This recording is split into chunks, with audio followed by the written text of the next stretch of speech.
Good morning. Good morning. Good morning. How are you guys this morning? It's Tuesday morning. Tuesday afternoon for Henny. Hi, Henny. Welcome. Welcome. I got wet hair this morning. Waiting for these closing arguments to start. Sorry. Putting chapstick on these dry lips. How are you this morning/afternoon, Henny? How are you? I need to plug my phone in, and daggone it, I left my charger in the living room. So we are waiting for this stream this morning, and it is cold. Not cold. It's actually not cold. It actually feels pretty good out. I mean, it's cold enough, right? It's winter time here. But it is rainy and gross outside today. I had to fight with Poppy to get her to go outside and use the potty. Literally had to force my dog outside to do her business. And yeah, she does not like going out in the rain. She does not like going out in the rain. So while I'm waiting for the stream, while I'm waiting for that feed to start, I am just going to mute myself for a minute. And get a couple things squared away here on the computer. So if I'm not talking, that is why.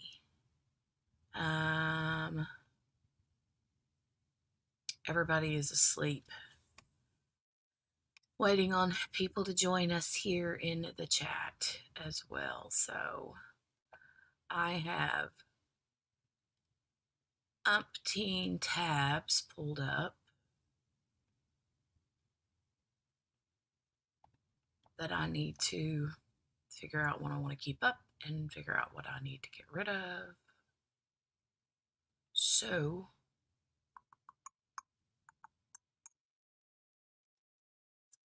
but when you come in, let me know how you're doing. Let me type that in.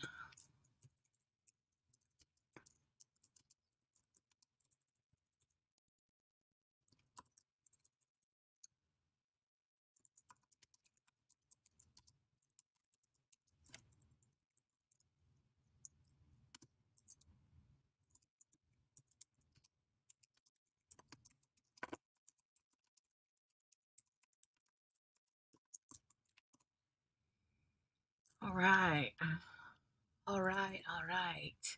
So I will be back momentarily. I guess I could put some music on for you guys to listen to while we're doing that, I guess. What do you think? Put on this one. I like this song. This one's a fun one to listen to.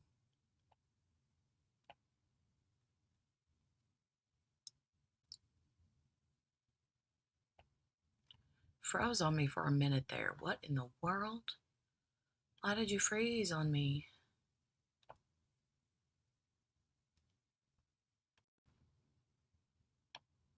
Oh, here. I don't have the volume up.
Oh, hey, Steph. I see you.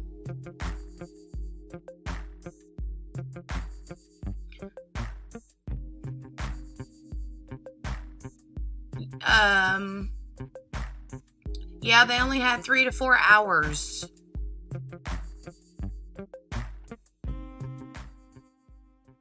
They had 3 to 4 hours.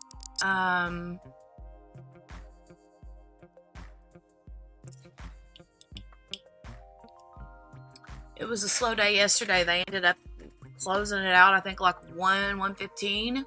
She sent the jury home early because they're ready to start closing arguments today. Yay! But they had some work stuff they needed to get done, I guess, like stuff.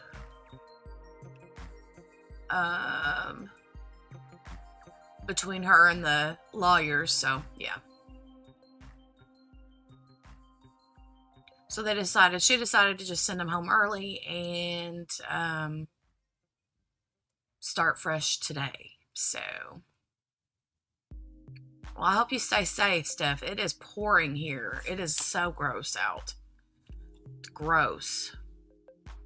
I went to get Eli on the school bus this morning, and it was like umbrella. The wind was blowing. It was just nasty. Nasty.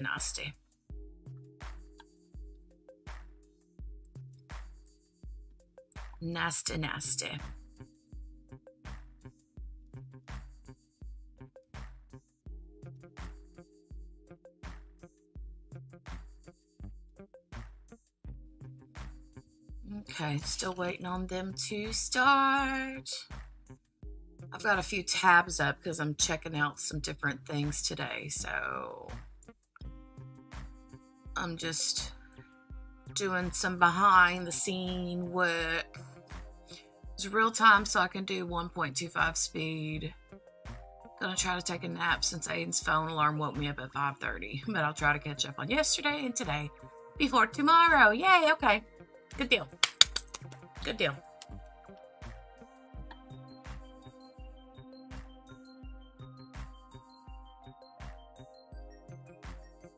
It is, Steph. It's coming all the way up. Yeah.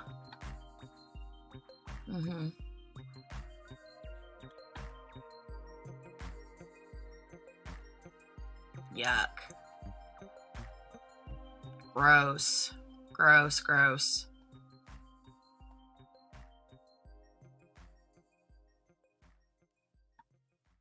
Okay. I'm going to mute and turn my camera off for a few minutes. I'll be right back while we wait.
Oh, I'm starting to see some screen changes.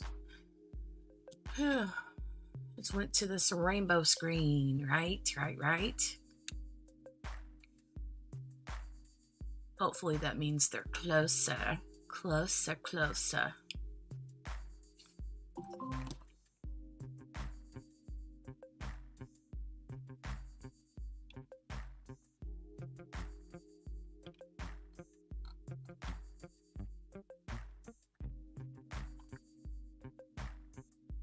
Still here, guys, just working in the background, trying to get a few things squared away before we get started.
Good morning. Good morning, Kel. Good morning to you. I'm back here behind this black screen. Somebody come get me out of here. I'm just sitting here doing some background work while I'm waiting on this stream to start. I got editing crap that I had to do on one of these videos, and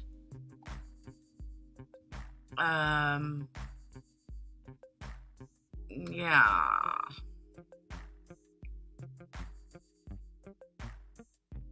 It hasn't been fun. And it would help if my laptop would cooperate with me, but it won't. It will not.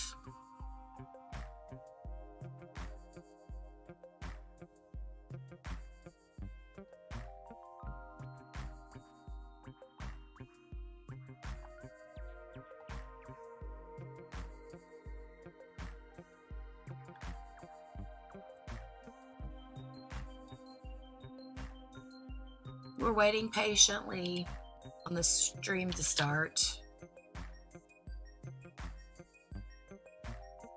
I hope it's not going to be another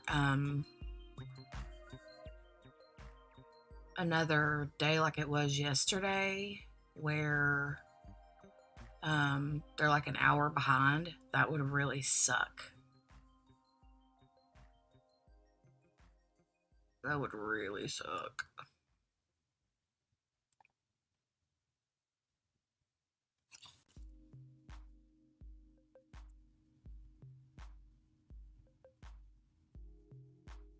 Kel is like clockwork.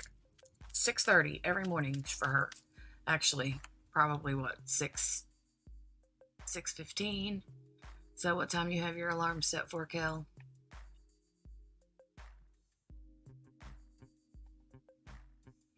And good morning to everybody as they come in. Good morning to everybody as they come in. We have late sleepers this morning. Late sleepers.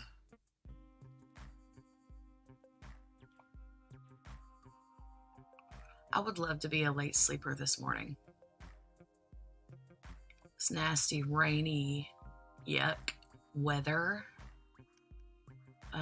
Yeah, I would love to be sleeping in under the blankets, nice and cozy. That would be pretty awesome.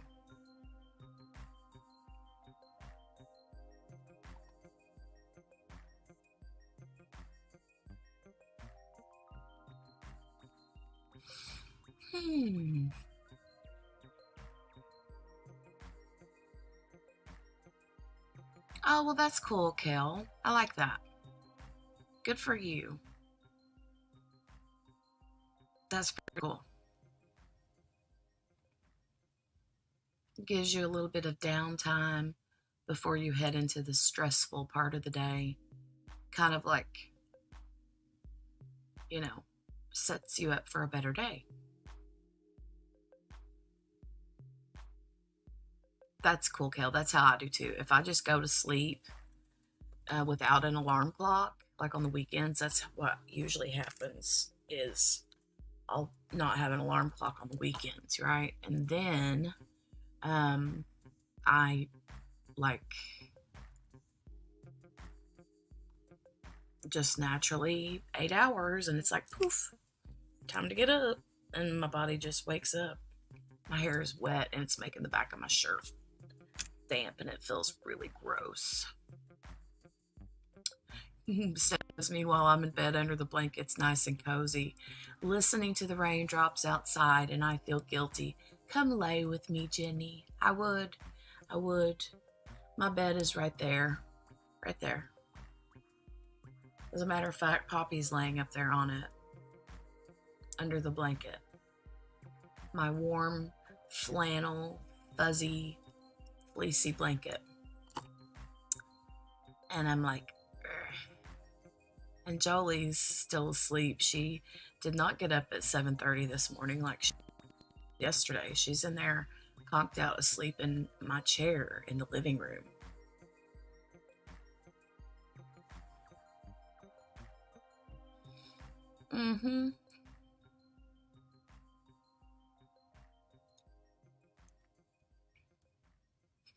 Steph is like waiting to get tired enough to nap.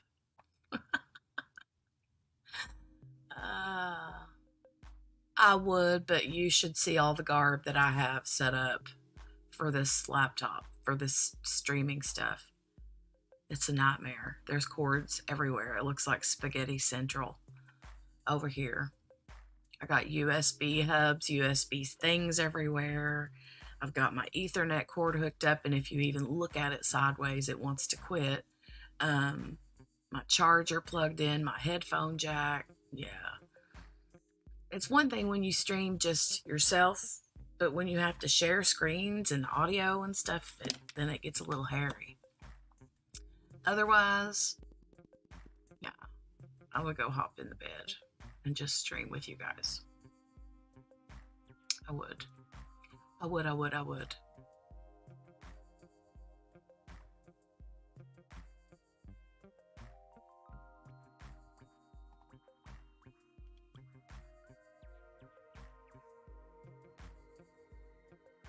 Still nada.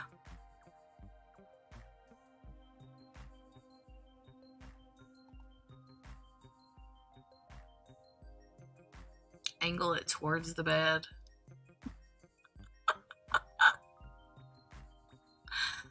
Oh my God. If I did that, I would fall asleep. Literally. There's no way that I could lay in that bed and stream. Once I turn the video, once the stream starts and the like humdrum voices start, then I'm like, if I'm laying down and covered up, there's no way. No way. I would be out in 2 seconds, especially because of the weather being as gross as it is today. It is so gross. I don't even have my curtain open. I should probably open the curtain, but it's just depressing. Nah.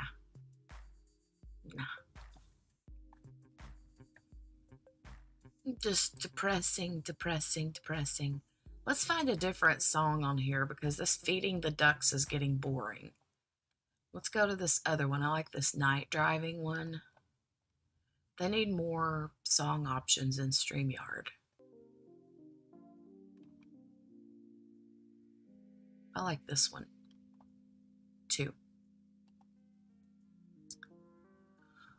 I do.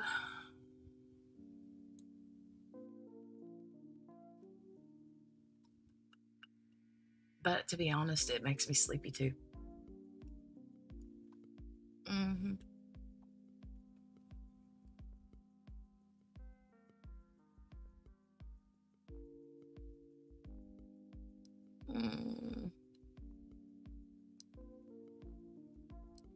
Henny says it's depressy. Do you mean it's not depressing, or it's so depressing, or what's depressy?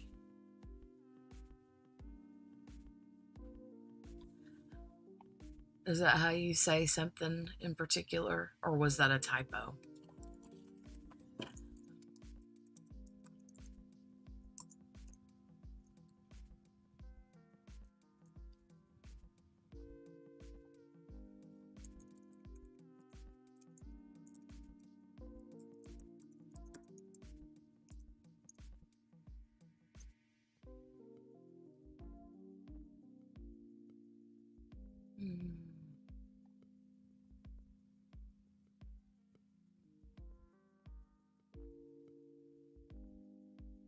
Oh, we have a stream. We have a tissue box. 0 degrees Celsius here and the sun is shining. Nice. Nice. Let me turn this music off. We have audio. We have somebody in the courtroom there sitting. Let's get this party started, right?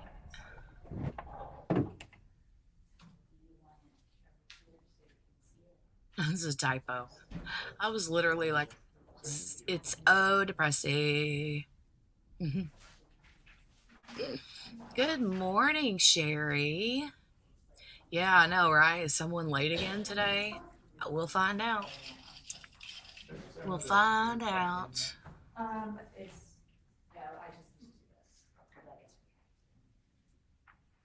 There's Miss Teresa Black.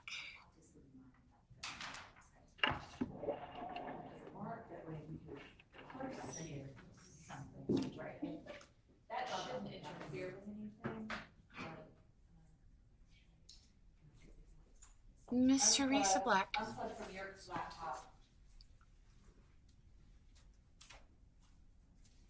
Apparently they're having more technical issues again this morning. This morning. It's depressy and super stressy and not well dressy. That's Abigail's favorite quote. She says that all the time.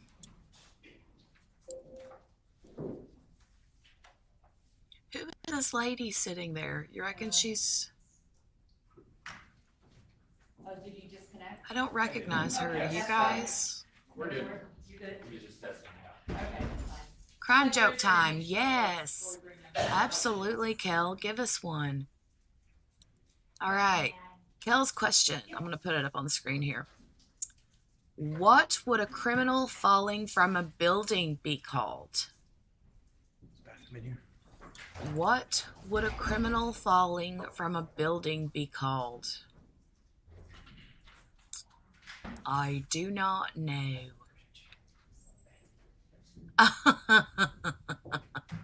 Condescending.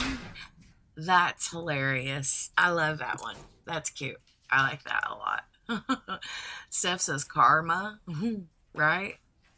I like that. Condescending. Ba-dum-bum.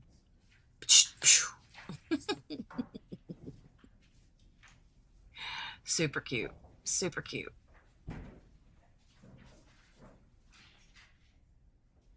Super, super cute. You guys crack me up. I love your jokes, Kel.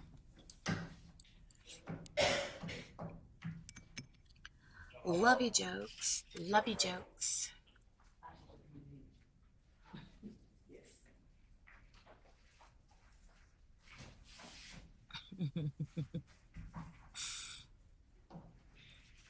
But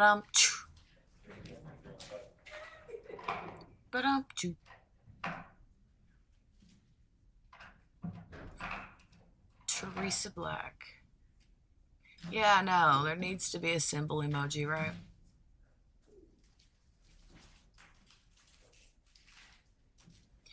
State of Georgia versus Teresa Black.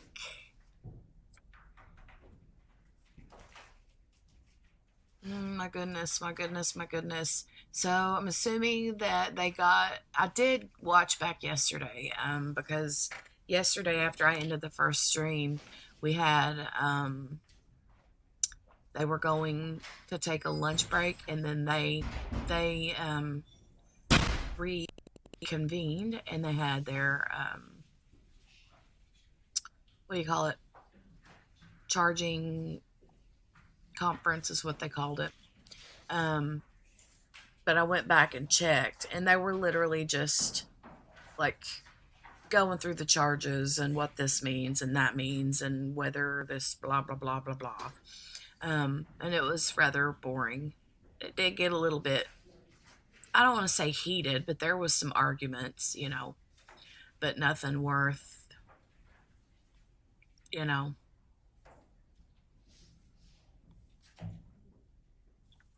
nothing worth mentioning. Hold on, I hear a dog or a child.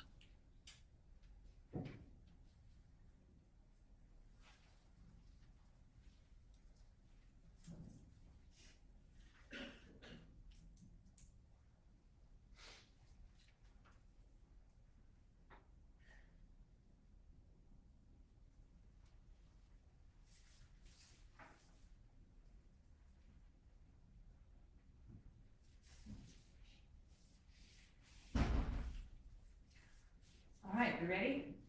Yes, Your Honor. Yes. Okay. We're all connected. Let's go ahead and bring jurors out.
back. I'm back. So yeah, Poppy was milling around at the bedroom door, wanting to go check on her human. She just wanted to check on her human. Human is still sleeping peacefully.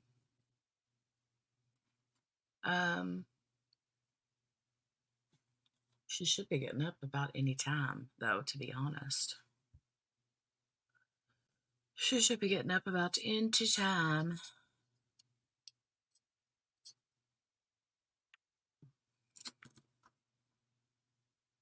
What are they doing with their life over there? Come on. Oh, quick question for you guys. There is another trial starting on Thursday. I'm assuming they're going to be done. Deliberations will be done on this case by then. I'm assuming. More than likely. You all can have a seat. They're messing with the audio. I know the commute in this morning was brutal. So everybody gets a pass, including me. But we're here and we are ready to go forward. Ms. Potter, you have the opening and concluding portions of the argument? Yes, Your Honor. Okay, we may begin. Here we go. Hold on to your seats, folks. This better be good, Good sister. morning, ladies and gentlemen. Good morning. I want to first thank you all for your time. You have been very attentive during this trial, and we threw a lot of evidence at you, and we were very observant in watching you take your notes. So I wanted to first thank you for your time. When the state first began this case, Isn't the word when the state attentive first and talked not about the human attentive? remains that were discovered near the Sometimes I intersection hear of these Pittman lawyers Springs and say the Crippen Church weirdest Road words. in a wooded area I'm like, in Atlanta, Georgia, DeKalb County. are you We sure refer you to went those to school remains as and learned child English? double. That was mean of me. I'm sorry, but man, attentive. During the evidence, you Is that how you heard say that these I gotta look that remains up. were stored in the DeKalb County Medical Examiner's office for over 20 years. And at some point in time, Dr. Gowett and his colleagues gave these remains a name, and he called them Dennis. Because there were so many people Yeah, it's coming to attentive, the medical not examiner's attentative. office to review these remains Okay. in hopes of trying to discover who these remains belong to. So they named him Dennis. And then you also heard during this trial that these remains did in fact have a name. That these remains mattered to some people. And that these remains were sought after by individuals who loved him, who was steadfast in trying to find his location. And through the work and the love of Ava, we were able to determine the names of these remains were William DaShawn Hamilton. These remains had a name. These remains were loved, were cared for. And we want to make sure that these remains will be now known as William DaShawn Hamilton. We want to give him that respect that he deserves and the respect that is warranted. You see, there were individuals that loved him. But there was one individual that failed him. And she failed him miserably. And it was the one individual that was supposed to love him unconditionally. And instead, she discarded him as if he was trash and left him in a wooded area to slowly decompose to the point where no one is able to discover who he was for over 23 years. Ladies and gentlemen, that's what happened here. And when we all first spoke with you during jury selection, we told you that this defendant was presumed innocent unless until proven guilty, right? And I'm going to get to that, but I wanted to make sure that this is the individual we're going to talk about today. This is the individual, William DaShawn Hamilton, that was left in the woods. This individual is the reason why this defendant is standing before you today. Innocent unless and until it is proven guilty.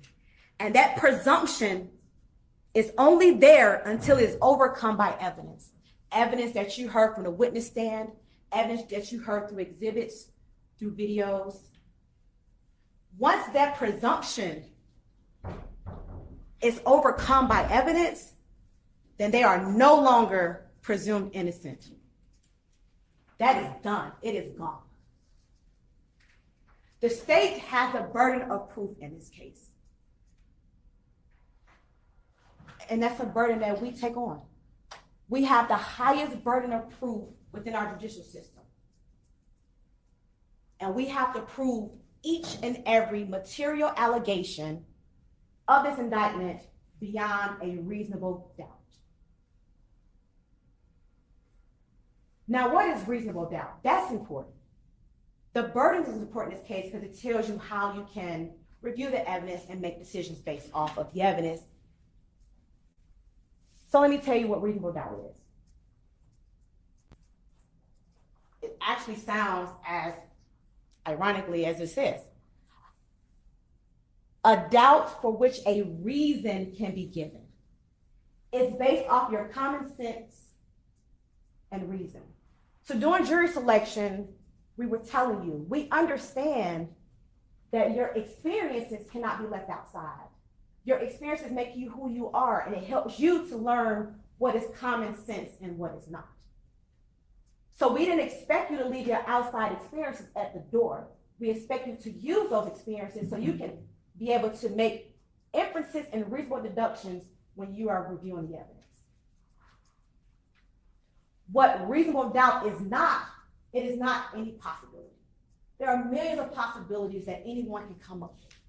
The question is whether or not there is a doubt that is reasonable that goes to the essential elements of the crime to which the state has to prove. It is not vague and it's not arbitrary, and I do not have to prove to a mathematical certainty. I don't have to say this is 100% guilty, this is 99% guilty. That is not how reasonable doubt works. It's not to a mathematical certainty. Your job as jurors is to not search for doubt. We asked you during jury selection, can you be fair? Can you be impartial?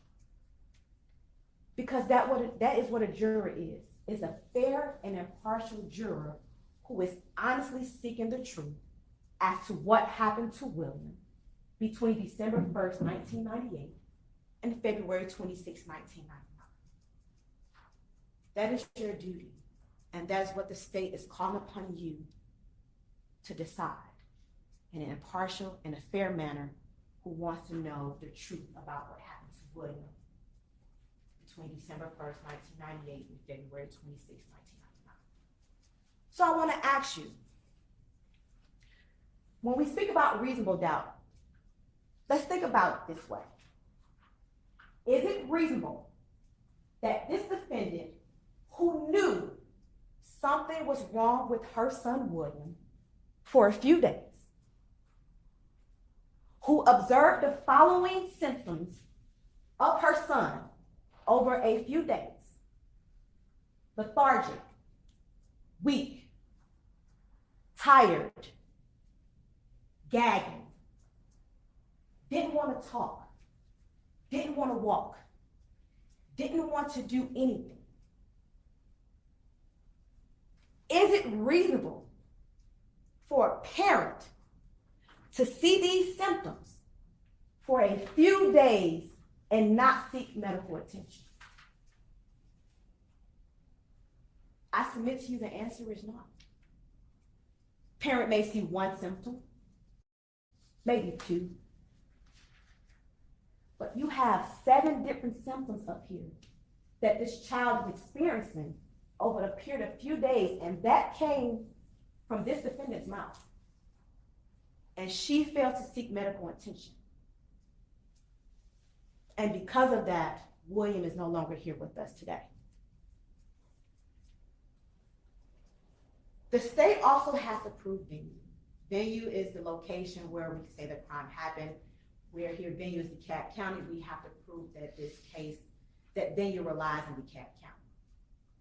I want to let you know that if a dead body is discovered in this state and it cannot be readily determined in what county the cause of death was inflicted, venue is proper and may be proved in the county in which the dead body was discovered. I submit to you, and I'm gonna say it now, that the state does not believe that William Hamilton died in that wooded area and laid there for decomposition. I submit to you that William was driven there and dumped in the woods with his Timberland boots on, double knotted as defense counsel stated, and left there. We know he didn't sleep there from a plethora of reasons, but one that was very, very important was that canned bottle that had his shoe imprint in the wooded area. Is it common sense to believe that he slept on that canned bottle when he went to sleep that night? Because the indentation of the canned bottle was that. I submit to you that if he slept there, meaning that Teresa, this defendant, and William got off a bus and they walked to a location in the wooded area to get off the street and slept on pine straw during the cold, when she previously advised you that she slept on park benches, that she slept in the park and at bus stops, she's not going to go to a wooded area full of pine straw to go to sleep. And William's leg is not going to be so comfortable that his boot is sitting on a can while he's resting. So I submit to you that this body was dumped in this wooded area in our jurisdiction in DeKalb County, and that is where he lies.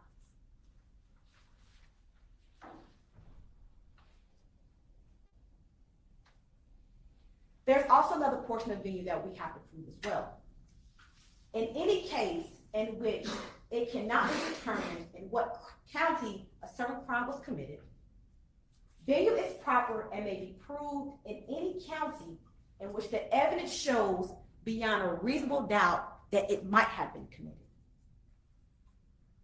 So I want to talk to you about, I'm going to touch on briefly and I'm going to come back to it, but concealment of the death, right? She concealed it and she lied about it. She placed the body in a wooded area. She told you she either took a jacket or a sweater and she laid it on top of him, covering up his body, concealment. And then she lied about it. She lied about it continuously over and over and over again. And the lie started at the very beginning.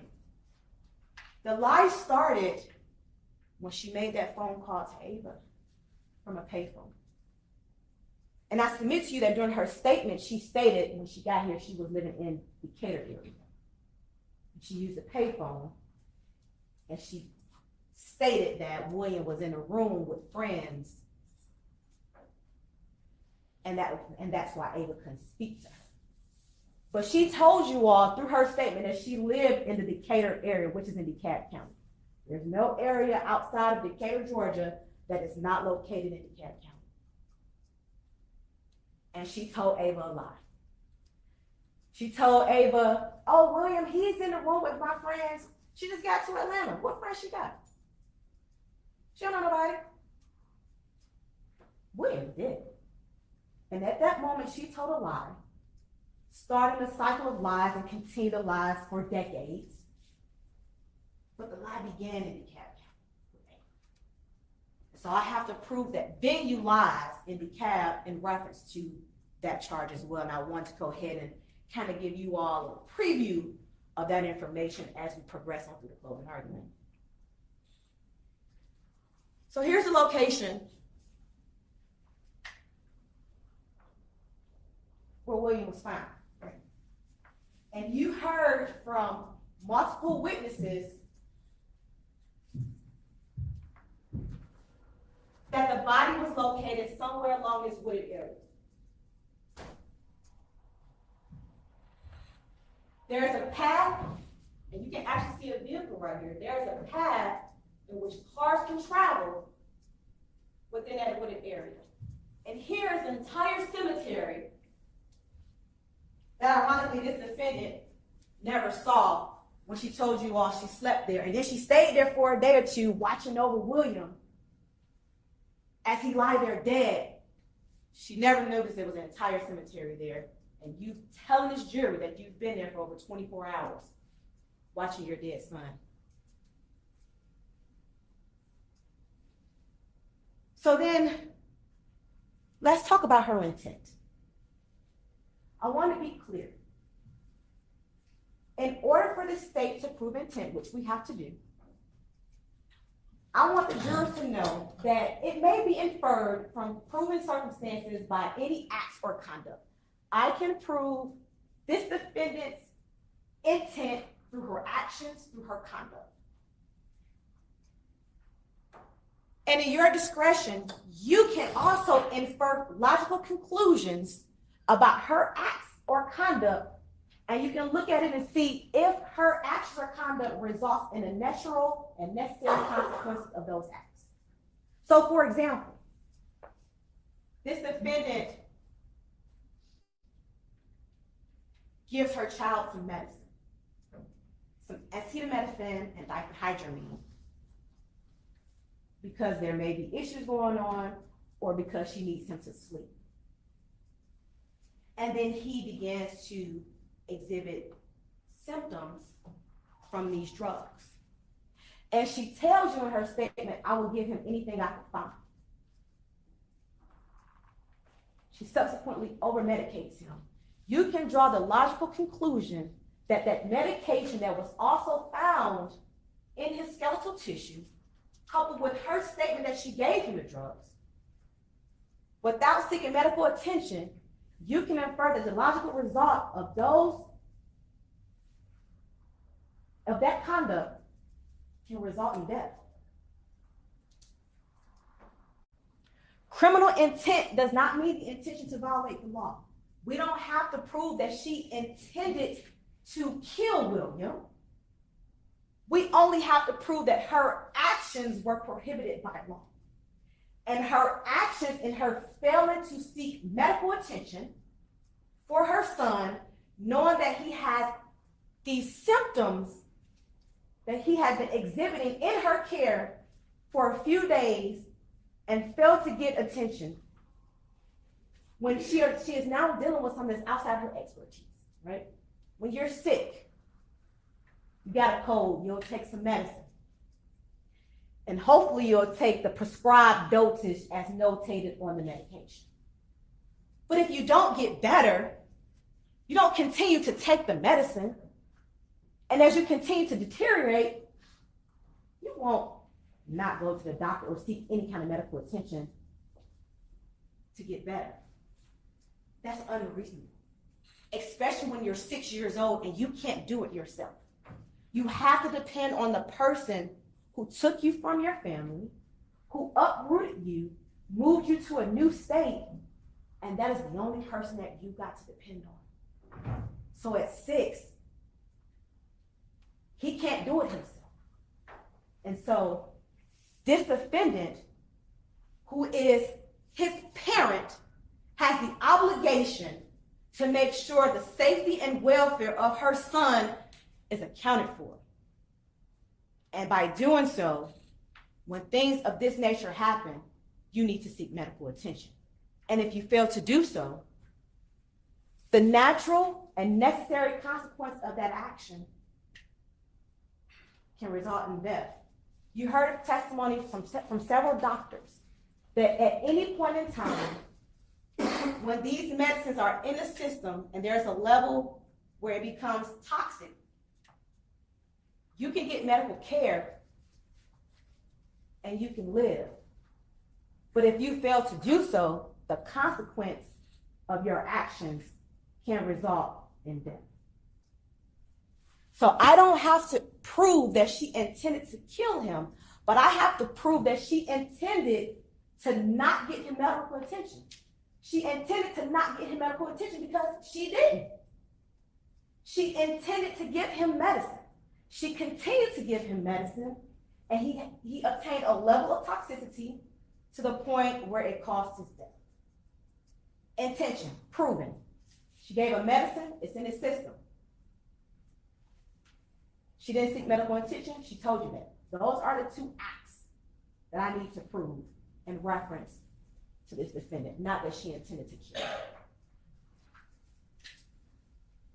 Witnesses came on this stand, and it's your job to observe their credibility. When observing their credibility, you have to gauge their manner, how they testify, their interest or lack thereof in this case, their means and opportunity of knowing the facts about which they testify, the nature and the facts about which they testify, the probability or improbability of their testimony, and their credibility as you observe it. This incident happened in 1999.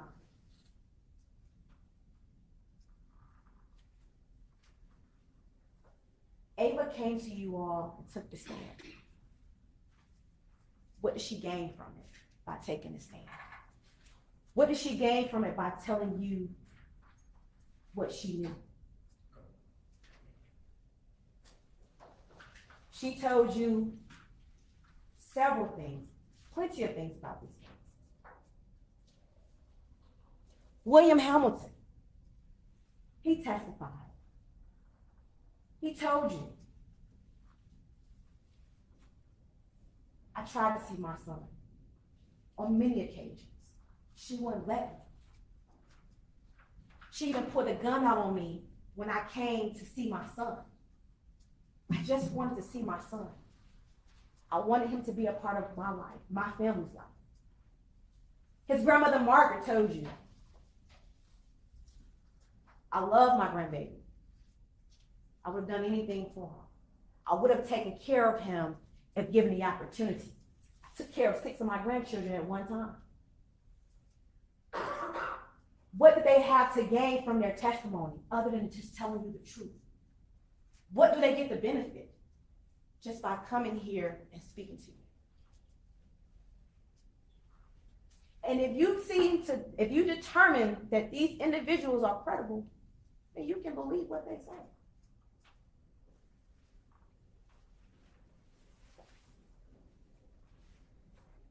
And I want to be very clear that whenever one witness testifies and you believe them, that establishes a fact. The state does not have to prove or corroborate any witness statement. If you determine the facts from one witness and one witness alone to be the truth or to be a fact in this case, and that is it. I don't have to corroborate any additional facts to make it true. So when Ava told you that she met Teresa in 1995 and they hung out every single day, got up in the morning, smoked a little weed before they went to work, got off work, she played with William every day. And then Teresa ups and leaves and comes to Atlanta, Georgia.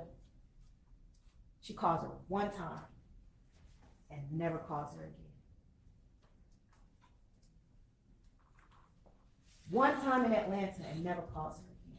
That is a fact. And that's a very, very important fact. Because when you are best friends with someone and you talk to them every single day, and that best friend loves your child, and it's unquestioned, undisputed how much Ava loved that child. She loved him so much that she was the only one who fought for him, and they weren't even biologically connected.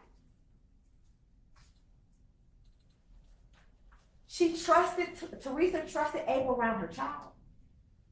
Ava asked every day, where's my baby? How my baby doing?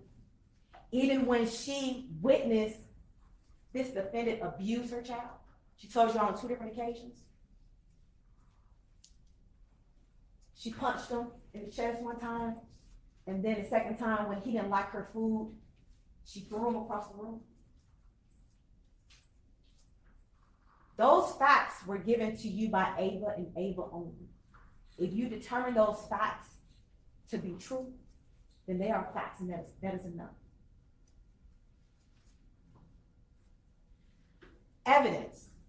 So there are 2 kinds of evidence, and it's very important. One does not outweigh the other. They are weighed equal. You have direct evidence, and then you have circumstantial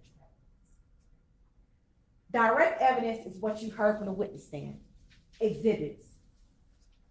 Things you can see. Things you can hear. Videos. Interviews. That's direct evidence. Circumstantial evidence is a proof or set of facts and circumstances that tend to prove or disprove another fact by inference.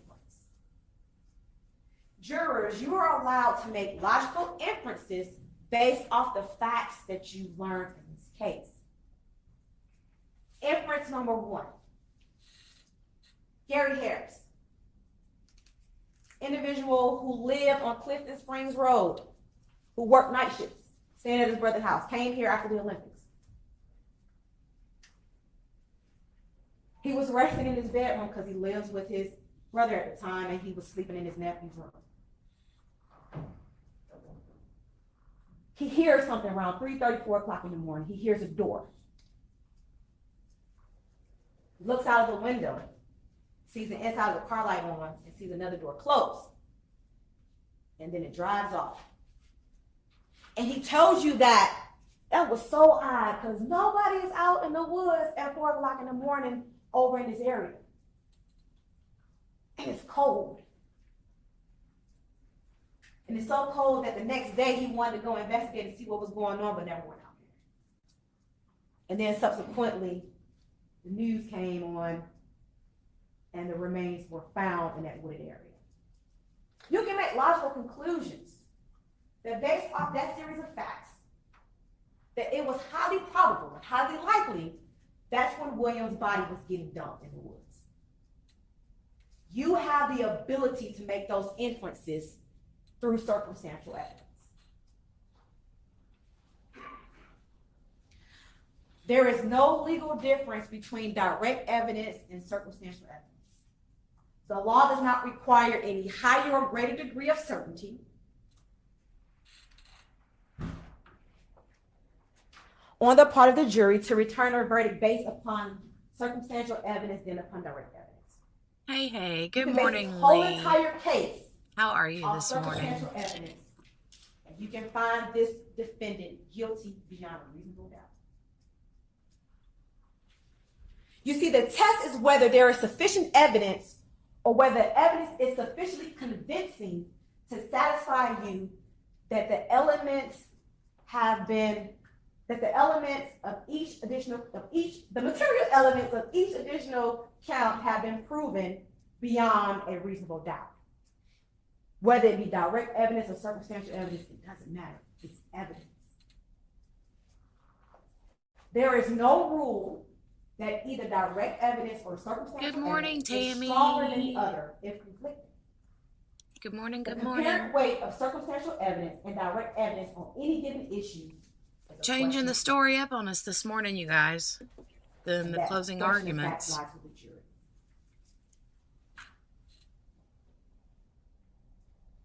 There are 6 counts in the indictment.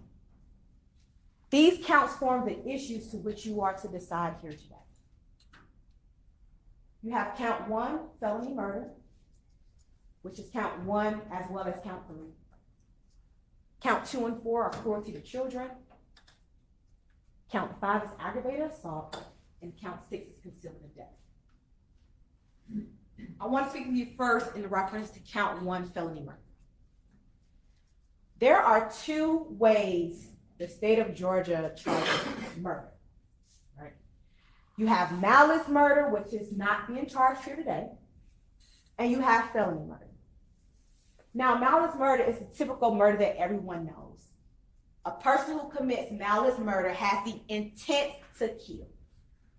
They pick up a gun, they point it, fire, pow. Kel, are you listening? We're getting ready to find out what we wanted to know yesterday. Stab an individual, and that individual dies. They have the intent to kill, and that is malice murder. Felony murder is totally different. It's not that, and that's not what we have charged this defendant. Felony murder is that when someone causes the death of another person by committing a felony. You commit a felony, and as a result of that felony, someone dies. So count 1 is charged that this defendant did commit the death of William Hamilton, a human being, by failing to seek medical treatment for Will. The failing to seek medical treatment for William is the basis of the cruelty to children count. So that is the felony.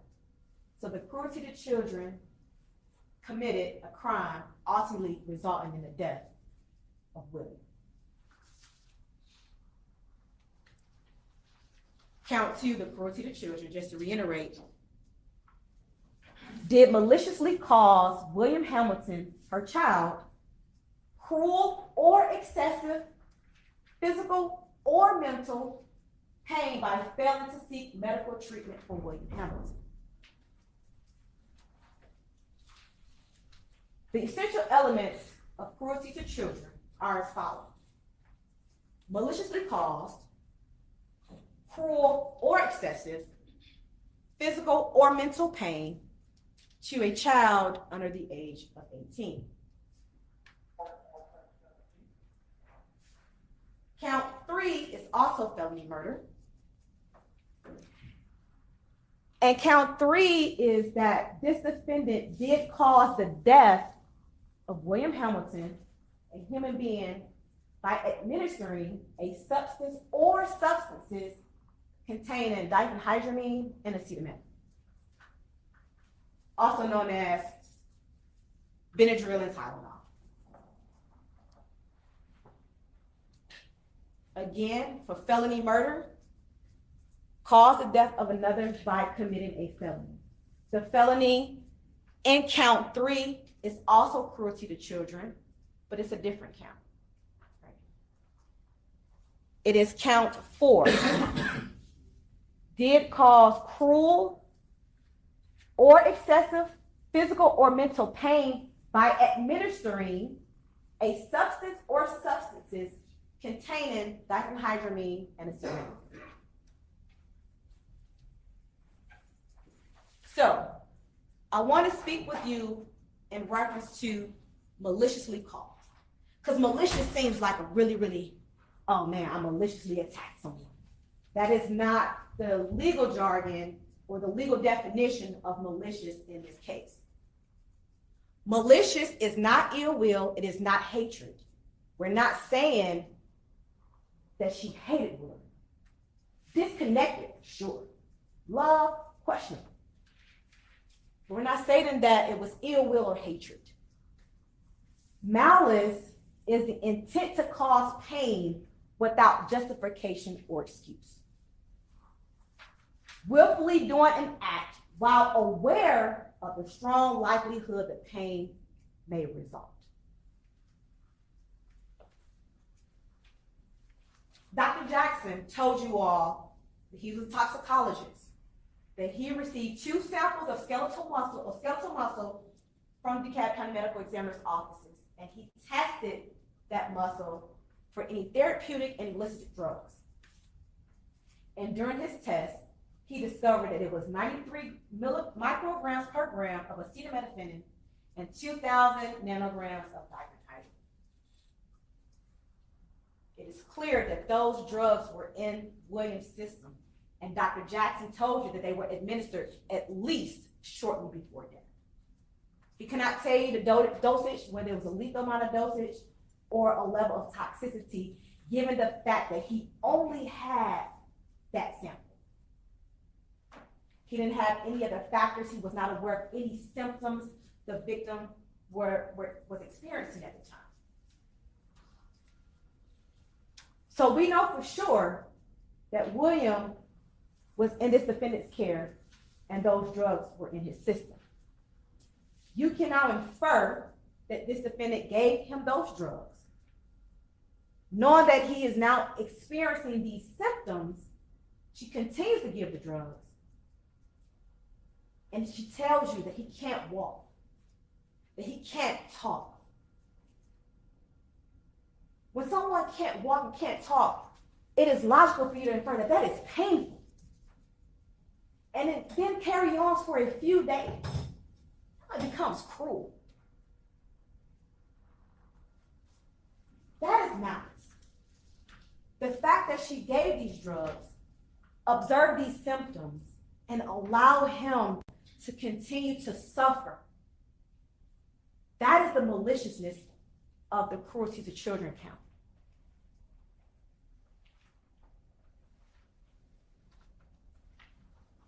And as he suffers continuously without getting the medical attention, that is cruel or excessive.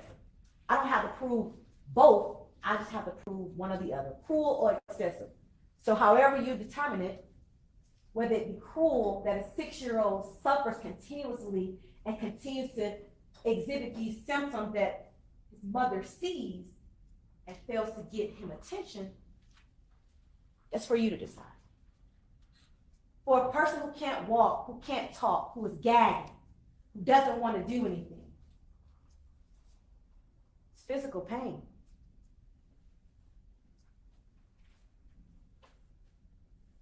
And William was 6 years old at the time of his death.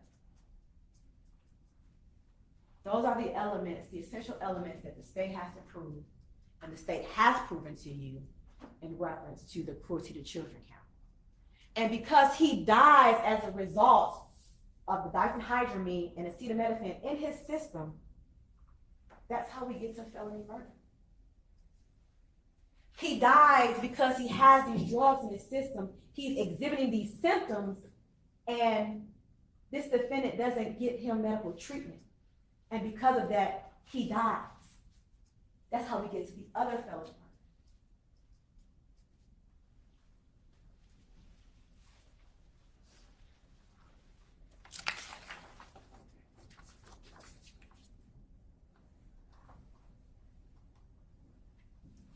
Count 5 is aggravated assault. This is the count where the state feels they have proven beyond circumstantial evidence that this defendant assaulted William with an offensive weapon. Offensive weapon can be anything. It's unknown to us at what type of weapon was used. But I submit to you this. It's undisputed that William had a fracture in his zygomatic bone. Dr. Gower referred to it as the jawbone. So I'm gonna refer to it as the jawbone because zygomatic, I said that 3 times, it's not gonna come out right. The jawbone is fractured. And each and every medical expert that came into this courtroom and testified tells you that it is a possibility that that fracture could have been a result of blunt force trauma. No one could rule it out, not even a defendant's expert. In fact, she conceded that there was a probability that that fracture could have been a result of blunt force trauma. What was also telling about that same fracture is that there were no gnawing marks, no scratch marks, no clawing marks from animal scavengers. There were on other parts of William's skeletal bones, but none where that fracture was. And that was very important. That was very important information provided by the anthropologist, that there was no gnawing, no scratching of that part of the bone.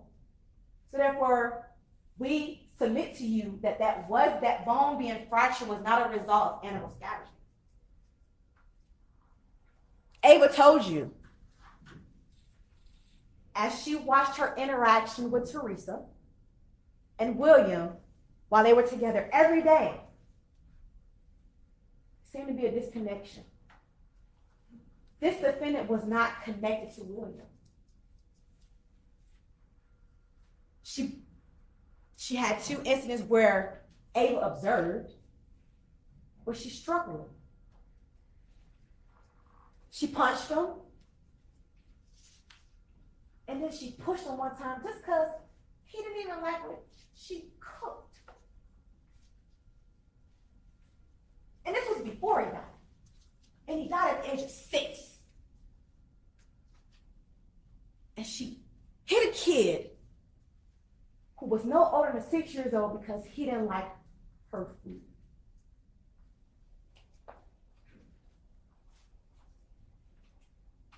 Margaret Hamilton told you that there was a period in time when this defendant was not around William. And when she came back into his life, she had some concerns. She had concerns about the welfare of William. And that is telling. You know what is also telling to me, that I hope you all recognize as well?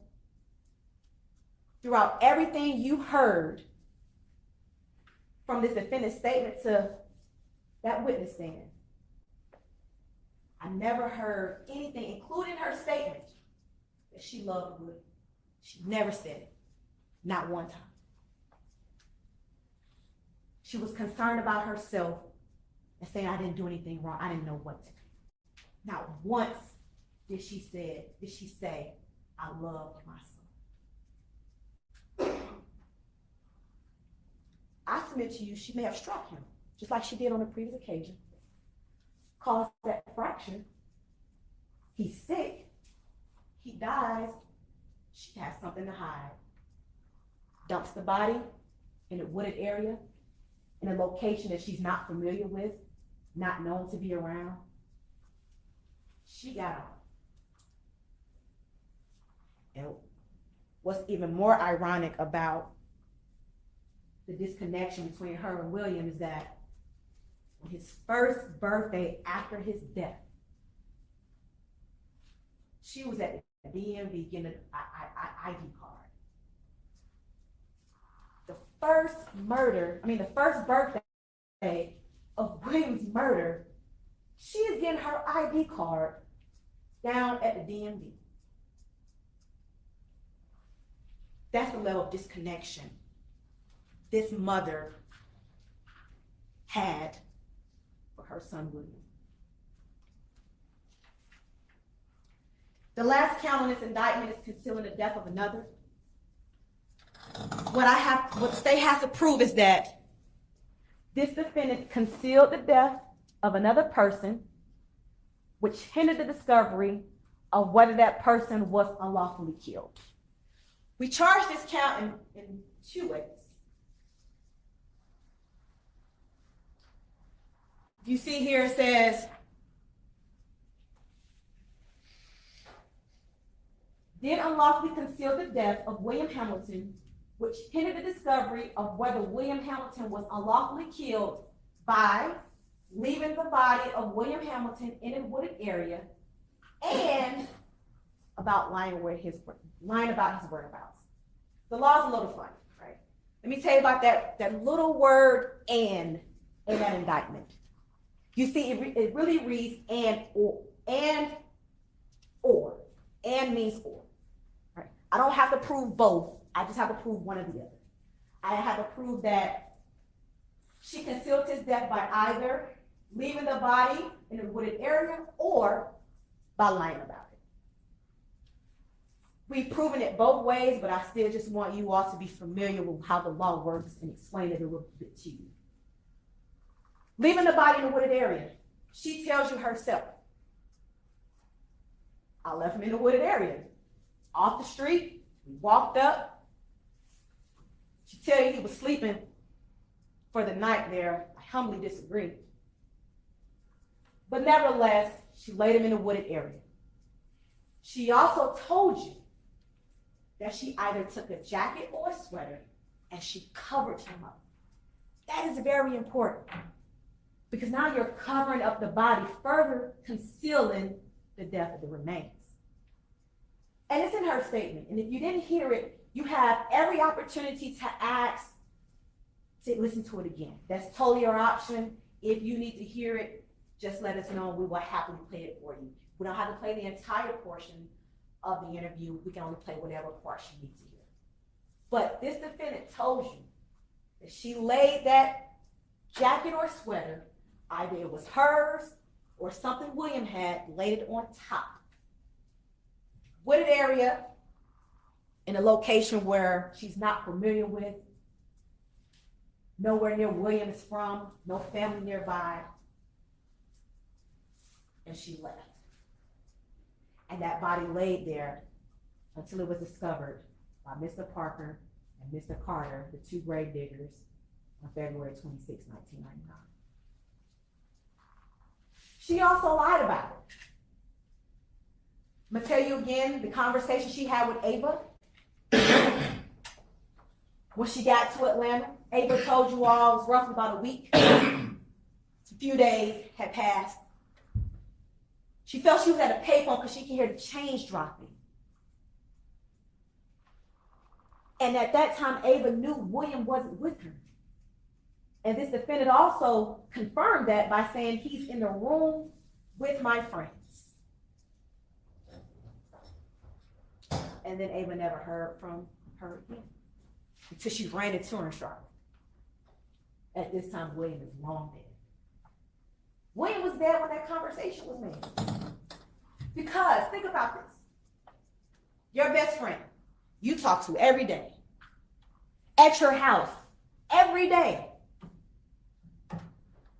And in an instant, no contact. None. The logical inference in that, knowing that Ava loved William, asked about William on that phone. She couldn't stomach it. She didn't call anymore. Either way you put it, whether you consider it concealing the death by putting William in a wooded area, covering him up with a jacket or a sweater, leaving him there for the maggots, and then lying to Ava, and then continuously lying to Ava, because Ava continuously asked, where was William? She never let up, and thank God she didn't, because now William can get the respect and justice that he truly deserves.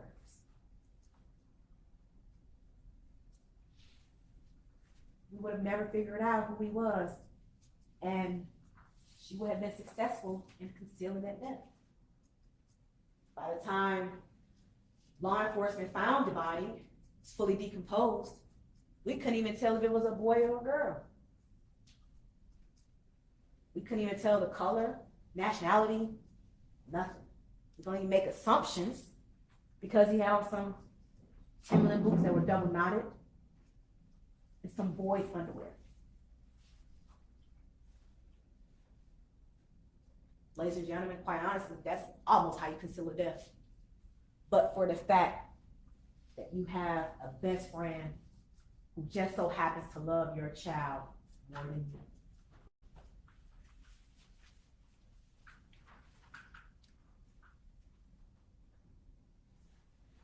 Ladies and gentlemen,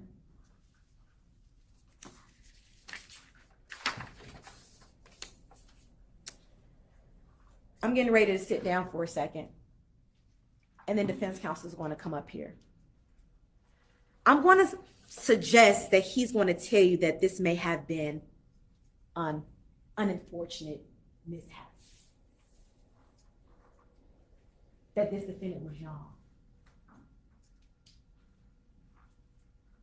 That she didn't know what to do.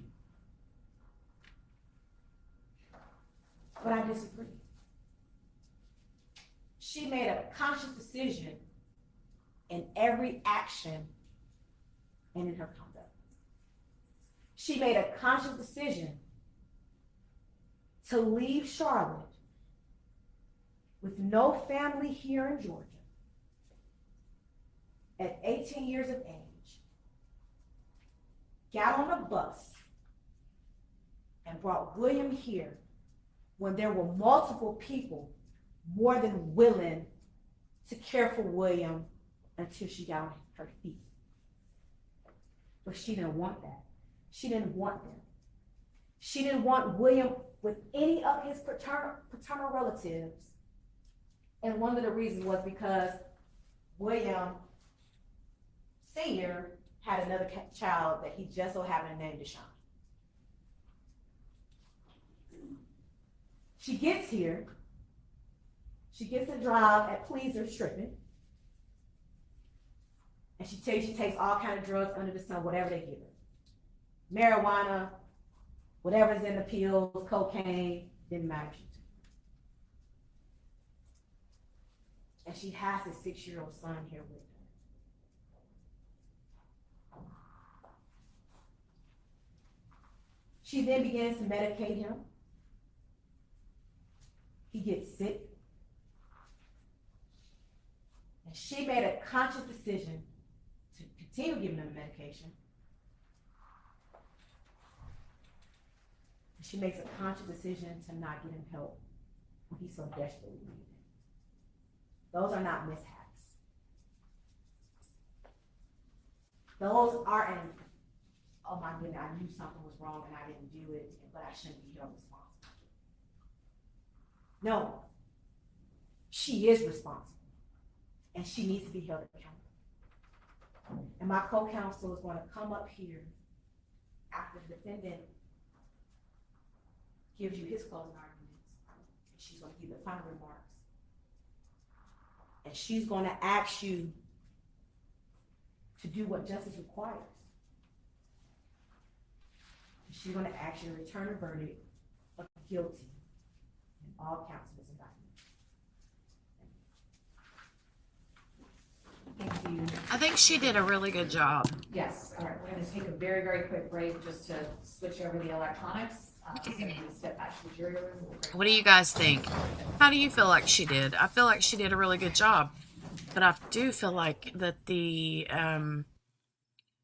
dropping him off, like he was already dead and then she just dropped him off in the woods, that came out of left field for me. I was not expecting that. Because the only thing that I have heard, and granted, I know I've missed a lot of details here and there, but the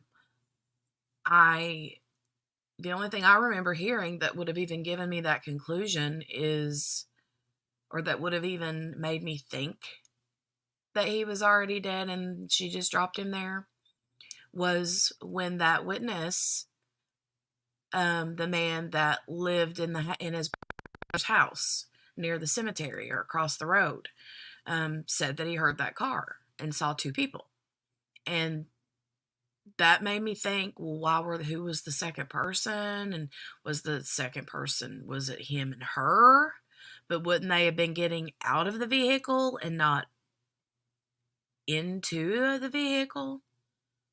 I mean, it would have made sense if he would have heard a car and he looked out his window and he saw two people get out and the car just drive off, right? But then that's not what he said. What he said was he saw two people get in a car and then he saw taillights and the car like took off like quickly. So in my mind, I remember thinking that don't make sense because he wouldn't, I mean, William and his mom would not have gotten in the car and went somewhere, because that's where he died, unless they left and then came back again, you know. So anyway, Kel said he was walking to leave the shoe print. No. Well, did they say that they left a shoe print on? I don't think that they said that he left a shoe print on the floor, on the ground. I said floor because that's where the camera's at right now. But I thought that she said the shoe print was found on a can.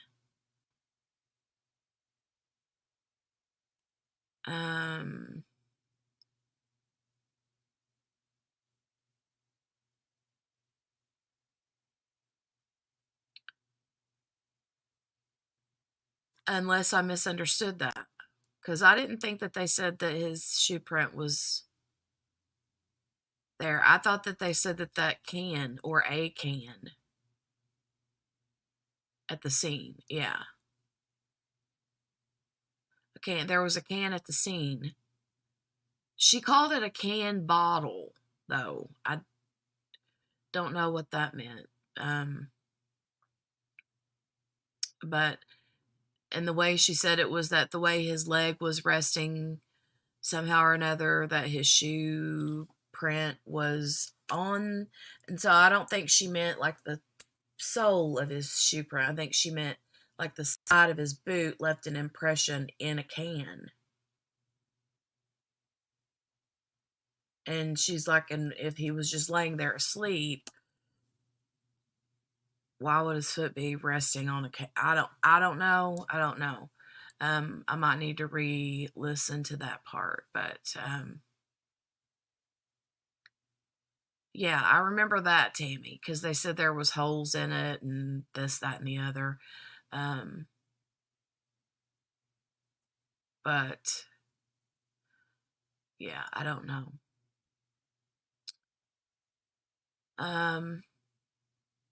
But I feel like she did. I feel like the prosecution came in hot. I feel like she came in hot and had a lot of passion behind it, you know. And that does make sense to me, because the mom, Teresa, also didn't say anything about a cemetery. And I barely remember them saying something about her staying there for like a day or two after he died. And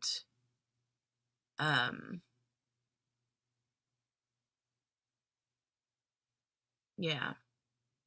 Right, Tammy. They said that, like the prosecution said, that doesn't make sense, because she had said in her interrogation that they've been sleeping on park benches and at the bus stops and this and that. So why would she pick some random place out in the middle of nowhere in a wooded area to sleep?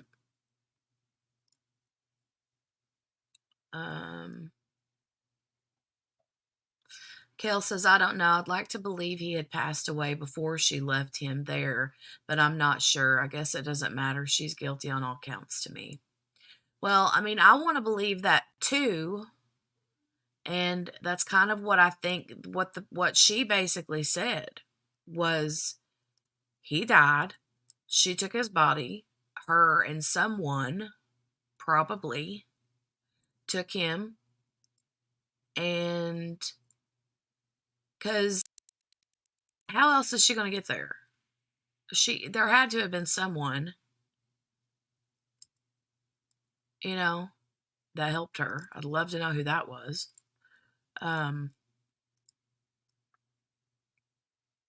But yeah. The prosecution was talking about how the way she came out of the gate on that was, you know, I submit to you that William was already dead, and she took his dead body and dumped it in that wooded area. And when she dumped him on the ground, his foot landed on that can and left an indention. So,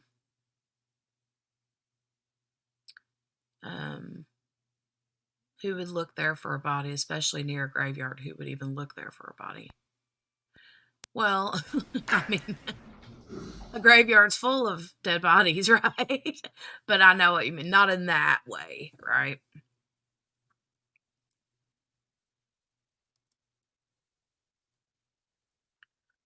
She was correct if we all think about it. She never said she loved him. Yeah, you're right, did not.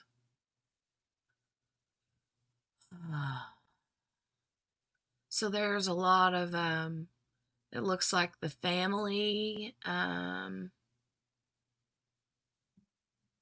part family, part looks like media there on that side. Lee says, well, according to testimony as I heard it, the can was initially altered to smoke drugs from. Right. But they don't think that if in their theory, if the prosecution's theory is that she dumped that body out,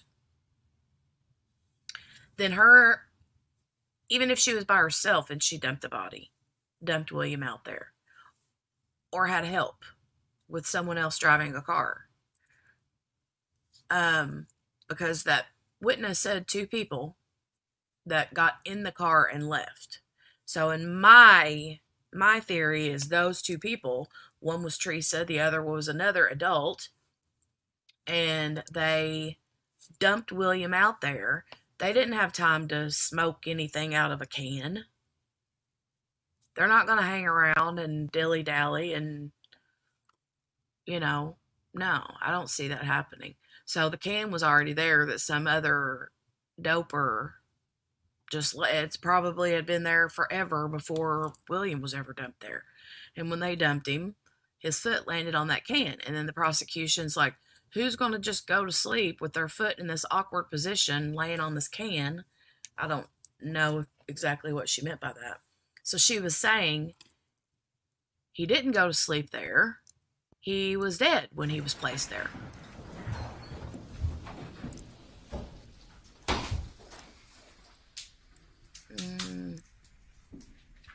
All right. Mr. Moses, you ready? Yes, Your Honor, thank you. All right, you may proceed. It's a good question, Kel.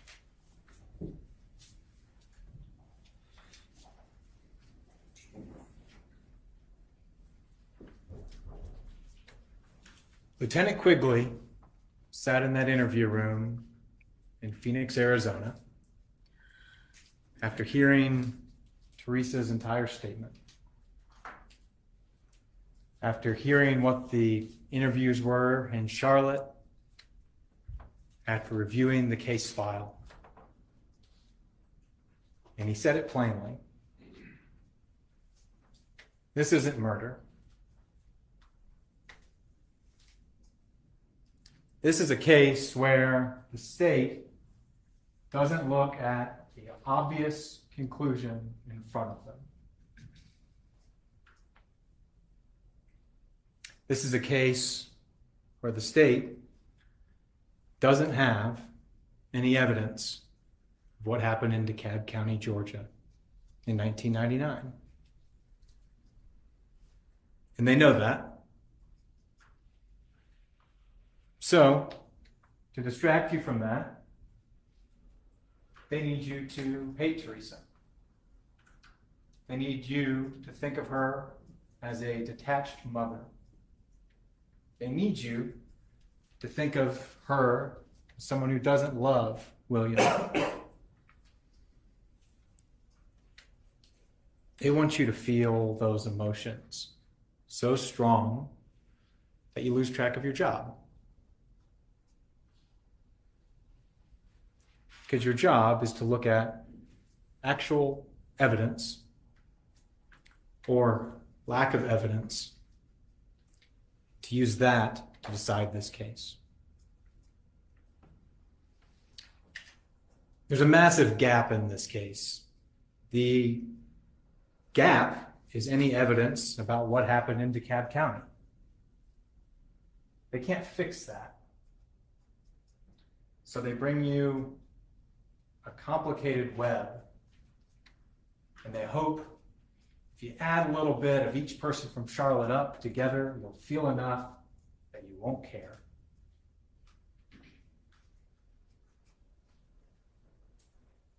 All of the witnesses from Charlotte, one after another, told you nothing about DeKalb County.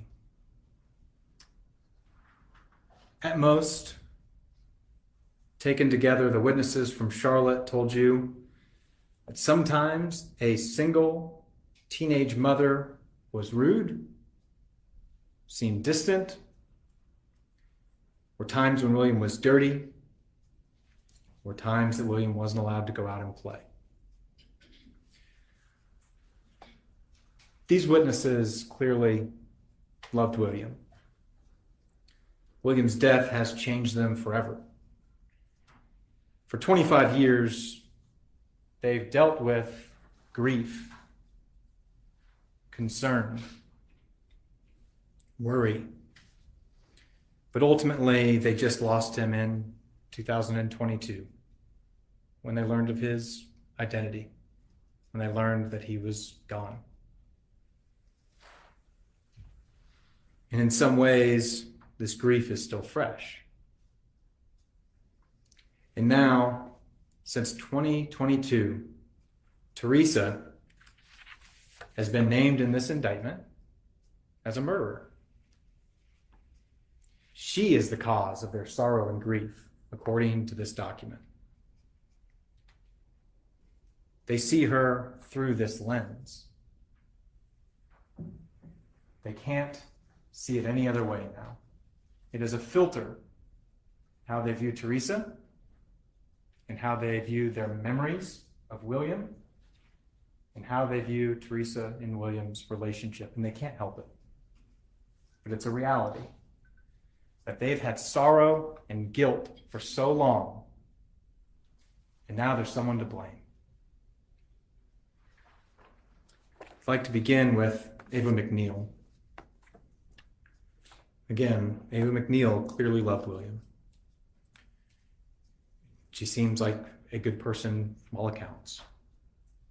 But her memories are now warped by this bias, a confirmation that she thought Teresa did something, and now the district attorney in DeKalb County has agreed with her, reinforced that opinion in her. It has changed the way she remembers things. Ava spoke about Teresa withholding gifts and items from William.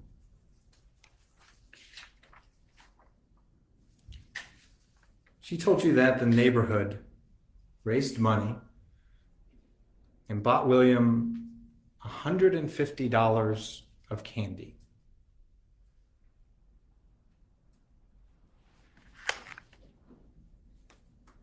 This is a murder trial where DeKalb County, Georgia, is trying to convict this woman of the most heinous crime anyone can think of, and this is the evidence they brought you. That a mother in 1997, 98, we don't know, didn't give her child $150 of Halloween candy. I don't know how much candy it was. That seems absurd. Whatever, there was candy. Maybe Teresa was embarrassed by this, that the neighborhood has now taken it upon themselves because they think she's a bad mother and raised money and given candy. Maybe she didn't want to have all this Halloween candy at once. Is not giving your child Halloween candy evidence of murder? Of course not. There's other things too. That he was dirty when some people bathed him, or that he was a bedwetter and some mornings he didn't have a bath before going to the babysitter's house. Are these things evidence of murder? If they are, the headlines should read, "Mother convicted of murder for not giving her child Halloween candy." That's ridiculous. We all know that's ridiculous. These things are not evidence. But it's all the state has. So they hope if we pile enough of it together that, sure, one thing's not enough, but also somebody said his feet stunk sometimes. So when you add that in, they want this web to now say, "See, we told you. See how she was as a mother? Now they need you to make a leap that she's a cold-blooded murderer." That's ridiculous. Ava said that she was with Teresa and William every day for 4 years.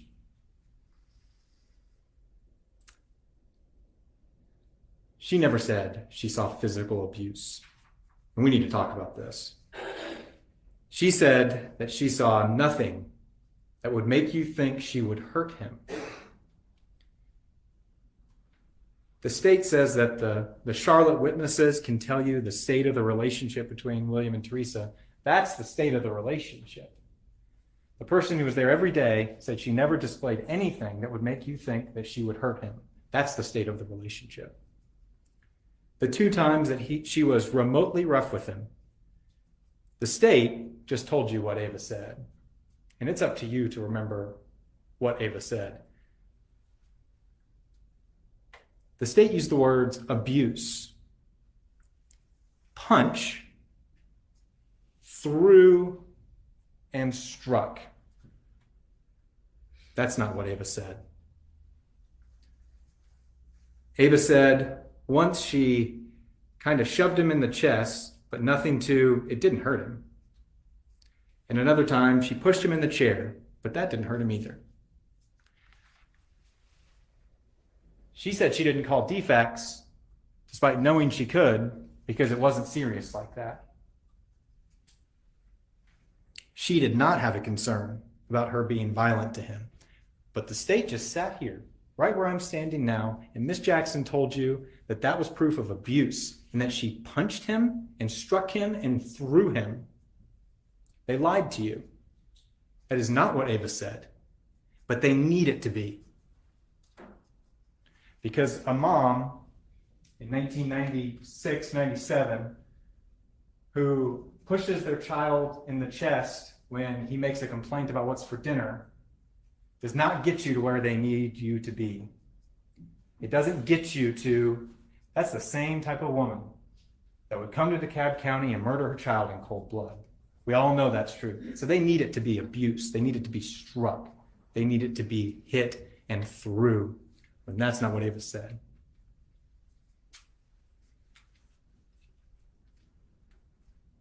She said that both of those instances were not a big deal and were not serious. She didn't even tell you that she spanked William or that she whipped him or hit him or anything like that. Nothing. No one ever told you, despite other people saying that they bathed William, they ever saw any marks on his body, because there were none.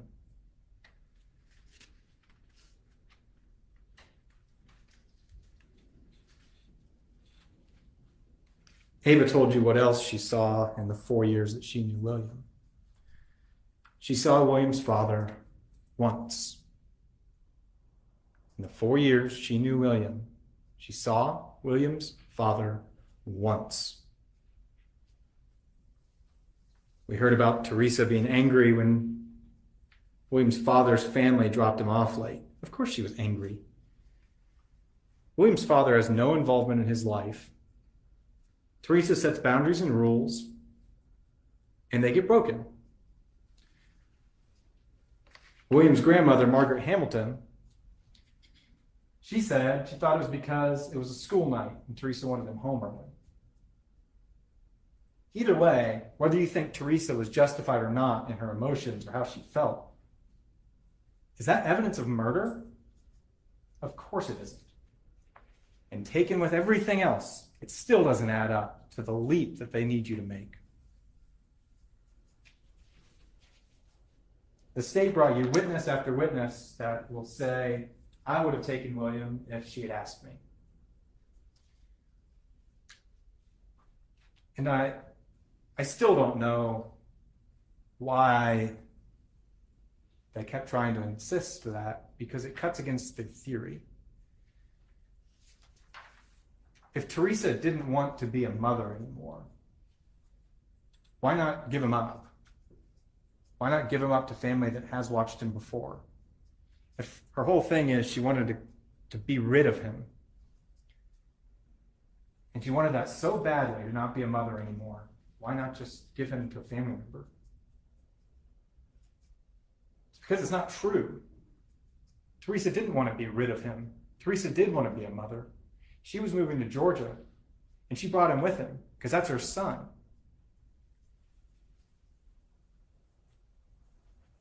We heard from several other people from Charlotte.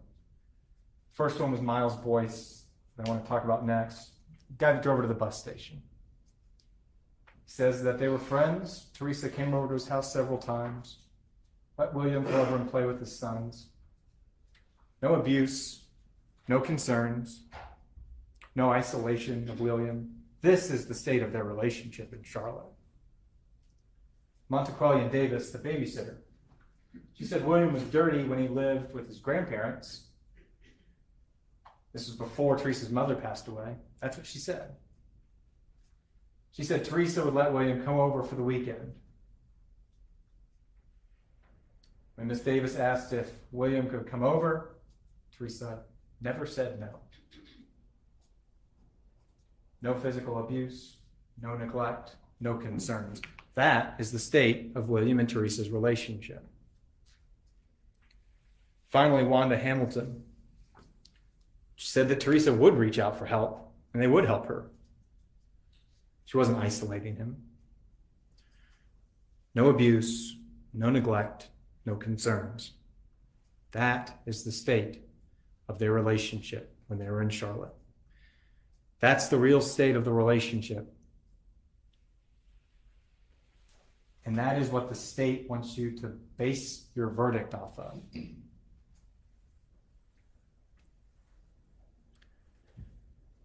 The state wants to make it look like William was a happy-go-lucky child before Teresa came back into town.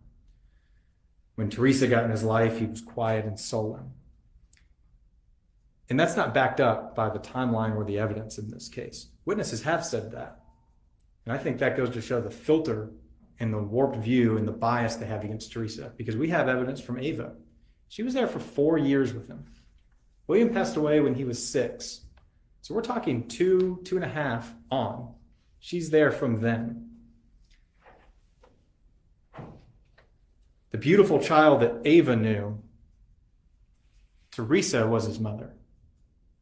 The child that liked to laugh and play with trucks, she raised him. The child that could read an encyclopedia at 5, that is her kid.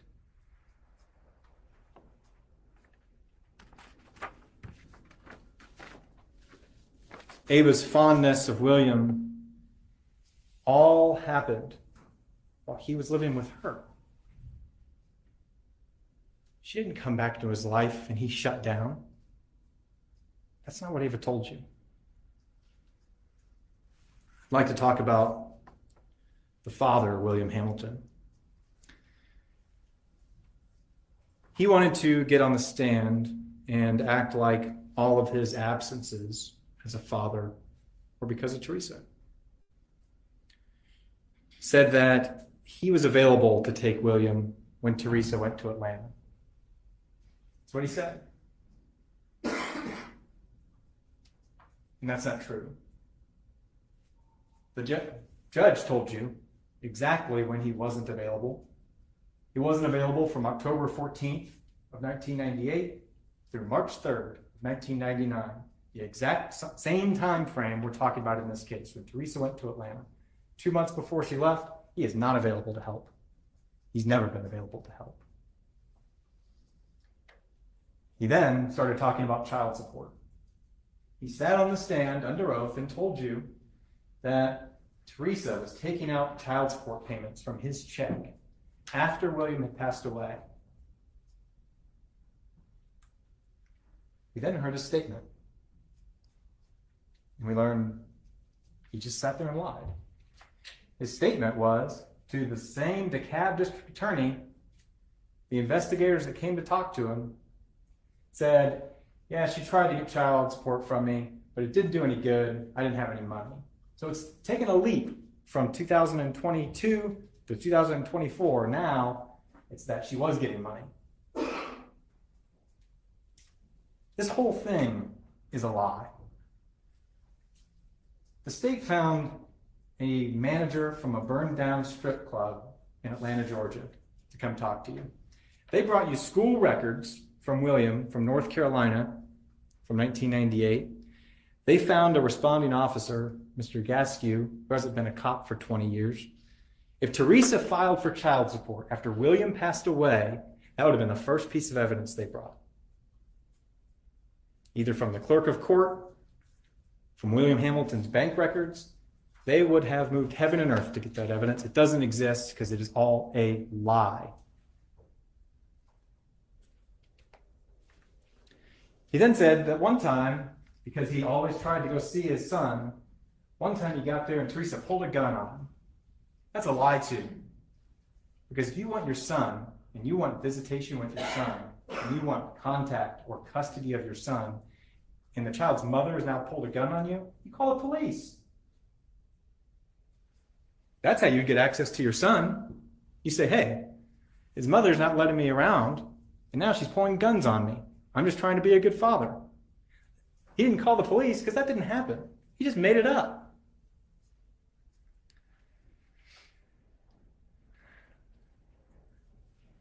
He seems like, and I'll grant him this, he seems like he may have gotten his life together as a father. He seems to be involved in his children's lives, and I'm happy about that. But he wasn't involved in William's life. And it's not because of Teresa. And you probably feel some guilt about that now. This man lived 12 minutes down the road. In a 4-year span, he saw William once. I bet he feels some guilt about that. He could have tried to get custody. He didn't. He could have tried to get the court to impose visitation. He didn't. He's on the birth certificate. The state showed it to you. William Hamilton did not care about being a father to William.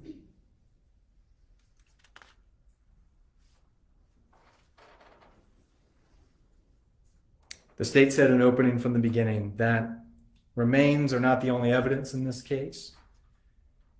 You can take circumstances of the relationship between William and Teresa, like how she's treating him, and use that instead. The circumstances of the relationship, and this is what they bring you. Multiple witnesses who had no concerns about Teresa being violent towards William.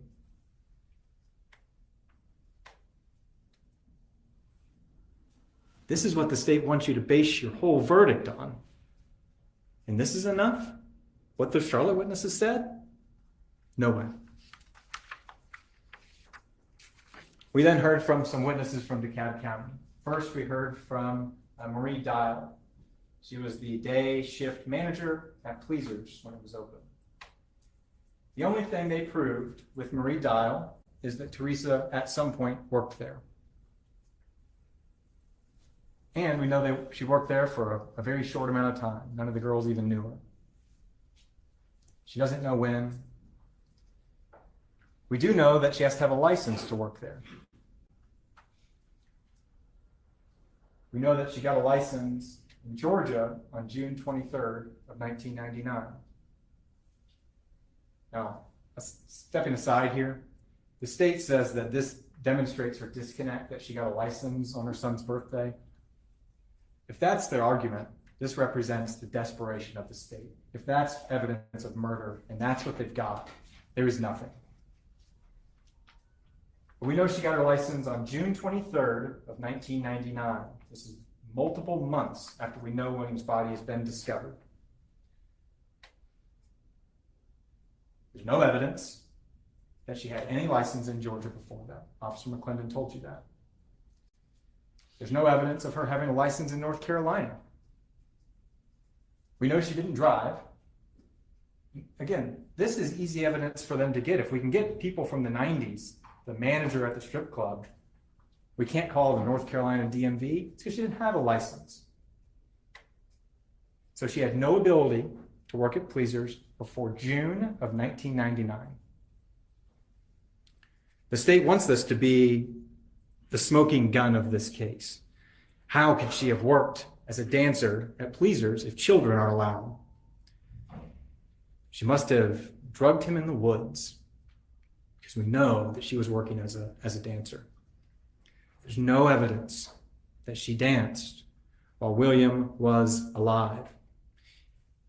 I'm going to repeat that again. There is no evidence that she danced while William was alive.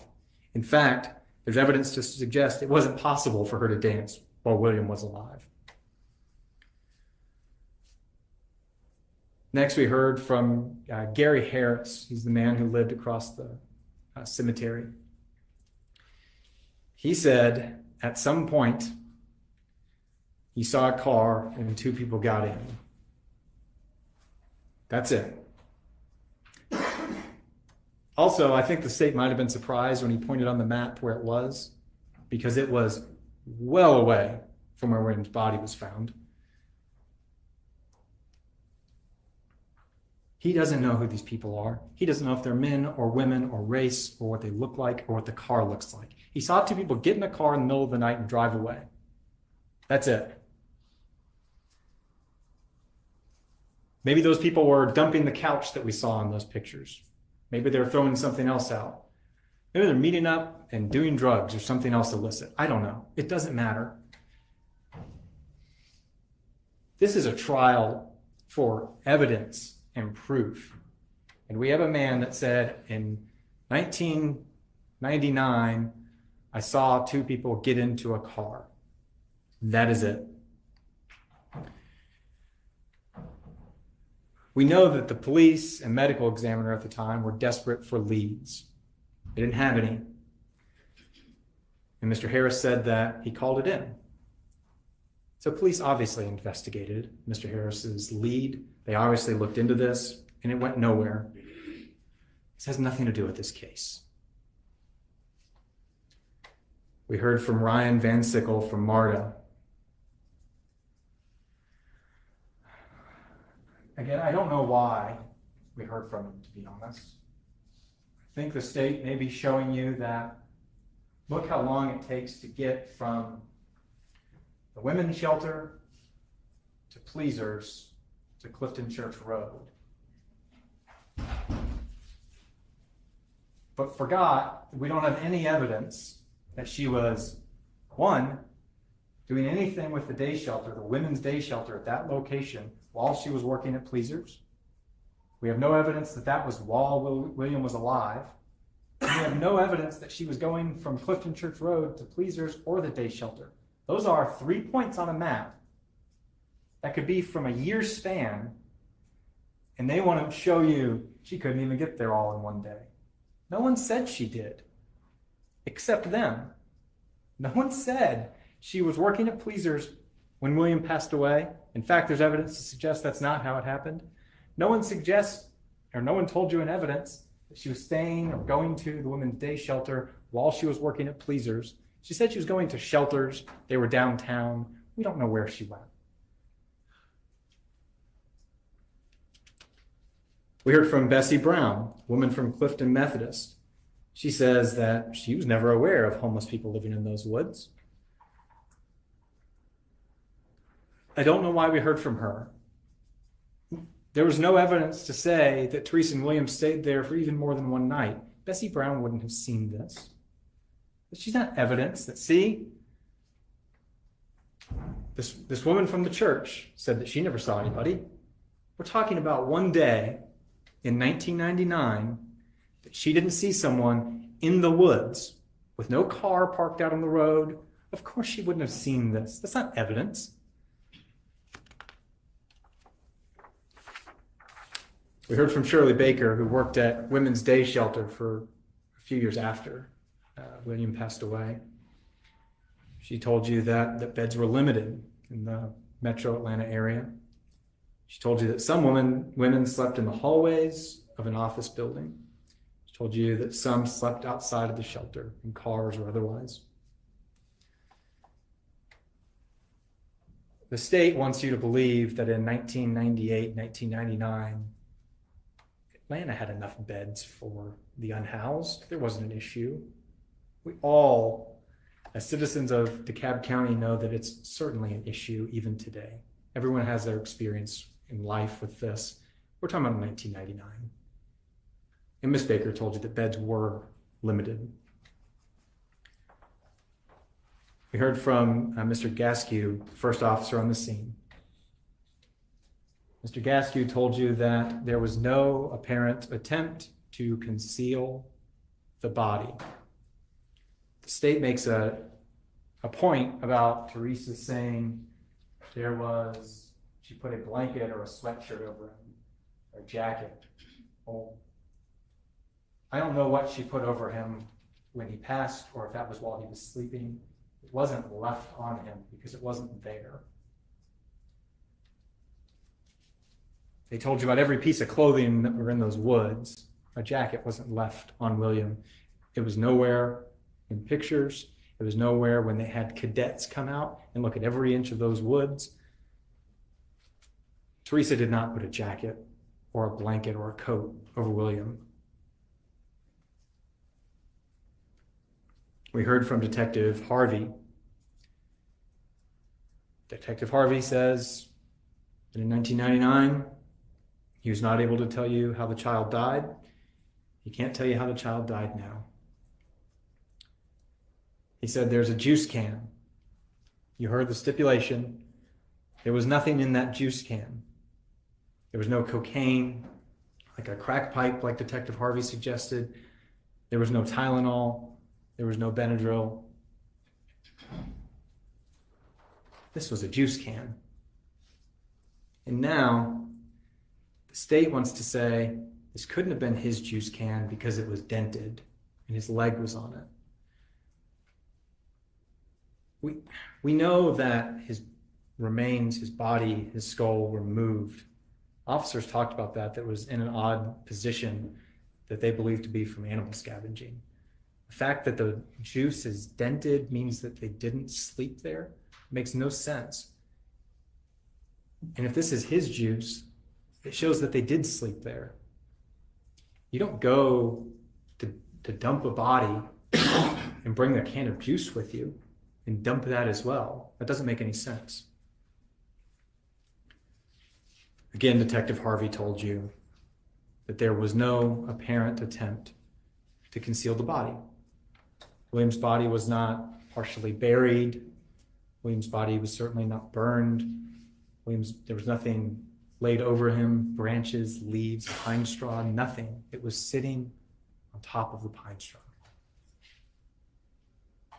Woody Hall, the medical examiner investigator, told you as well, no attempt to conceal the body.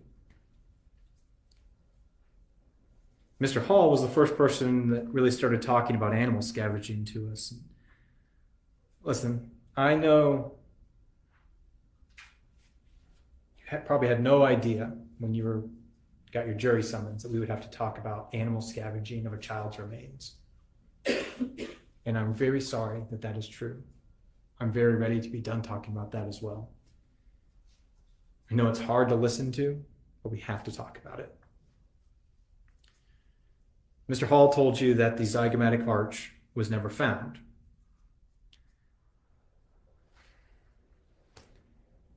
This is because it was taken by an animal. They sifted through soil all around the body. Mr. Hall said they would go down 18 to 24 inches through the ground. They were able to find teeth. They were able to find finger bones, tiny bones, because they sifted and looked. That bone wasn't there because that bone was carried off. We know that the skull was moved, certainly from the body, at least 10 feet. We know that the jaw, the mandible, was also found several inches from the rest of the skull. There was damage all over the mandible. There was damage on this corner of his jaw and this bone right here. This is animal scavenging. All of the evidence here points to this. There is no evidence that points anyone to the fact that this is something different. That's a possibility. We can't prove it. It's a possibility. That's as much as they get. And that's what Dr. Tice told you. Meredith Tice came, the forensic anthropologist. She said this can absolutely be animal scavenging.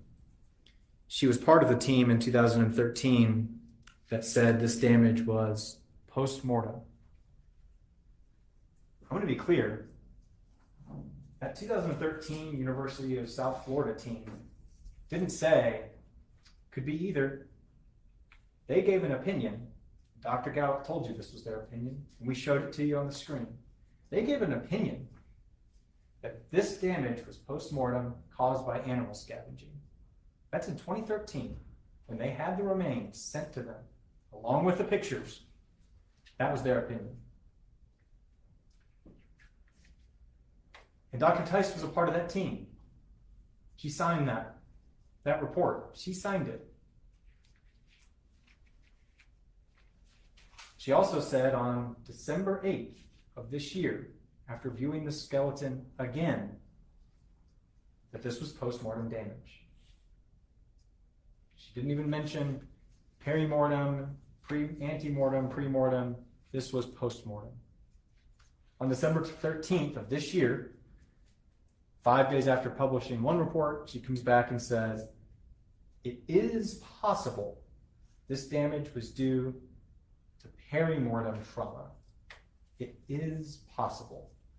And she cites the lack of scraping specifically on this bone, on the zygomatic arch.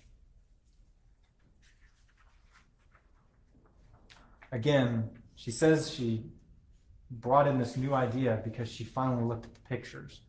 These are pictures that her professors were sent. These are pictures that the team was sent at the University of South Florida. These aren't new pictures. These are pictures they've already looked at. Dr. Gallup told you that he sends pictures. Of course he sends the pictures. He doesn't just tell people what's in them. He's hiring somebody to review the case. He sends the whole case. We also learned that the skeleton that Dr. Tice viewed had been altered from the clay reconstruction. And there was clay and cotton filling in the gaps on that mandible and other locations where the bone was no longer there, where the bone was gone from gnawing. Dr. Turner told you and showed you the pictures from the scene and the pictures from Dr. Tice's review. There was clay on the ends, covering up even more fraying of the end of that bone. We're not talking about fraying of a bone on his hand. We're talking about a bone that goes right here. And this is where the bone was broken. Come on. But the state wants to rest on, it's possible. It's possible that it was around the time he died or before he died. It's possible. The state doesn't get to convict people with it's possible.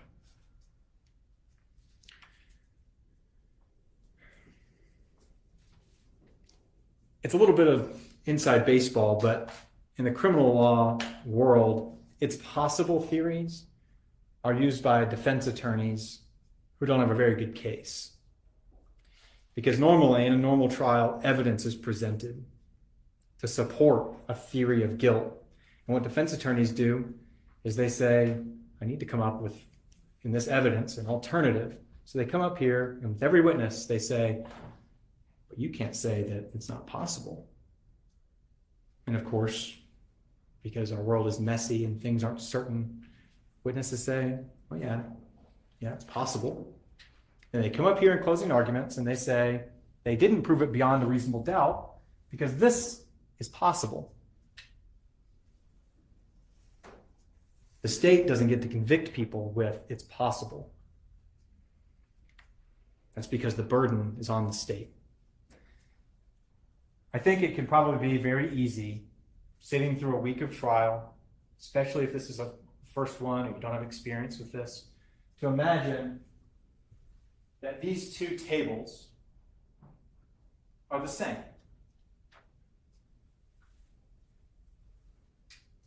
That the trial is a competition between two tables, the state and the defense.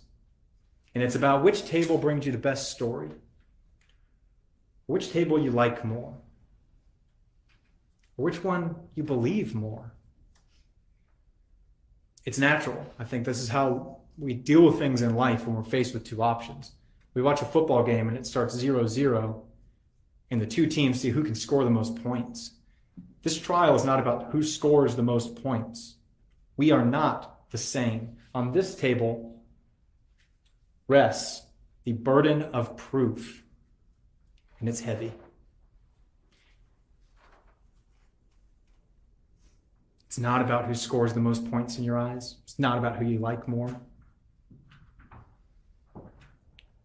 In order to shake that burden and convict Teresa, they have to prove each and every element. That burden's not on that table. That's how our system is designed. This table doesn't get to live on, it's possible. They have to prove this indictment. They have to prove it beyond a reasonable doubt. I want to talk to you about what this is. The judge is going to read you the law. It's a big packet of all the laws that she's going to read you. But reasonable doubt, it is simple. It's a doubt that you can give a reason for. I'm going to say that again. Reasonable doubt means a doubt that you can give a reason for. If you're looking at this evidence, your mind is wavering about what really happened. If you are unsatisfied with the evidence, unsettled, that is reasonable doubt. If you have these doubts, you are required to find Teresa not guilty. Now, the state's going to rely on the fact that they don't have to prove this case to a mathematical certainty, and that's true. But they do have to prove it to such a certainty that you don't have any possible reason to doubt their story. Their theory, their case needs to leave you so satisfied that you can't think of a reason to doubt their case. This is a heavy burden, and they are going with, it's possible. The judge will tell you that even if you have a grave suspicion that Teresa is guilty, that's not enough. This is a heavy burden, and we're nowhere close.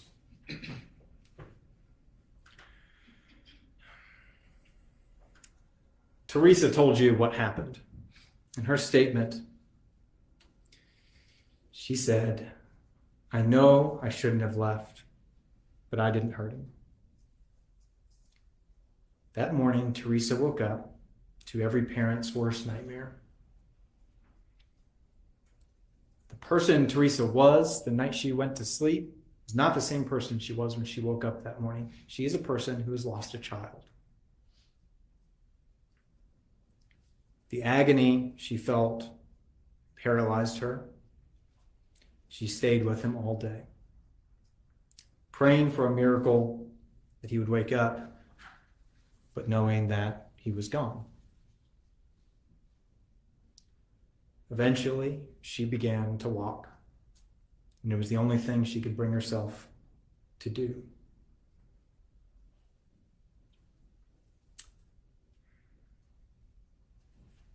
Teresa Black, as you have witnessed her in court, and this woman sitting in this chair, is not the woman that's on trial.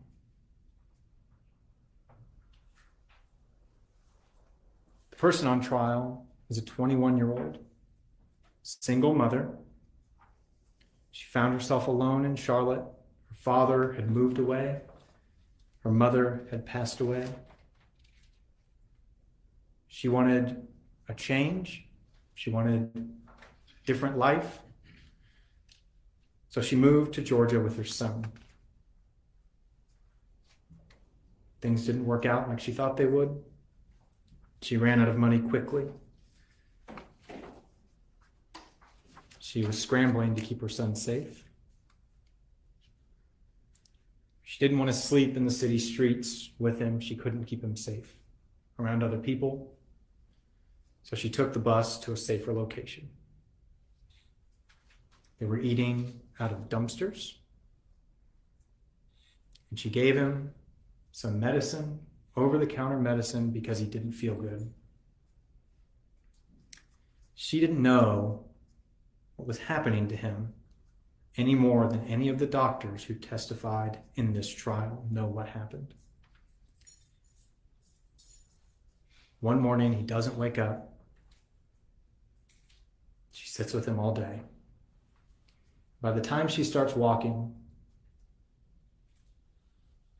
in her mind, it's already too late. She's afraid, people will think that she killed him. She's afraid people will think that she hurt him, and she knows she didn't. As days go by, she starts to get stuck. Now, no one will believe her. Everyone will assume the worst.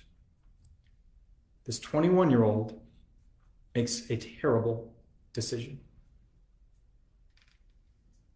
It starts to snowball. It starts to get out of her what she thinks, I can't go back now. At some point, she goes from not telling anyone to being faced with a decision. And she lies. She gets back to Charlotte. People ask her directly, where's William? She makes a decision and she lies. The lies start to compound. They begin to snowball out of control.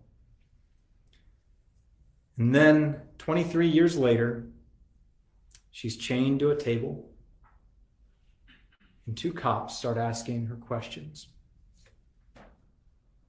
about the nightmare she's been living with for, at this point, over half of her life. She doesn't tell the truth right away. And you all can hate her for this. You can hate her for these lies. That is not what Teresa Black is on trial for. The state's entire case has been an attempt to make you hate Teresa Black. And I think that was not a difficult thing for them. We as a society don't like a mother lying about their child passing. We as a society don't like a mother not reporting a child's death. We don't. And they need you to feel so strongly about that, and feel so strongly about these emotions that you look past the science. Because without emotions, this case is nothing. Without the emotional spin that they want to put on this case and make you feel, this case is nothing. It's time to talk about what Teresa is really on trial for.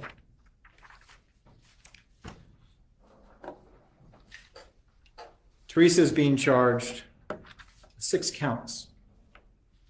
2 of them are felony murder. Felony murder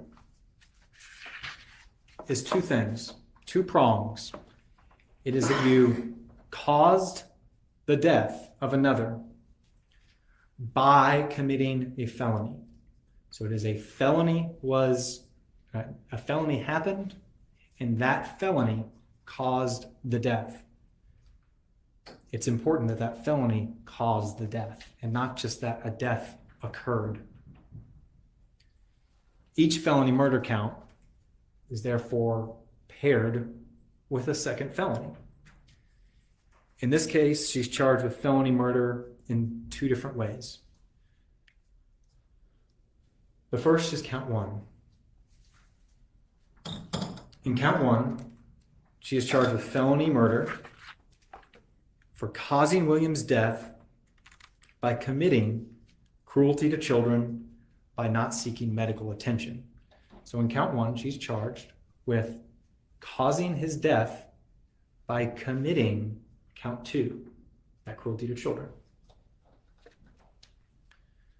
So, to find her guilty of this count, you must find beyond a reasonable doubt that she committed cruelty to children by not seeking medical care, count 2, and that this act is what caused William's death.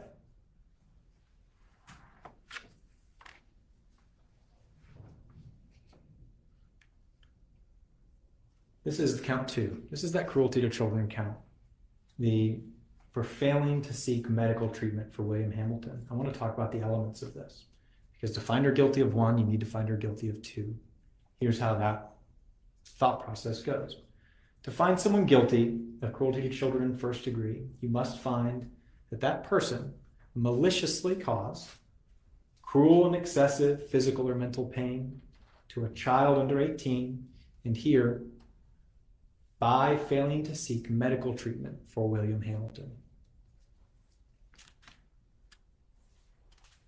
Malice, the state talked about it briefly, but malice is an intent to cause that pain. I want to be very clear with that. This is not an intent to not seek medical care. Well, we know she intended to not seek medical care. That's intent. Malice means an intent, and that action was intended to cause that pain or willfully did that while aware of a strong likelihood that pain may result. For this, to find her guilty of cruelty to children for not seeking medical treatment, you have to find that Teresa didn't take William to the doctor because she wanted him to experience this cruel and excessive pain, or she didn't take him to the doctor while aware of a strong likelihood that he was going to experience cruel and excessive pain. Next, we have count 3, our second felony murder. This is the felony murder that is attached to count 4, the Tylenol Benadryl cruelty count. Again, to find her guilty of felony murder, count 3, you must find, beyond a reasonable doubt, both that she is guilty of cruelty to children by giving him diphenhydramine and acetaminophen, and that this act caused William's death.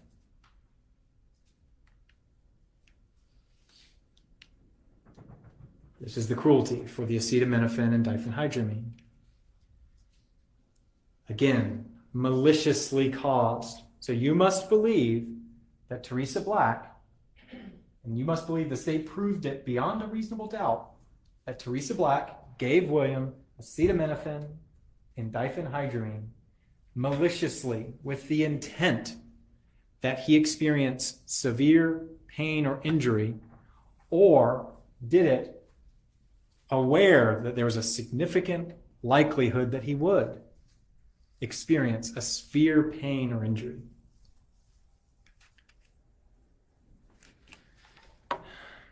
Count 5 is aggravated assault.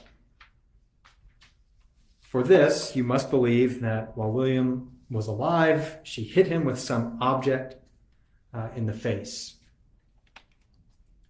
The language here is that she caused serious bodily injury by striking said victim in the head. So you must find an assault to another person with an offensive or deadly weapon. Count 6 is concealing the death of another.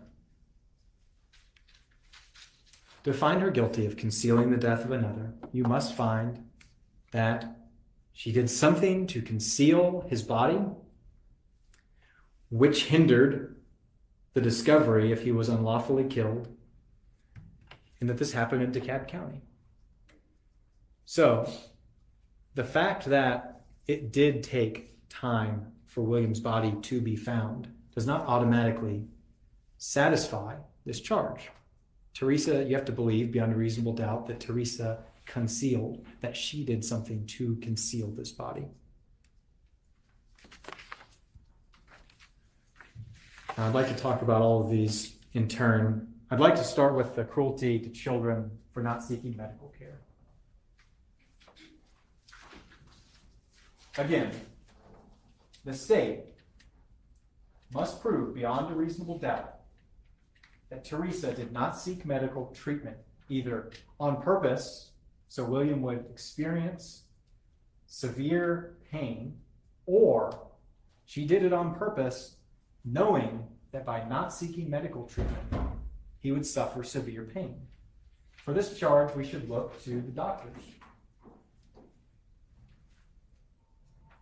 They are the ones that provided any medical evidence about what was happening with William. We heard from two experts, Dr. Gallup from DeKalb County and Dr. Turner from St. Louis. And they both told you the same thing.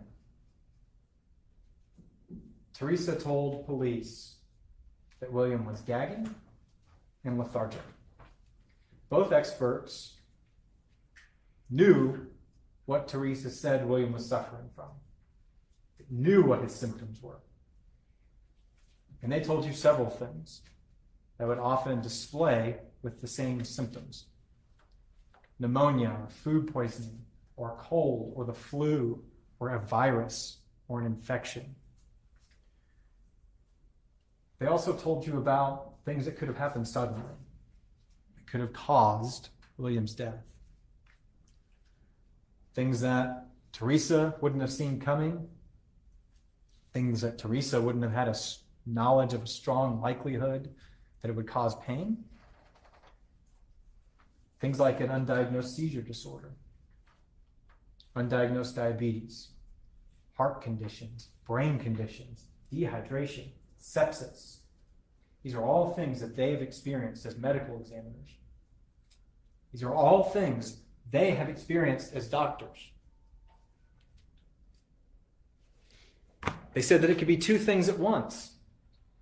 He could have had a cold. He could have been tired because he didn't eat that day. And something unforeseen could have happened that caused his death.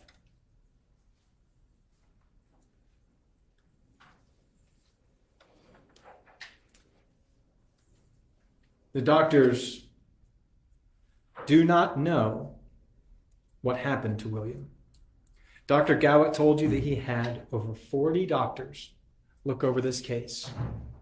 From the time William was identified until now, he's had 40 doctors review this case. They don't know what happened either. How is it fair for the state to expect you to know what happened? Both of these felony murders require causation. You committed this specific felony which caused the death.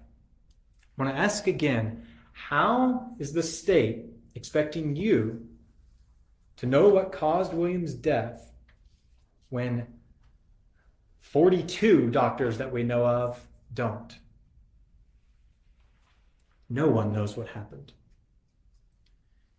And remember, this is not about looking back in hindsight, that Teresa should have taken William to the doctor, and we only know that because, well, it was serious enough that he passed away.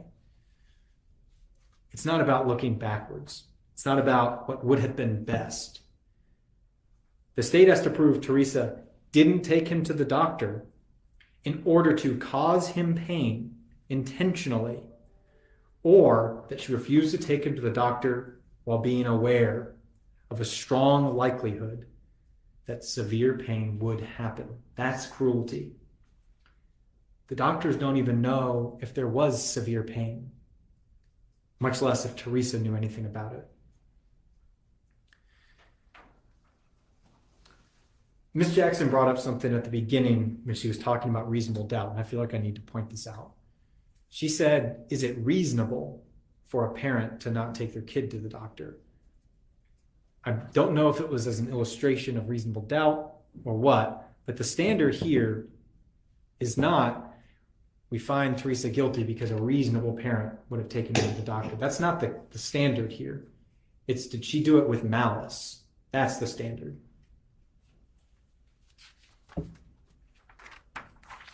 With so many potential causes, that could happen like that and cause a child to pass away, a parent has no idea their child is in any danger of receiving any significant pain. They would have no idea they needed medical care. Let's look at what Teresa saw. Her recounting of William's symptoms is the only recounting we have. It's one of those times that the state discounts Teresa's statement until she says something they want or need, and then they believe that part. The only thing we have about William's symptoms are what Teresa told us. We have nausea, causing him to experience some sort of gagging, and we have acting lethargic. Now, Ms. Jackson stretched that out a little bit, saying there were 7 symptoms that he could no longer walk or talk. She didn't say he lost the ability to walk or lost the ability to talk. It's that he didn't want to get up. He didn't want to talk. He was lethargic. He was tired. This is every virus a kid gets. 6-year-olds get sick all the time. And this is what it looks like. Gagging and feeling lethargic is what we have. Dr. Goward agrees with that. This could have been a cold. This could have been a virus that didn't kill him.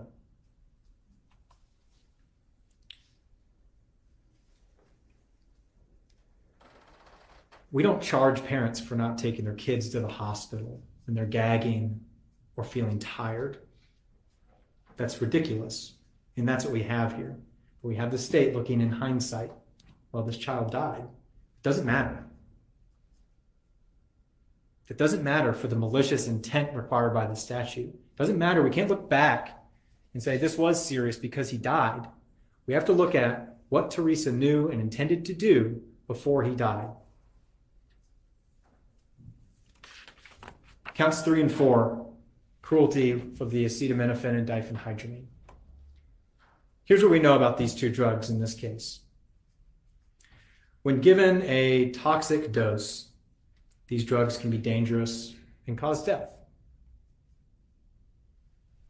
So, how much was William given? We do not know. We have no idea. Dr. Jackson told you he has no idea how much of these medications William had. Dr. Goward told you he has no idea, that comparing skeletal muscle to dosage or blood is comparing apples and bananas. Dr. Turner told you the same thing. It could have been a toxic dose. It could have been a therapeutic dose, meaning the correct dose for a child of William's age and size. It could have been an underdose, meaning not enough medicine to even do any good, much less harm. A therapeutic dose and an underdose would not have any ill effects on William. It would not cause pain. It would not cause toxicity, unless, like Dr. Gonzalez told you, William had a genetic liver disorder where a therapeutic dose could have been deadly. And if that's true, Teresa's still not guilty, because there's no strong likelihood that giving an appropriate dose of Tylenol is going to cause severe pain. So all of the doctors agree that we have no idea what dose William received. The state wants you to say that there is proof beyond a reasonable doubt that he received a toxic dose and that Teresa did it all on purpose. She intended for him to feel the pain with that Tylenol. No doctor is ever able to say how much of those medicines William received. And the state wants you to pick. They want you to say, despite getting no evidence of it, we say beyond a reasonable doubt that he received an overdose of these 2 medications. Their Back. pharmacist, Be safe, Tammy. Dr. Gonzalez, said, well, these symptoms are consistent with toxicity from these 2 drugs. Hey, and welcome Yeah. anybody if I've missed They're also anybody coming consistent in. with Hi. everything else that Dr. Gallup listed out. We went on and on. Yeah, I would expect those symptoms from that. That means it's also consistent with pneumonia and consistent with a cold. It's still no more evidence. When your symptoms are gagging and feeling lethargic, it's consistent with so much.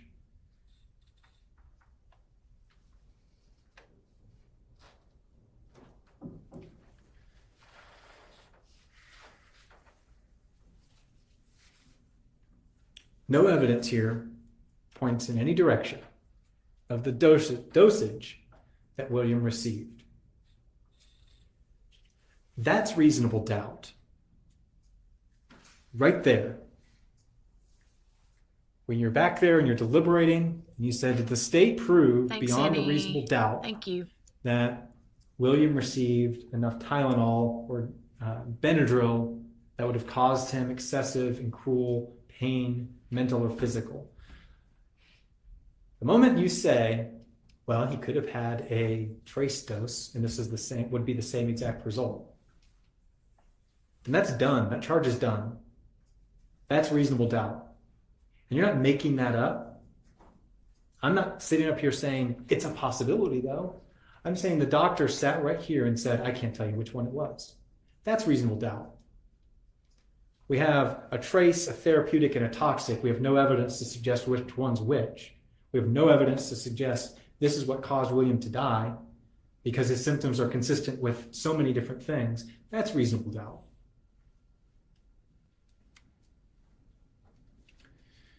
Ms. Hodder's cross-examination of Dr. Turner, she spent quite a while with Dr. Turner asking her to read medical labels, medicine labels. Oh, and you guys, please give the video a thumbs These up are all if you haven't medicines yet. that Ms. Please Hodder give said the she video a thumbs purchased up. herself. And she went to the pharmacy during trial in 2024. She was asking a lot of questions about medications that doesn't provide us anything. All of her questions on that cross-examination. And how do we know that? If she had real questions that she wanted to ask about these medications, she would have asked those questions of her own witness, the pharmacist. Because Dr. Turner didn't provide any different opinion on these drugs than Dr. Gallup or Dr. Jackson. She said, when I asked her questions, it could be toxic, it could be therapeutic, it could be trace. She did the same thing. She didn't say something outlandish apart from the other doctors, but Ms. Hodder got up and went for half an hour asking her questions about these medications. Why not have your pharmacist answer those questions? Well, because she wasn't looking for any real answers when she did that. She wasn't looking for anything that would help you. She was trying to score points with a dramatic cross-examination. Because the truth is, Dr. Turner or her own experts, pharmacist, toxicologist, medical examiner, they don't know what dosage William received. Also, she didn't ask any questions about what was available in 1999. That would have been a question for the pharmacist. What drugs were available on the shelf in 1999? Her own expert that she flew in from California to come talk to you about drugs. He's been doing this since 1980. We don't know what the dosages were then. Not that they matter, because we don't know what he received. We don't know what the labels said. We don't know what section of the pharmacy they were in. We don't know if there was children's medicine that had both. We don't know if it was a lozenge or anything. They didn't ask those questions because they didn't want real answers. They wanted drama. They wanted to put Dr. Turner on the spot, make her read directions and labels, and pretend that it's proof that a medicine says keep out of reach of children, that should put Teresa on high alert. Every medicine says that. This was all smoke and mirrors. And it's another example of the state not giving you any evidence, because there isn't any. It's not that they would choose to not give you evidence. Thanks it's for not that the they would thumbs up, choose guys. And I did to instead post have to have a poll dramatic cross-examination. It's because that in evidence doesn't the chat. exist to convict Teresa. Give that an answer. Before we move on from these 4 counts, the murder and the cruelties, I'd like to remind you of what Dr. Gowett said in his testimony. It is the last thing I asked him. No evidence to call this a homicide in 1999. No cause of death. No evidence to call it one now. Dr. Turner said there was no evidence to suggest this was a homicide. There's no evidence that points them in that direction at all. There's no evidence that points them in the direction of William died because his mother maliciously didn't seek medical treatment, or that William died because his mother maliciously overdosed him on Tylenol or Benadryl. There's not even evidence that pushes them in that direction over other options. That's reasonable doubt. These are experts in their field. Rely on them. And they're not my experts. Dr. Turner was mine. We called her in. We wanted to give you an outside opinion, somebody that didn't work in this case. Dr. Gowett is the medical examiner in DeKalb County, called by the state. And he cannot tell you how this child died. And the state wants you to ignore that and say, yeah, but his mom was rude in Charlotte. So we're going to ignore it. Exactly. Yeah, his mom didn't give him Halloween candy, or his mom pushed him in the chest twice. So we want you to ignore that anyway. Well, yeah, his mom lied after he was dead. So forget what Dr. Gowett, Dr. Jackson, Dr. Gonzalez, Dr. Turner say. Because she lied about it to police when she was handcuffed to a table. That's the leap they want you to make. Count 5 is aggravated assault, and this is the most ridiculous charge in this indictment. But it illustrates that the district attorney, they're not truth seekers like Investigator McClendon says they are. From the very beginning, there were signs of animal scavenging. That is what the experts believed when they looked at it, and there was no evidence to say it wasn't. Woody Hall was the first to mention it. Skull completely detached and dragged over 10 feet away from the rest of the body. Again, I hate to keep talking about this. I hate to keep having to pretend William is those bones. When he was so much more than just that, but we have to talk about it because the state has indicted her for breaking one of them. William's jaw was also separated from the skull, and it had damage all over it. We talked about the bones that come under your cheekbone when you open your mouth. Those were damaged. The balls of the jaw, those were damaged. The corners of your jaw, those were damaged. The nasals, those were damaged. The zygomatic arch, that was damaged. We're talking both sides of his face. He was missing other bones. He was missing a rib. Have a He was good missing day, fingers. Kel. He was missing, Have a I good think, a day. tooth. Hope to see you soon. Why not charge her with injuring those? There's just as much evidence. The only evidence here is that a bone was broken. So why not charge her with hitting him in the ribs too? A rib had come detached.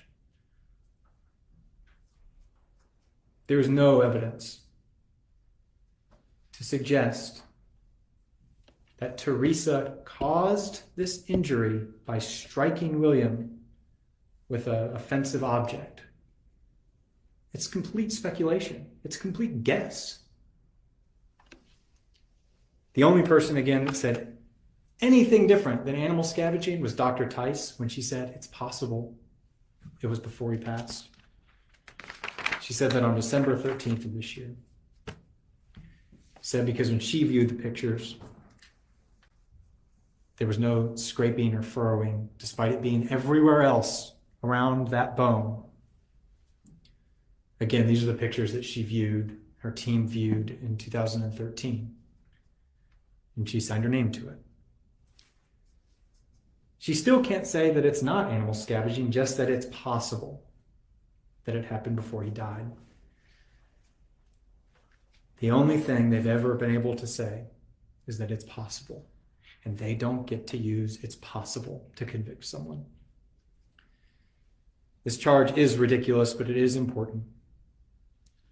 It's important to illustrate what the DeKalb County District Attorney is willing to do.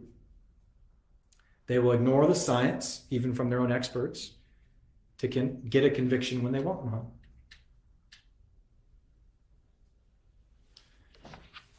At the very beginning, Lieutenant Quigley said he was brought into this case. The DA was really excited about this new lead. Forget truth-seeking. They want another chance to get Teresa. They have a broken bone, so they looked at this indictment and said, throw another one on there. We'll see if something sticks. They have to prove this beyond a reasonable doubt. The best they can ever do is ignore the experts that say, looks like animal scavenging, jump straight on to the one person that says it's possible, and then jump from there to get to reasonable doubt is to say, yeah, but she pushed him once in the chest. She pushed him into a chair. See? It goes from it's possible to beyond a reasonable doubt because of the things that Ava said weren't serious and not a big deal and weren't abuse. This is not how our system works. That's not truth-seeking. Finally, I want to talk about concealing the death of another. I'm going to guess this count has been in your mind the entire trial. On its face, this count seems like the only one the state has provided any evidence for. Yeah, it did take a long time for someone to find his body. That must mean it was concealed. The truth is, they have not provided any additional evidence above any of the other counts. To find someone guilty of concealing the death of another, you need to find that they concealed it, that they hid it, or that they attempted to conceal it.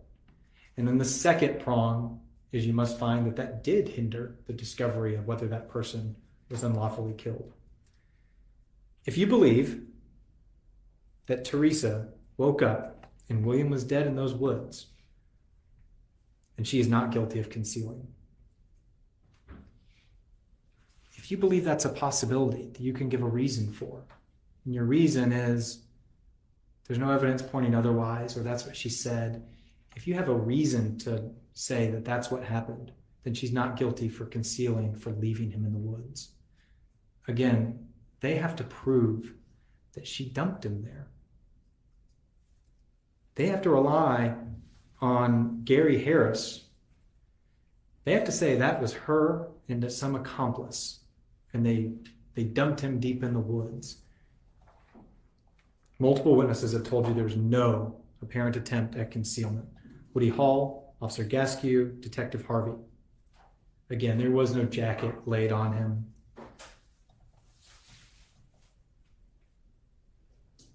Another way that a person can be found guilty of concealing the death of another is if they lie or mislead about the whereabouts of a person who is deceased. And the problem with the state's case here, they have to prove that deception, just like they have to prove that act of concealment, they have to prove that deception took place in DeKalb County.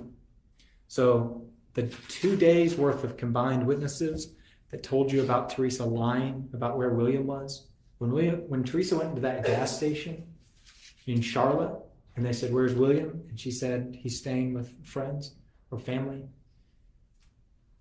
that is concealing. and that is concealing in Charlotte, North Carolina. They can charge her there. That's the appropriate place. That's a crime. Happened in Charlotte. Teresa Black said it happened in Alaska. Fine. Maybe you say it happened in Phoenix when she didn't tell officers right away. Fine. The only time we have Teresa talking about William's location was the phone call with Ava.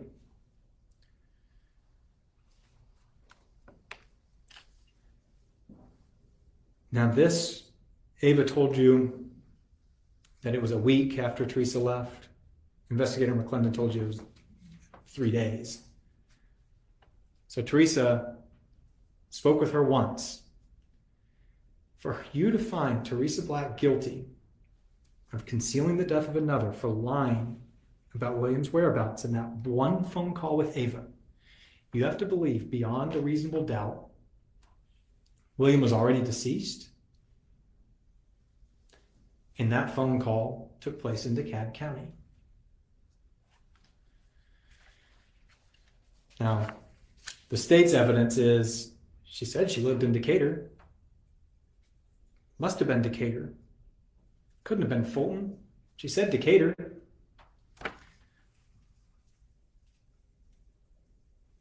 That's not beyond a reasonable doubt.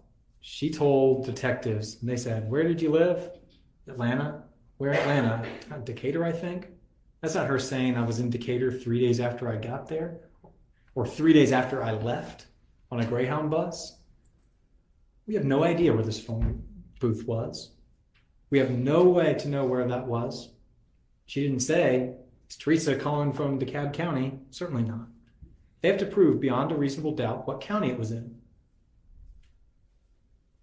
They showed you the special circumstances in that when there's evidence that a crime took place in more than one county, then either county is fine for reasonable doubt. There was one phone call. They didn't move that phone booth mid-phone call to multiple counties. One phone call where you have to prove beyond a reasonable doubt it was in DeKalb County. You have to prove beyond a reasonable doubt that William has passed away at that point.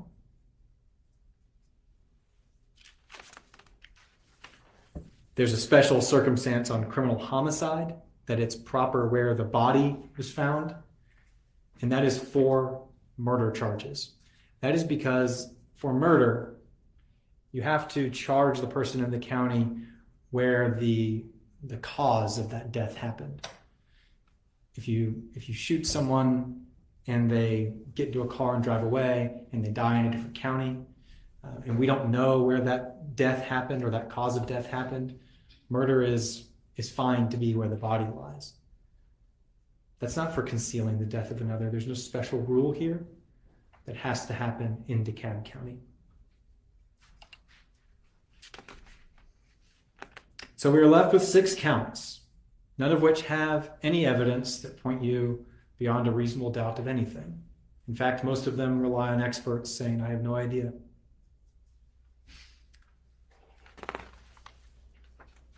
When I sit down, I'm not going to be able to get back up and talk to you anymore. It's the way this works. Those are the rules. I have to just sit there. I'm going to be relying on you to remember the evidence with your own memories and your notes and the notes and memories of your fellow jurors.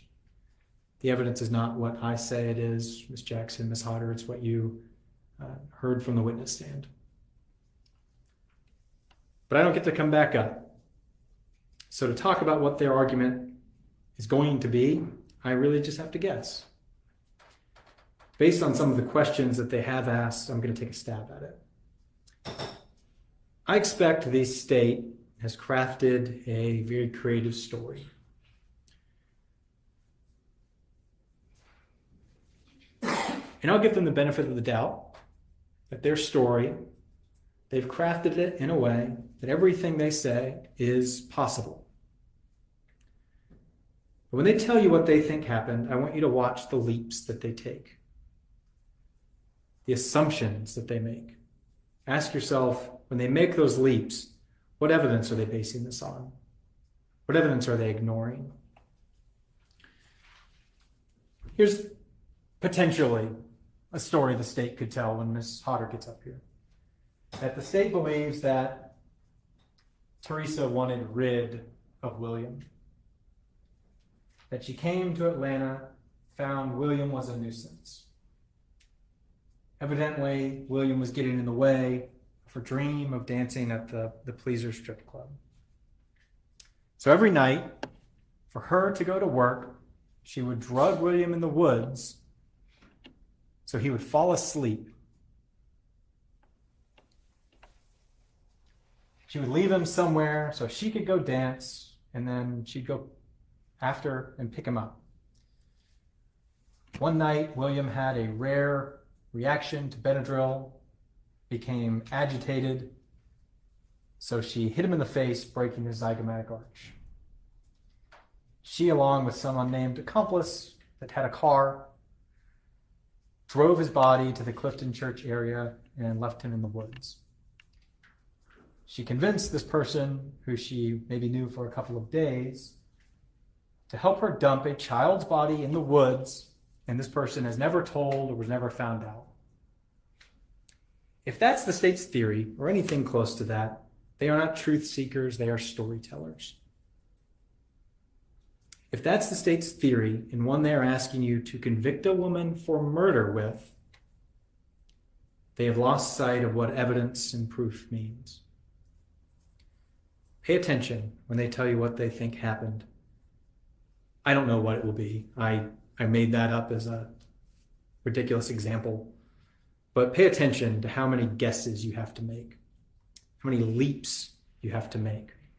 Because in that story I just told you, you have to take the leap of she either knew someone in Atlanta or she met someone quick enough, formed a relationship that that person would hide a child's murder with her, that she came here and got a job immediately, despite not having a license, started dancing within the first 2 days, and all of this happened with William's death within the second day or so, so she had time to hide the body and then lie to Ava. Think of how many leaps you have to make for that. And again, possible. There's 100 stories I could come up with that are possible. We're talking about beyond a reasonable doubt here. I expect they're going to spend a significant amount of time telling you why Teresa's statement's not believable. Again, this is not about comparing stories. On one hand, you could believe what Teresa told police. On the other, we have the state's story, whatever it is. If you believe Teresa's story, then it's not guilty. If you believe the state's, beyond a reasonable doubt, then it's guilty. In the middle, where we don't know what happened, that's not guilty too. That's not proof beyond a reasonable doubt. If you don't know what happened, your job is done.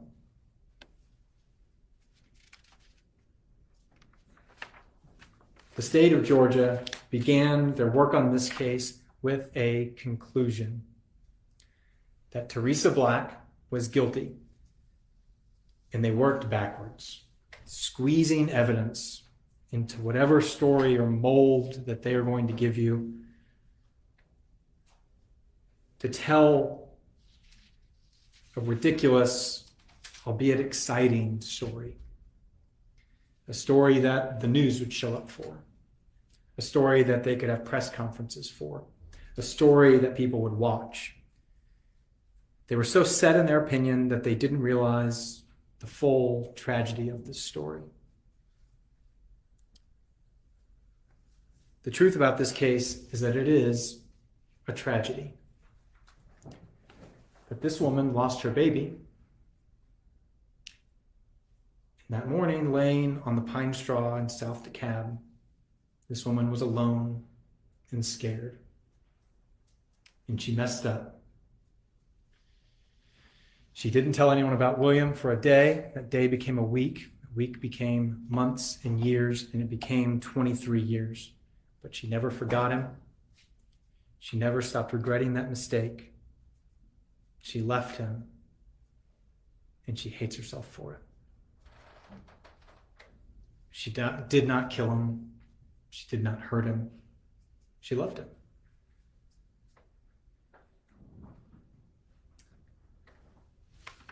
I have represented Teresa for a long time now. And as attorneys do, I have done what I can do to protect her as my client. It has been the honor of my career to do that.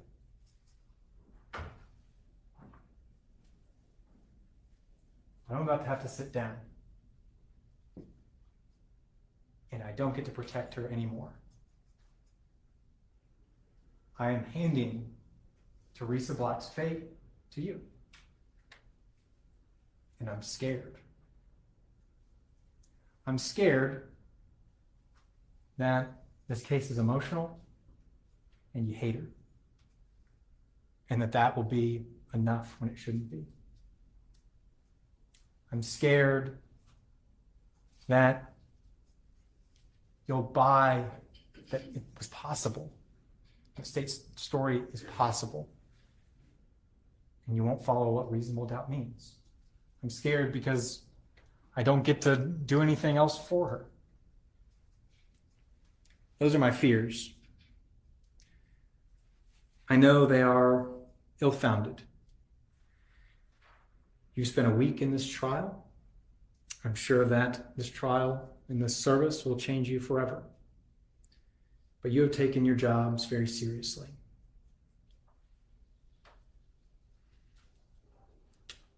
You understand the stakes in the law and the facts. I know you will follow it. I know you will be truth seekers. And I know you will find Teresa Black not guilty of all 6 charges, because that is the truth. Thank you. Thank you. All right, you guys. Do you think it was enough? All right, ladies and gentlemen, it is about 12:15. I was hoping to get through all of the arguments this morning, but we still have another hour or so to go. Do y'all want to break for lunch and come back? You want to keep going? Keep going. Keep going. Keep Okay. going. All right, let me please take a quick comfort break, and we'll be back momentarily. They want to get to it. They want to get through it. So I'd say what they will end up doing is, my guess is, hey, Billy, good morning to you. 9:15 a.m. on the West Coast. So my guess is that they're going to probably finish out the last. I like the comfort breaks too, Kel. I really like Judge Jennifer Darrow from Wisconsin. She calls them comfort breaks. I like that too. But I think that they're going to go ahead and let the prosecution finish their close out. And like she said, it might take an hour or so. I don't know if they'll take the full hour. I kind of doubt it, but it's possible. I don't know.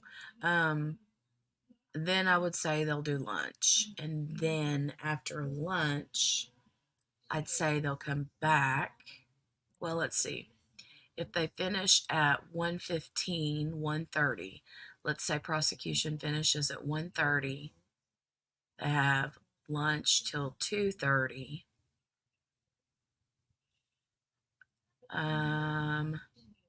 Go straight into jury instructions and then possibly let them deliberate if they want to. The judges usually don't like to give the final instructions or the jury instructions and then send them home. She would be more apt to do the jury instructions and then like wait the following day and do the jury instructions and then deliberate. They say they don't like to do that because everything's fresh in their mind. You know, they kind of like to have everything happen the same day as the closing arguments. So, we'll see. We'll see how it goes. We'll get through this hour and 15, and see what the judge decides. But what do you guys think? The poll, let me go back up and look at the poll real quick and see what you guys are at on the poll. So, wow, we only have 10 votes. There's 13 people in here at the moment. 3 more people. Come on, 3 more people vote for me. But we have, do you think Teresa Black will be found guilty on the felony murder counts? That's the question I asked. And we have 40% say yes, 20% say no, and a big whopping 40% are not sure. So, yeah, I know, right, Lee? It depends on how long that comfort break is, or the rebuttal is, I mean. For sure. We will see. I'm still not sold on the Billy. The poll should be at the very top of the chat, pinned. If you don't see it, then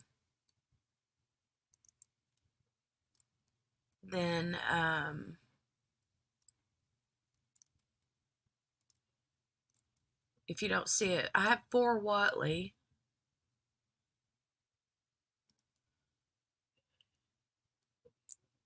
I'm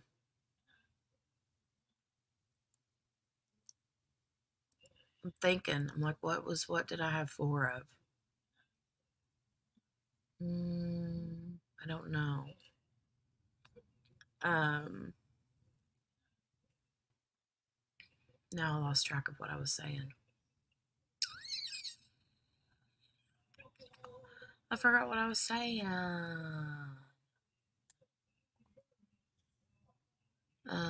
Okay, somebody else voted. I think that was probably Billy. Yay, I'm glad you found it. But I'm not positive. I don't know that they're gonna find her on. I don't know that they're gonna find her on guilty on the felony murder. I don't know. I just don't know. I don't know. I'm not so sure about that one. The others, though, I feel like are slam dunks, but what do I know? I have no idea. Kel says, I say yes because she failed to get him medical treatment, even though she knew something was wrong with him. Well, didn't they say that was part of the felony murder? Because I know when that part came up, I was chit-chatting in the chat, and my brain can't do 2 things at once. So, I know that they hit on that, but I don't know that I heard specifically what that covered, you know? Not sure. Ay, ay, ay, ay, ay, ay. Ay, ay, ay, ay, ay. Right, Kel? Oh, goodness, you guys.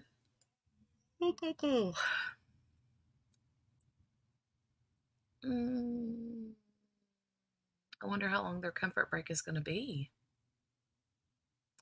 I do not know. I'm thinking about rearranging my space in here. I mean, you can't see much of it except for right here. But I'm thinking about changing my space around. Yeah.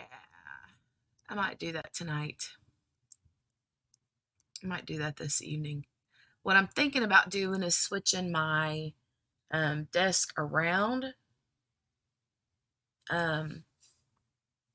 Yeah. I'm thinking about trying that. I just don't know if I like it. I'm a creature of habit, so when something works well, I tend to stick with it, and I don't like new things. So I'll have to figure that out. Hold on a second. Got a kiddo coming.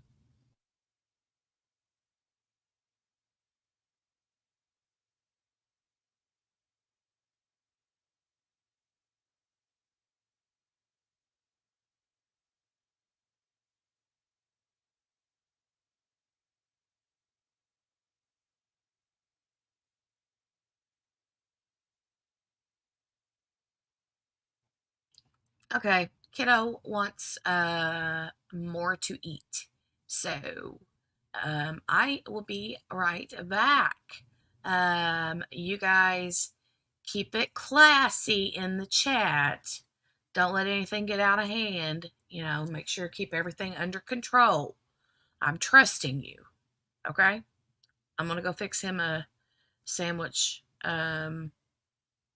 and see what else I can get him to snarl down into his little body. He's like an empty hole. You know what I'm saying? So, oh, Patricia, hi. Hi and welcome. Nice to see you here. Welcome, welcome, welcome. All right, I will be right back, guys.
I'm back. Oh, I'm back. Lunch or a brief break? Yeah, it's just a brief. The judge said a comfort break. What do you mean a pop-up? Yeah, I put the pop-up poll up, Tammy. Yep. Lee said he'll be back. Let me see what comments I missed. Gail, hey, Gail. Gail says, hi, Patricia, I agree. Confusing. Beyond a reasonable doubt is a tough one. Yeah. Patricia had said, they said that just her not getting him care wasn't enough for the murder charge. Given what she knew was wrong with him at the time, this one is confusing. Yeah.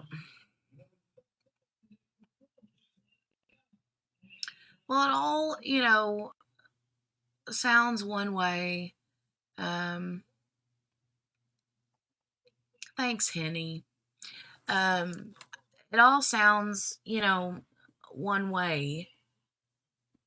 But then whenever, those jurors get back there in the deliberation room and they have those verdict forms for each count, like in front of them, it asks them specific questions. And they have to be able to, without doubt, say yes or no to those, based on what the definition of those terms reads to them. So I don't know. Tammy said, I think one count of felony murder. Kel says felony murder is when a death occurs during the commission of a felony. The felony would be cruelty to a child. Yeah.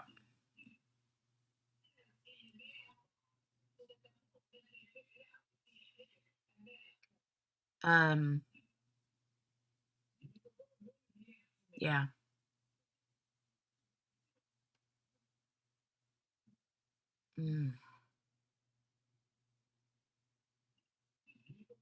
That's where I'm at, Patricia. I think she is too. I just don't know that based on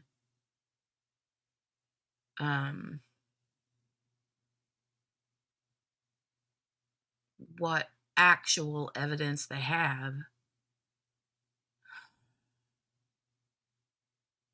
I don't know. Very, very tricky. Billy says, but she left his body just to be. What mother would do that? I would find help even if they were dead. Needs taken care of. I know. And then she went on her merry way for 20 some years, like nothing ever happened. That is what I think is a slam dunk on the guilt part, where I'm not 100% sold on the fact that they're going to find her guilty is on the actual murder charge. I think she did. I don't know that she did it on purpose or not, but that's beside the point,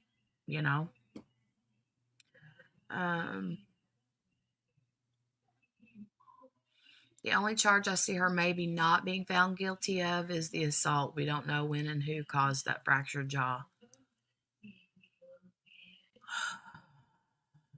Oh, yeah, because I remember them saying the assault.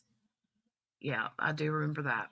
And that's when they mentioned that earlier, Kel, that made me think, I think it was Gail in the chat. Was that you, Gail, that had asked a day or two ago about whether or not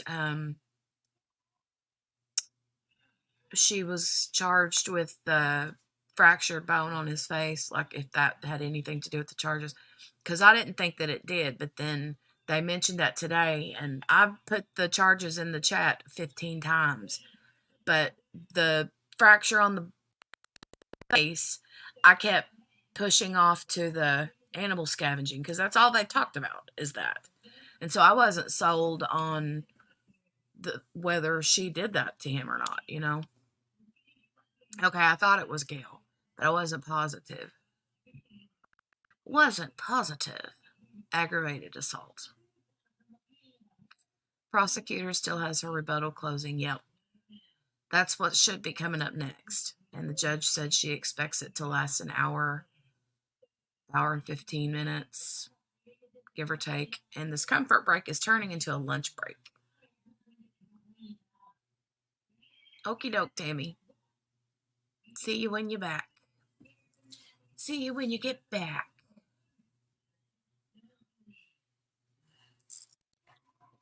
Oh my goodness. What I was saying.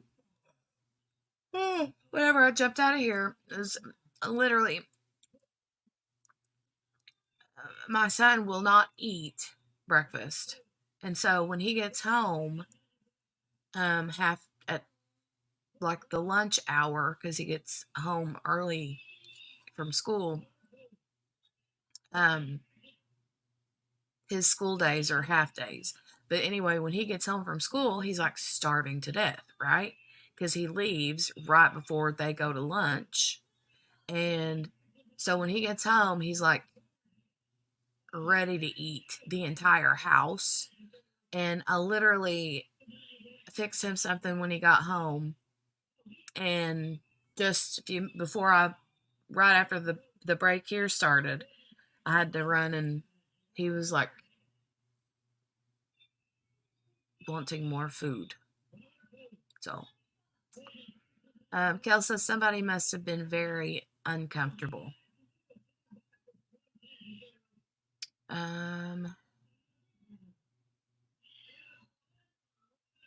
Oh, I know, right? For the comfort break. That took me a minute, Kel. I swear.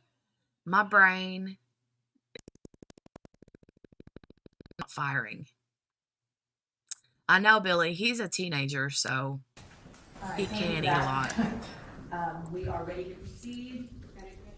Hey, Dawn. Good to see you. Hey, Dawn. Welcome, welcome. Sweet Dawn. I didn't realize she wasn't here. I would have brought you out yet. Sorry.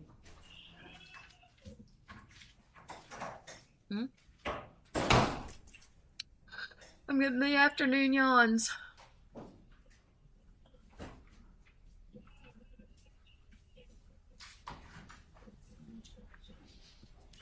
Afternoon yawns.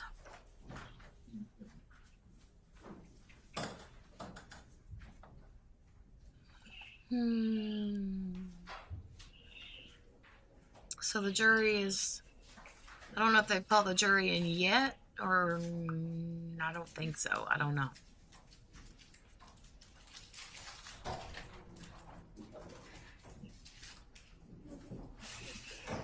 I thought you were this. Okay. Oh, were they waiting on the court reporter? Okay. Tell me when you're ready. Okay. They were waiting on the court reporter. Okay. Ready, Ms. Potter? Yes, Your Honor. You know she's embarrassed to death. Poor girl. Why can't the medical examiners tell you what the cause of death was for William DaShawn Hamilton? Why is that? The reason the medical examiners can't tell you the cause of death is because Teresa Black left his body in a secluded area in the woods, in a place where he had no connections, no family, where people didn't know him, to rot, to be feasted on by animals, to decay. Never lose sight of that. That is why the medical examiners cannot give you a cause of death. And the defense wants you to ignore that very important fact. They want you to forget your role as jurors and give up your duty to determine what happened in this case, and rely upon the experts who can't do their job because Teresa took evidence away from them. You heard from the medical examiner, the defense's medical examiner, that their job is very different from a juror's. They simply look at a medical cause of death. Is there evidence where they can medically determine what the cause of death is? You're a jury. You have a very important role in society. A very important role. You don't just look at whether there is a medical cause of death. You look at everything. That's the whole reason you're in panel. That's the whole reason each of you are chosen, to look at the entirety of the picture. You look at the circumstances of William being dumped in those woods. You look at the medical evidence that the experts are able to provide you with. You consider the fact that Teresa lied over and over again. You consider her relationship with William before she moved here. And you consider her behavior after he died. And through that lens, you fulfill this very important role in our community. And you alone make a determination whether Ms. Black is responsible. The juror's role is the conscience of the community. You represent our values. You are a voice of our victims. It is a special role, and do not allow the defense to distract you and take away that privileged role that you have. Do not simply look at what the medical examiner was or wasn't able to do, because you can do more. You sat here for a full week of testimony and heard all the evidence that we were able to bring. All the witnesses that are still around to tell you what happened. And it is through that lens that we ask you to make a decision on this indictment and the counts for which Ms. Black has been charged. You don't need to hate Ms. Black to do that. We're not asking you to hate Ms. Black to do that. But what Ms. Black did is wrong. What Ms. Black did is criminal.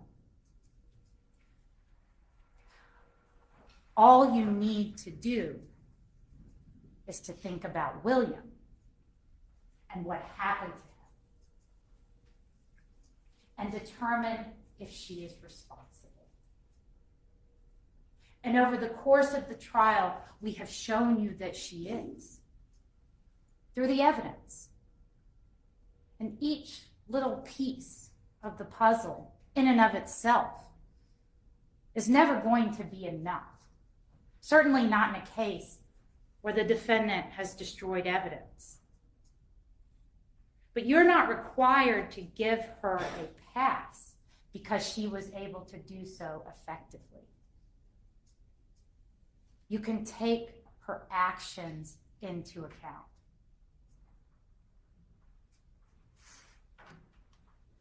In order to determine this case, we need to walk through the evidence that you've been shown through the course of the trial. And let's do so in an orderly fashion. Let's start from the beginning. You heard that on June the 23rd of 1992, William DaShawn Hamilton was born to Teresa Bailey, now Black, and William Harris Hamilton in Mecklenburg, North Carolina. You heard that in November of 1995, Teresa's mother passed away. You heard from multiple witnesses that between the time that William was born and her mother's death in November of 1995, that there was a 2-year period that Teresa was not in her son's life, that her parents were taking care of William, and that he was with them. In December of 1998, William is withdrawn from school. In 1995, when Teresa came back into William's life, she befriended Ava. And from 1995 until December of 1998, they spent a lot of time together. That's about 3 years. And you heard Ava's observation of that relationship. You heard her own observations of Teresa, the kind of life she was living. She had a good life in North Carolina. Teresa had a job working for one of the biggest uniform distributors in the country, Airmark. She had a home that she could live in. She had family and friends. Her son's paternal side of the family was nearby. They had a whole network. And then suddenly, as you saw from the records, on December the 1st of 1998, with not even a full day's notice, she decides to leave Atlanta. She tells Ava she's going to Atlanta. She doesn't know anyone there. She doesn't have a job lined up. She's excited. Ava doesn't even believe her.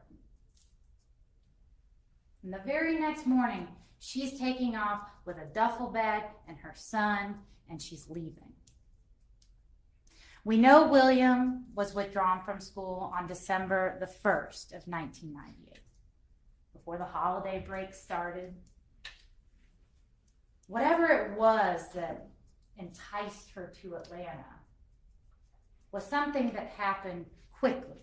It was exciting, it was interesting. And she pulled her kid out of school and she left right before the holidays, before the break. And you know he attended school up until December the 1st of 1998 because he attended 62 days of his first grade school year. We know school starts in the fall. And by December, he would have attended 62 days of school. So he was in North Carolina until he was withdrawn on December the 1st of 1998. He was in the first grade. He was 6 years old. Teresa was 21 years old. 21, this isn't a teenager. This isn't a child.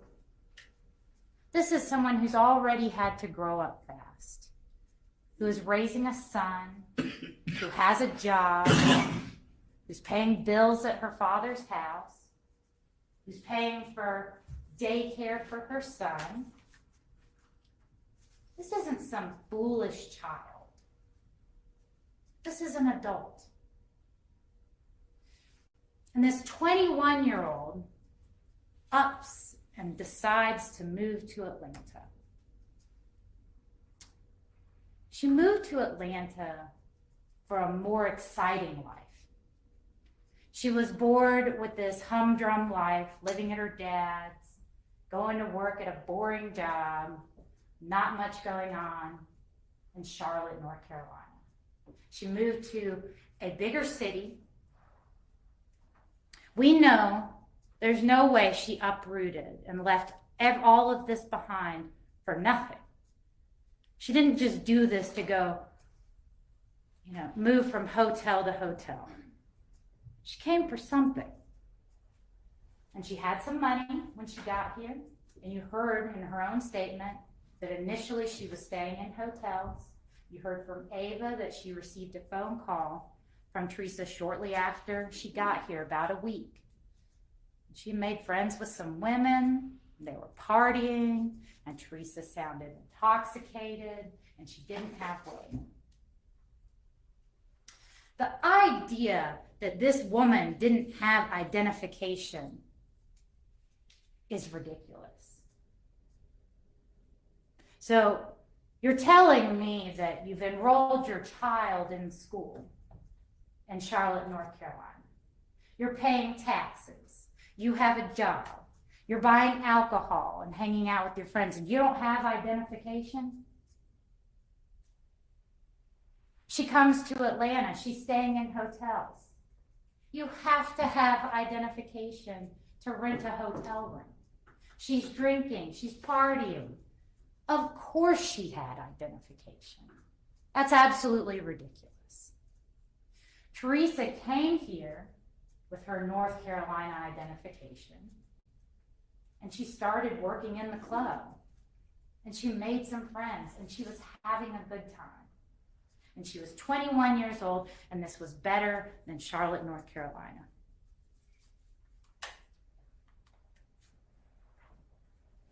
By February the 26th of 1999, not even 3 months later, William's body is found in a secluded area of woods in DeKalb County,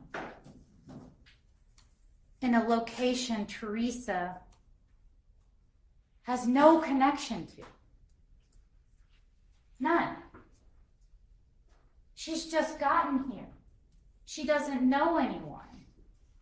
You heard from Ava that he was found wearing the clothes that he left in. William didn't make it long in Atlanta. He's wearing the clothes that he left in. Within a week, Teresa can't even put him on the phone to talk to Ava. She doesn't enroll him in school. His body was almost completely skeletonized. This is the late fall, early winter. This isn't a hot Georgia summer. These are cold temperatures. And you heard from the medical examiners that that would take 3 to 6 months. This poor child didn't make it long in Atlanta. And despite all the media attention, his case has gotten over 20 plus years.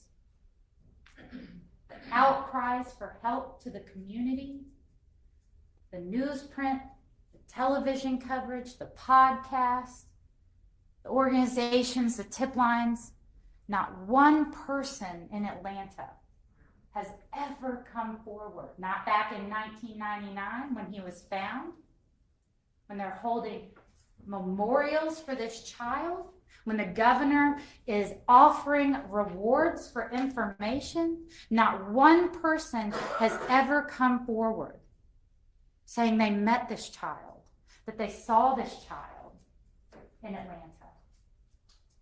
And that's because William wasn't around very long. That's because William died shortly after he got here. He didn't even have a chance to go to school. He didn't have a chance to meet anyone. He didn't have a chance to make connections. The defense wants you to believe that Teresa came to Atlanta, fell on hard times pretty quickly, and chose a life on the streets with her son. Chose to go from parks to dumpsters for resources, shelter, when she had so much nearby. And it makes no sense. It's just not true. It's an after-the-fact fabrication, one that, quite frankly, was fed to Teresa by Lieutenant Quigley. You heard from the get-go, he gave her out. He gave her out. I wonder what you would have said if you'd been forced to explain on your own. But she took that story of a mother who fell on hard times that Lieutenant Quigley provided her like a life raft. And she used it. But the problem is it is discredited by the evidence, by the people who knew her and her circumstances. Teresa had a home in Charlotte, a nice home. You heard from Ava that the rent was paid up for 4 months when Teresa gave Ava the key. Teresa could have come home to Charlotte, to her home, filled with all her furniture, where William's bed was, where he could sleep at night, protected and sheltered. She had 3 brothers and a sister. She had a father. William's father's family, little William, lived in the same neighborhood. And you could tell they loved him. You could tell they wanted to see him. They had been seeing him until Teresa came back in his life. Slowly that changed. Teresa didn't want a relationship with William's father's family. She didn't want them in her life. It wasn't that they weren't there for her. She pushed them out. She had no interest in any relationship with them. But they were there. They were there, and they'd expressed interest, and they continued to express interest. And they were options. She didn't choose to live that way in DeKalb County when she had all of this. William had his paternal grandmother, Margaret, who you heard took care of 6 of her other grandchildren at one point or another. His Aunt Wanda would have taken him. William had Ava. She told you herself that when Teresa decided to leave suddenly in this fashion, that she offered to take care of William until she got settled. And Teresa called Ava within a week of getting to Atlanta. And she never picked up the phone again. She could have. She could have easily called Ava. Ava and Miles both had cars. They could have come and gotten her and brought her home if that's really how she was living, if that were actually true. She would have called Ava and she would have asked for help. And Ava would have come and gotten her. Charlotte is not far away. Charlotte is not far away at all.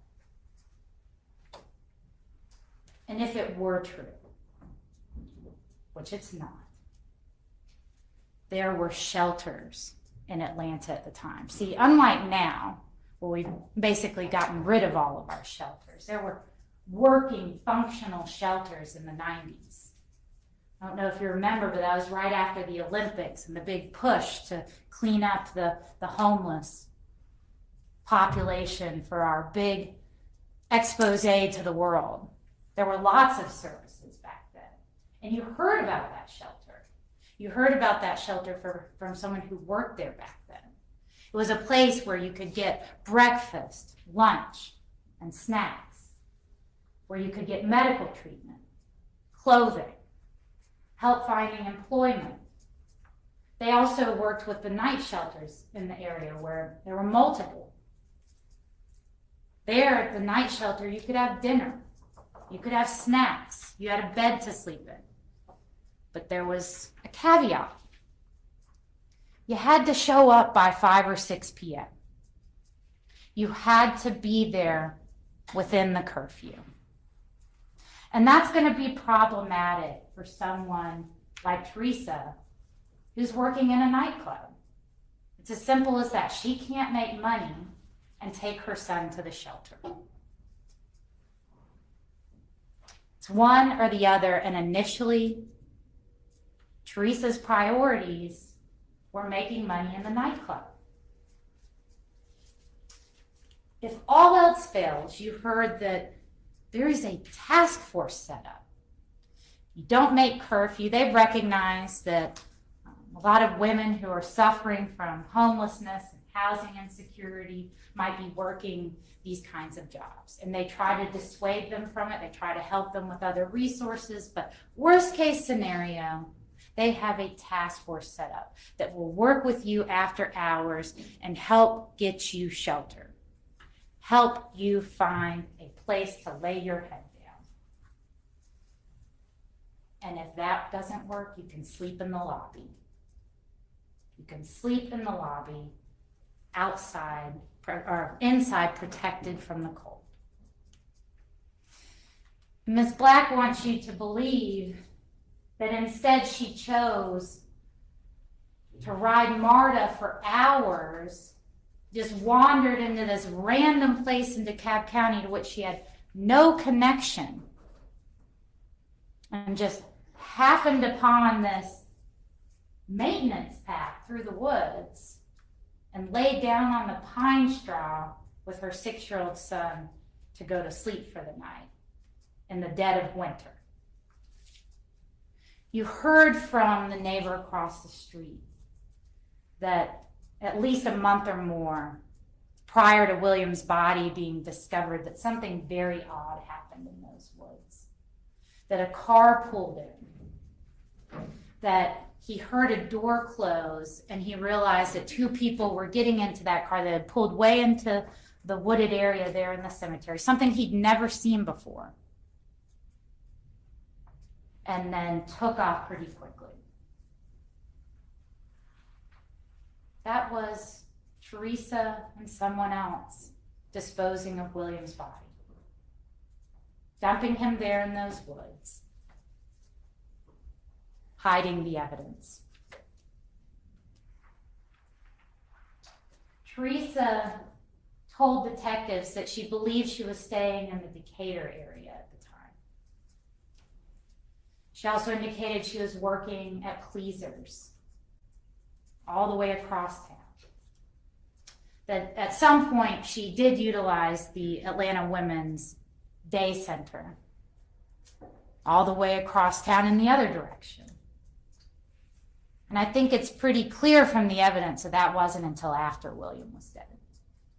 That wasn't until Teresa needed resources. It was when Teresa's life got out of control, when she'd burned through her money, when she didn't have a place to stay anymore, when she was using to excess, and she'd lost everything. That's when she turned to the day shelter. In June of 2022, for herself. She did it for herself. There's no connection to the Clifton United Methodist Church all the way on the opposite side of town again. These woods were a dump site. How do you know these woods were a dump site? She'd never been seen in the neighborhood. Bessie, who went to the church every single day, the church historian, has never seen Teresa. She never went to that church to ask for help. Certainly not after her child died. There aren't any businesses or homeless shelters in the area. Teresa, from her own statement, didn't recognize the name of the streets. Clifton Springs and Clifton Church. That's the intersection where these woods are located. Remember, Teresa didn't recognize those street names. But more telling than maybe anything is Teresa didn't realize there was a cemetery there. She didn't realize there was a cemetery there. You heard that in her own statement to the police. And the defense wants you to believe that when William passed, she laid there for a day or more, wandering around, not knowing what to do, and she didn't see this cemetery? It's nonsense. It's absolutely not true. She didn't see the cemetery because she was only there briefly at night to dump her child's body. She didn't know anything else about the area, and she didn't see anything else because it was late at night and it was dark.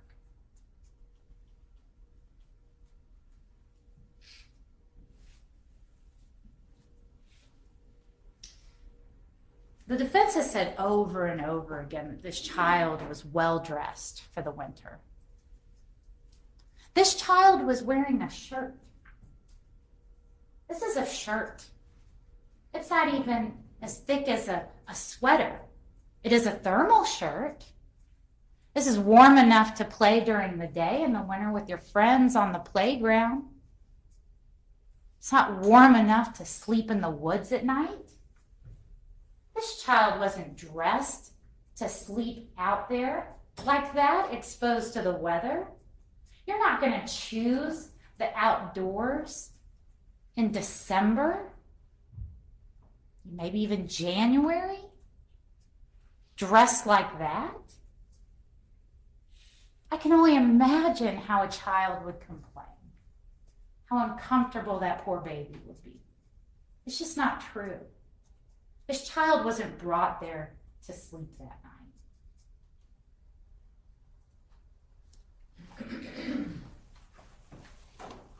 The medical examiners back in 1999, when this child was discovered, were able to perform an autopsy. And they weren't able to come up with a cause of death. Because as we've already discussed, most of the evidence that they would rely on had been destroyed. The skin to show evidence of injury. The organs to look for disease or trauma. The blood to check for drugs, both of the legal and illegal kind. That was all gone, with the exception of some muscle tissue below the knee. But it wasn't all gone. All the evidence was not lost.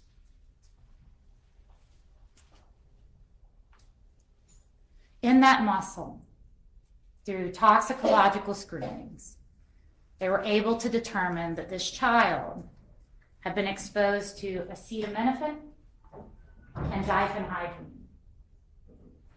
Acetaminophen and diphenhydramine, as you've heard, is common in over-the-counter medicine like Tylenol PO. There are some other brands that are exactly the same dose, the same warnings, the same everything. But it's typical of those nighttime sleep-inducing pain medications. It's for adults to assist with pain and to induce sleepiness. And we know this was administered shortly before his death. All the experts agree. What you know from this is that Teresa gave her son sleep-inducing drugs. She gave her son adult sleep-inducing drugs. You have to look at the big picture here. Teresa is new to Atlanta. She doesn't know anyone. She doesn't have money to pay for daycare.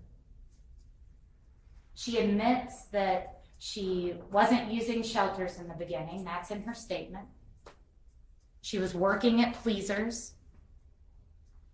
She could not bring William to the club. The manager told you that. Children were not allowed in the club. No one has come forward to say that they took care of this child while Teresa was working. And if you think there was someone that could have, I promise you, they would have been brought. If someone could say they looked after this child for Teresa, I promise you they would have been brought. In her statement, she said something very telling. When they are asking her, where would William be when you were using? She said, sometimes William was with her. Where was he when he wasn't? Who was looking after William when he wasn't with his mother?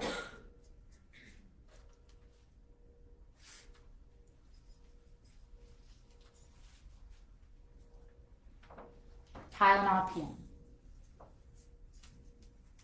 Tylenol PM or some other brand of the exact same thing was looking after William when he couldn't be with his mother. You heard that Tylenol PM has warnings. Do not use in children under 12. Severe liver damage. Overdose may occur. All over the packaging. And this is for adults. This is for adult medication. Tylenol and Benadryl haven't changed over the years since 1999. You know that. All of you have been using it all that time as well. That's ridiculous. We have known about the side effects and how to use Tylenol and Benadryl, and the human body hasn't changed and somehow started to metabolize it differently that would require new packaging. This is a known quantity. It was a known quantity back in 1999, and the drugs had the same warnings back in 1999. And I can promise you, if they hadn't, the defense would have asked about it. The defense would have asked those experts, and they would have brought you the different packaging. Because they have the same subpoena power of the state, the same right to examine witnesses and cross-exam and cross them as the state. They have no burden of proof. The burden is on the state. They can say nothing. But when they choose to exercise those rights and they don't bring it to you, that means it's not there. Because there was no change in the packaging. Now, there are children's formulas of these medicines, but you heard that they're packaged in separate medications. They're not going to be in the same product. So what you'd have to believe is that Teresa, who says she doesn't have a place to stay, who's living in parks, who can't afford to buy her child food, can buy 2 separate bottles of children's medication, and that's how he ended up with both in his system. That's not reasonable.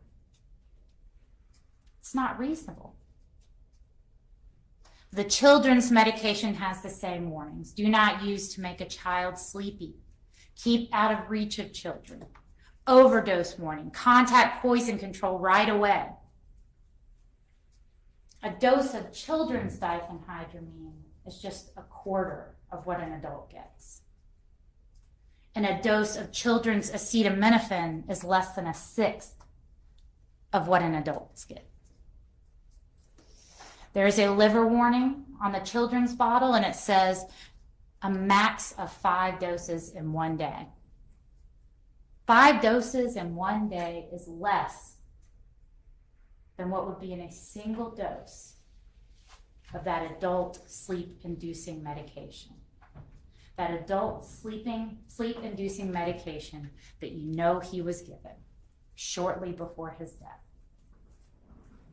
And Teresa lied about it. She lied about it. You heard her statement. I know something was wrong. She was explaining his symptoms. He wouldn't want to talk. He wouldn't want to get up. He just didn't want to do anything.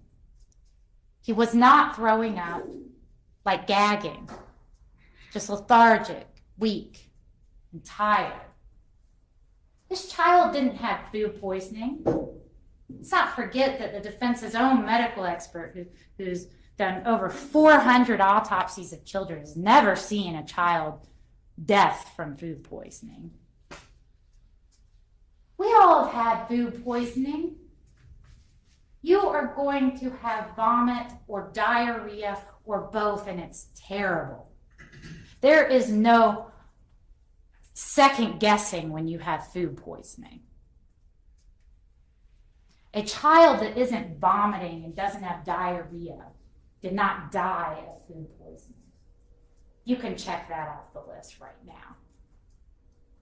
Teresa lied about these drugs. she didn't admit to giving them for a reason. She wasn't honest with the police because she knew why William had died.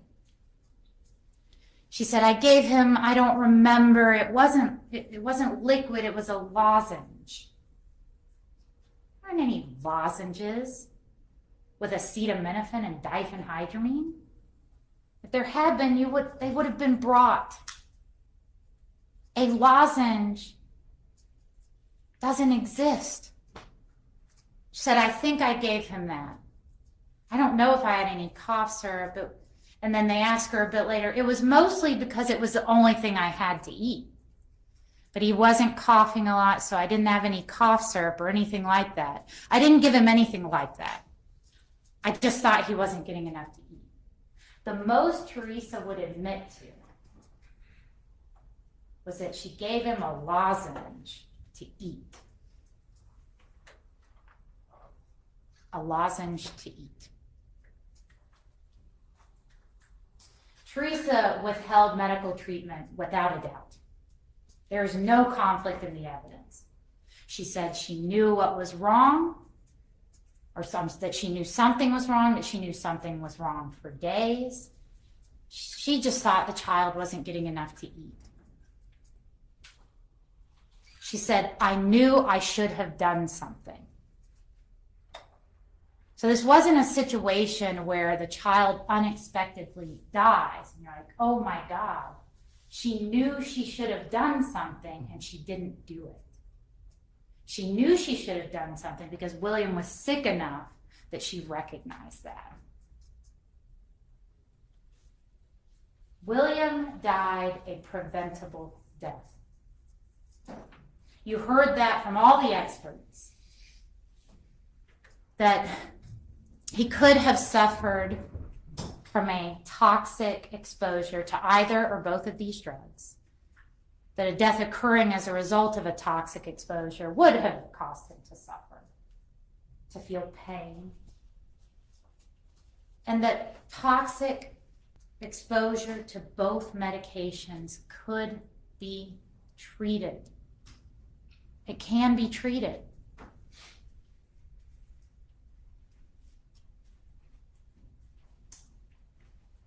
And Teresa knew something was wrong, and she didn't do anything about it. That's what this case is about. It's about William and the failure of his mother to protect him. Why? Why did Teresa fail to protect William? You heard from Dr. Gonzalez, the overdose expert, that people don't take their children to the hospital when they have given them drugs in a non-therapeutic manner. When they either give them illegal drugs or they give them over-the-counter medications in a way they shouldn't have, they don't take them to the hospital because they'll get in trouble. That's why she didn't take him to the hospital, because she would get in trouble. You heard from Dr. Tice that it's difficult to fracture this area of the skull.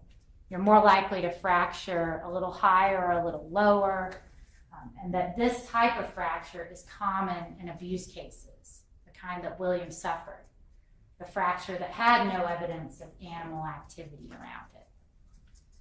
And Dr. Gonzalez told you it's not uncommon to see blunt force trauma in child overdose deaths, where they often present together. Dr. Gowett told you that in unexpected death cases, the family is dying to know what happened. They're beating down the door. You know that. You don't need Dr. Gowett to tell you that. When a child dies unexpectedly, it is the most terrible thing in the world to a loving family.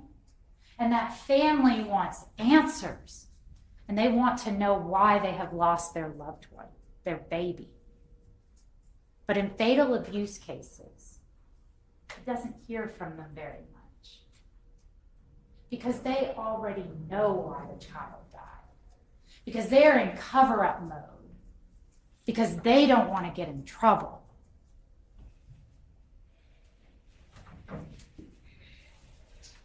Dr. Turner herself, this expert that the defense had to go to Missouri for, they had to go find a paid doctor that they could fly in here from another state.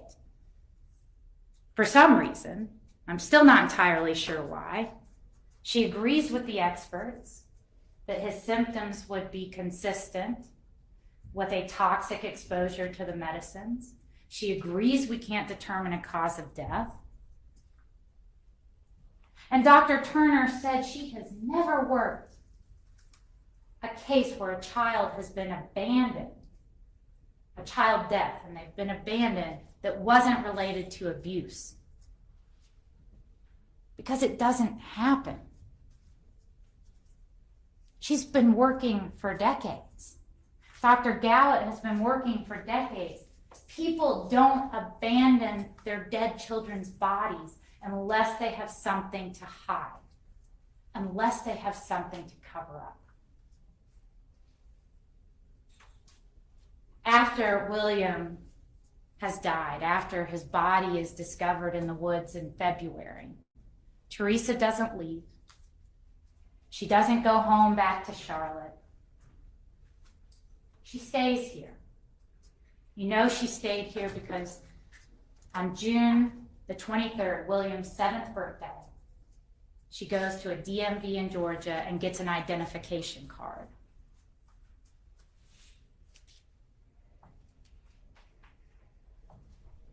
That's her face on her 7-year-old's birthday, that just 4 months prior was found decomposed in the woods, that the community is searching for. That's her face on the anniversary of his birth.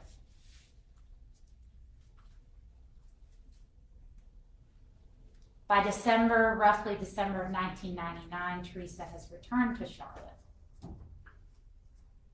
And here begins some more cover-up. First, she lies to Ava about William, tells all sorts of stories about how he's with his father's family, godparent. Then she lies to William's father's family about William. And in 2002, you heard from Investigator McClendon that it was confirmed that there was a child support case between Teresa and her child's father, William Harris Hamilton, after she knew he was dead. Teresa then moves to Alaska with her new husband, LaQuise Black, in 2005 and continues lying. She was so bold as to find some teenage boy and put him on the phone with her husband and pretend to be William. Those are the lengths this woman will go to lie to people, to manipulate her circumstances. She then lied to Wanda in 2017. She doesn't just say William's alive and in Atlanta somewhere. He's got kids. Now he's got kids. This isn't someone who feels remorse. And then on February the 15th of 2022, she lied to the police. She lies to the police. She doesn't even mention she's ever lived in Georgia. She doesn't even mention she has a son. And it's not until they tell her they're from Georgia. Yeah, no, I do have a son, actually. And then we have to listen to all these lies about how she left him with some woman she met in Atlanta. The crocodile tears. He's dead? No, no. No. It was all lies. All lies. And those tears were for herself.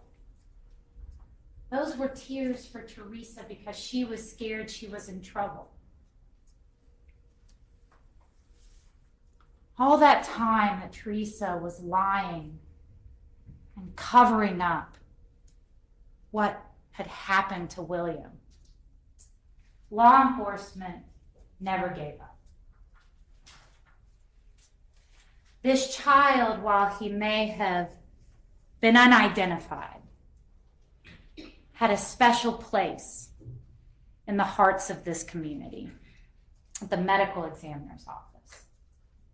While he might not have had a special place in his mother's heart, at the medical examiner's office, they named him Dennis. And they pursued every lead they could, having artistic renderings done, having clay remodelings done, reaching out to the community.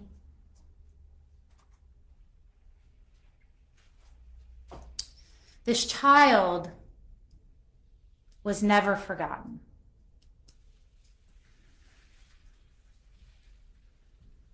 And there's a reason that his case was so special to everyone involved. Because what happened to him was so touching. See, there's a very fundamental truth at play here that I don't have to tell any of you. And that's that people who love their children do not abandon them in the woods to rot and be feasted on by animals. It does not happen. Even if you believe that Teresa merely woke up and found her son dead beside her, the act of walking away, leaving him in that secluded wooded area where he was not found for almost 3 months, is concealing his death. That act alone is concealment. The defense would have you believe there needs to be some affirmative act. She needs to sprinkle him with pine straw. She needs to cover him with dirt. She needs to move his body. That's not what's required under the law.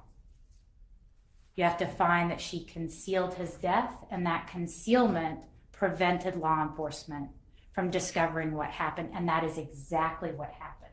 She effectively concealed this death for almost 3 months because he was left in a secluded wooded area that people didn't go in. He was concealed, and law enforcement were hindered. By the time they got to him, his body was severely decomposed and much of the evidence was gone.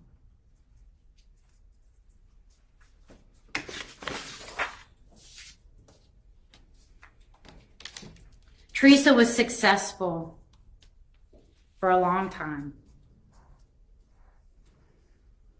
She was able to hide the evidence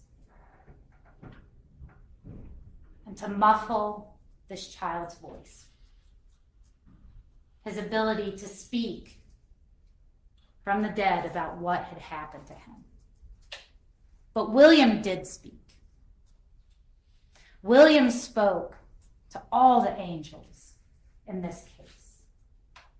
The doctor who found the drugs in his body, the artist who created his likeness and broadcast it to the world so that hopefully someone would recognize him,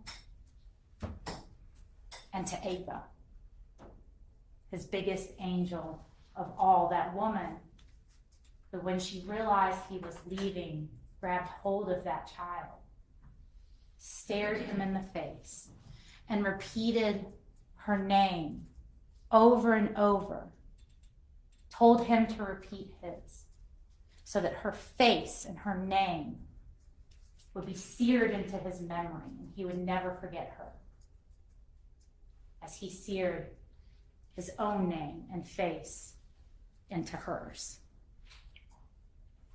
And Ava did find him. William spoke one final time through that computer screen to Ava. And the case broke open. William was found and identified. He was given his name back. And now he has been speaking to each of you. In the course of this trial, William has been speaking to each of you. And the time has come for you to be his voice.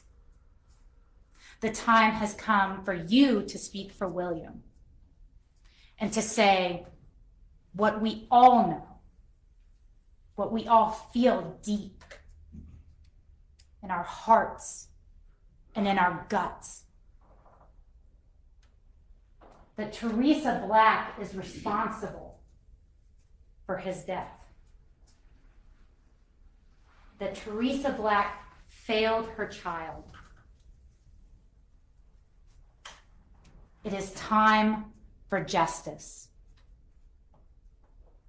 It is time to hold Teresa responsible and to tell her something that she already knows, that she has known for a very long time.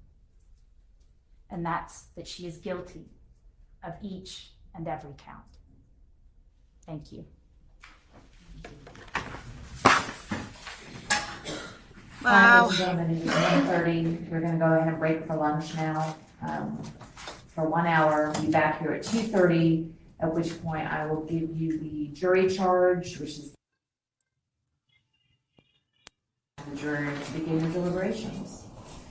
Same rules remain in effect. I didn't hear what she said. It cut out. Let me go back and rewind that. Did she say?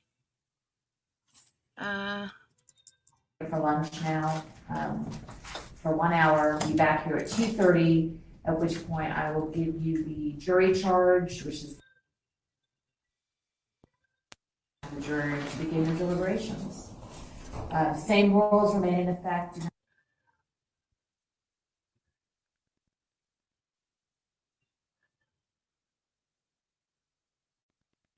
Okay, so I'm assuming, yeah, she was Sherry. I mean, I'm assuming she still is. Let me.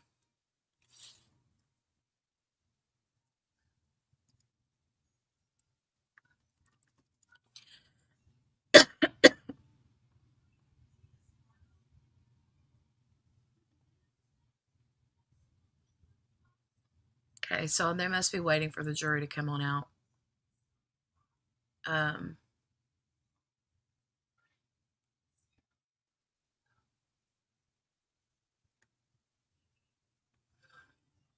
All right, so There's 242 that we noted on Actual. Okay. 242s.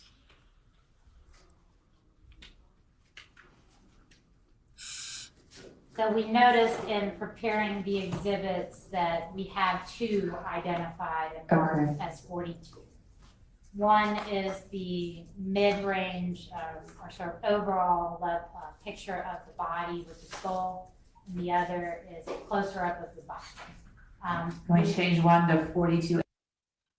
So they must just be going over some preliminary, whatever you want to call it.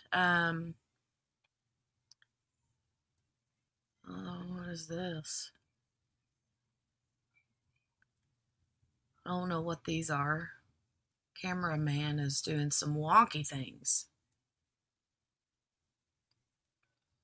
Watch what you're letting us see, dude. Don't let us see everything. But anyway, yeah, they're going to be back at 2:30 from lunch as long as they're on time. So, what do you guys think? How did you think this prosecutor did? I feel like it was a lot of repeating the same thing the first prosecutor said, but she just kind of rounded it out, I guess, and added a few more things in. But I do feel like it was a lot of repeated things from the previous one.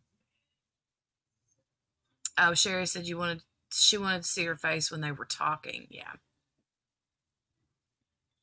Yeah, I would have liked to have seen her face too, especially when that prosecutor just then kind of turned around and looked at her and said, Teresa Black is blah, blah, blah, you know. Yeah. So, anyway, yeah, you guys are going to have to let me know what you think. Tell me what you think in the chat, how you think she did.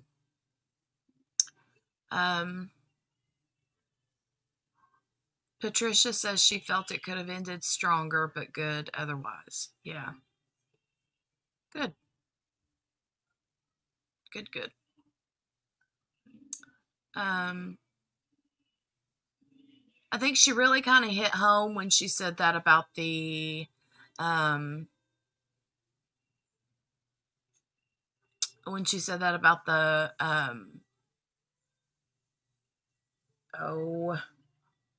walking off and leaving him, that, like, how does one do that,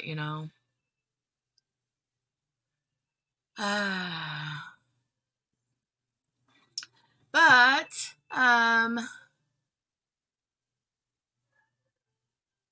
what shall we do? Shall we go on a lunch break, an actual lunch break? Would you prefer that I just let this stream continue until 2:30 and then resume on this same live stream? That way it's easier for you guys to find. Up to you guys. We could do that, and I could just run a banner that says court on lunch till 2:30 or whatever.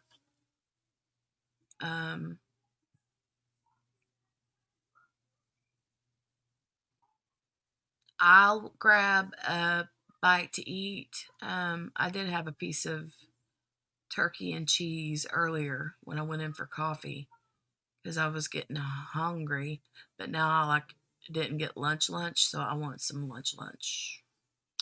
And then get some things set up for Jolie for the afternoon. So, but you think so? Okay, sounds good, Gil. Tammy says, I think because she's rebutting, the defense is closing. Okay, yeah. All right, well, good. Then that'll give you guys time to go get you something to eat, and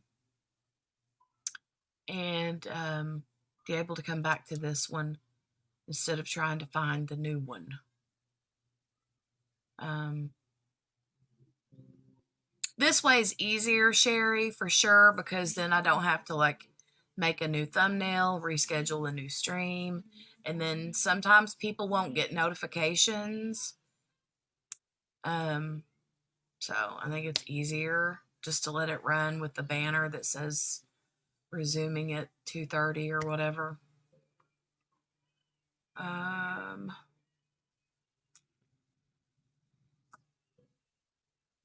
right. Well, that's what I will do then, and I will see you guys back at 2:30. I'll see you in a few, or less than an hour.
Hey, I'm back. It looks like we are on a lunch break. Still. So, we're supposed to be back at 2:30. It is 2:34. And they are still gone on lunch. So, hey, Only Being Chris has popped in. Hey, girl, hey. She says, hi, Jenny, I've been here listening in. I'm going to drive now, so I'll continue to listen. Hi, everyone. This is such an emotional case. Yes, ma'am, it is. You be safe. Hello, Gail. Hello. Hello.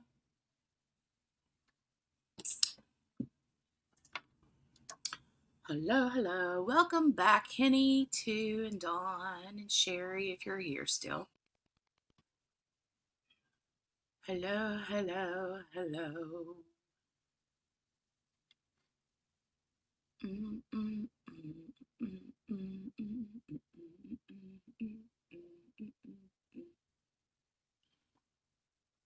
Okay. We're waiting on it. Just turn the camera off because the camera is coming in and out, and I'm trying to get her situated.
Hey, we're here still.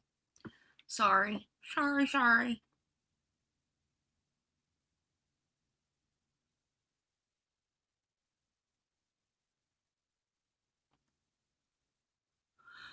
Oh. Yeah, I lost you guys for a split second, but we're back. We're back. I had a little bit of lunch and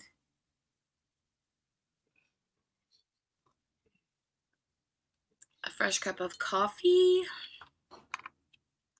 So yum. So yummy.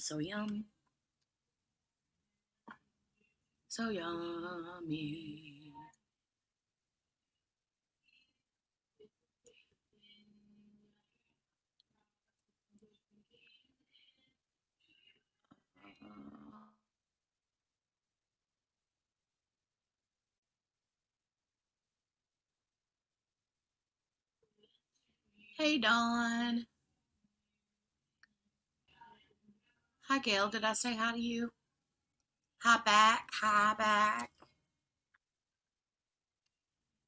Billy had breakfast. Yum. What did you have, Billy? What did you have?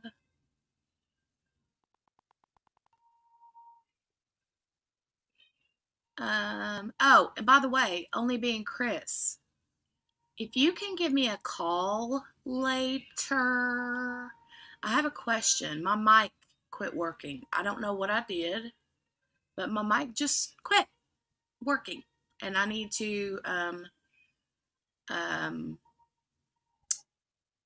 troubleshoot it with you possibly. I know my camera's turned off right now too. No worries. I'm just doing a few little odd and end things here.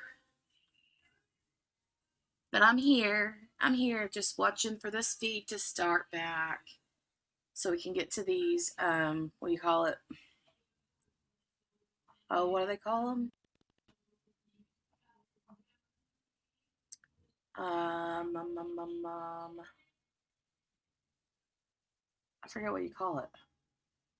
Oh, the jury instructions. Ooh, pear, mango, cherry with homemade yogurt, and cinnamon with the homemade granola bar. Are you serious right now, Billy? Homemade yogurt and homemade granola bars. Wow, look at you. Now I'm kind of like embarrassed that I had a sandwich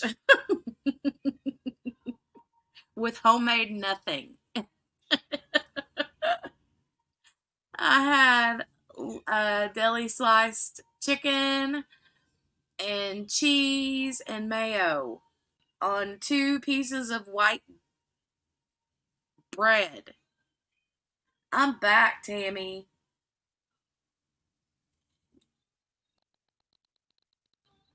Oh, you make yogurt in the Instant Pot?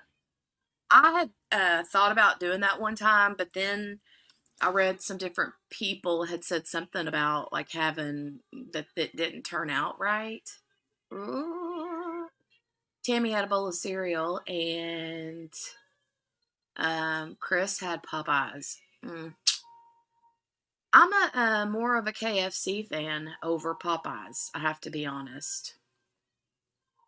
We got a new Popeyes in town a few years back, and we've only ate it like twice ever. Oh, they're back.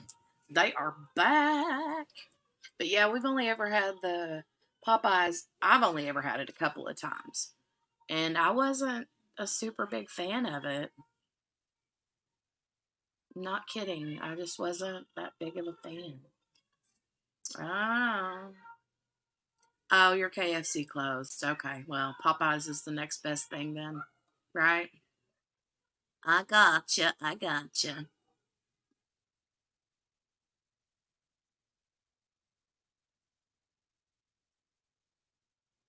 We'll see what this fella is doing. He's letting the jury back in, I suppose. You love their mac and cheese? Yummy. You know what I love is Cracker Barrels. Why do we get on the topic of food every single time? But I'm a fan of Cracker Barrels hash brown casserole. That is so good. It's really good.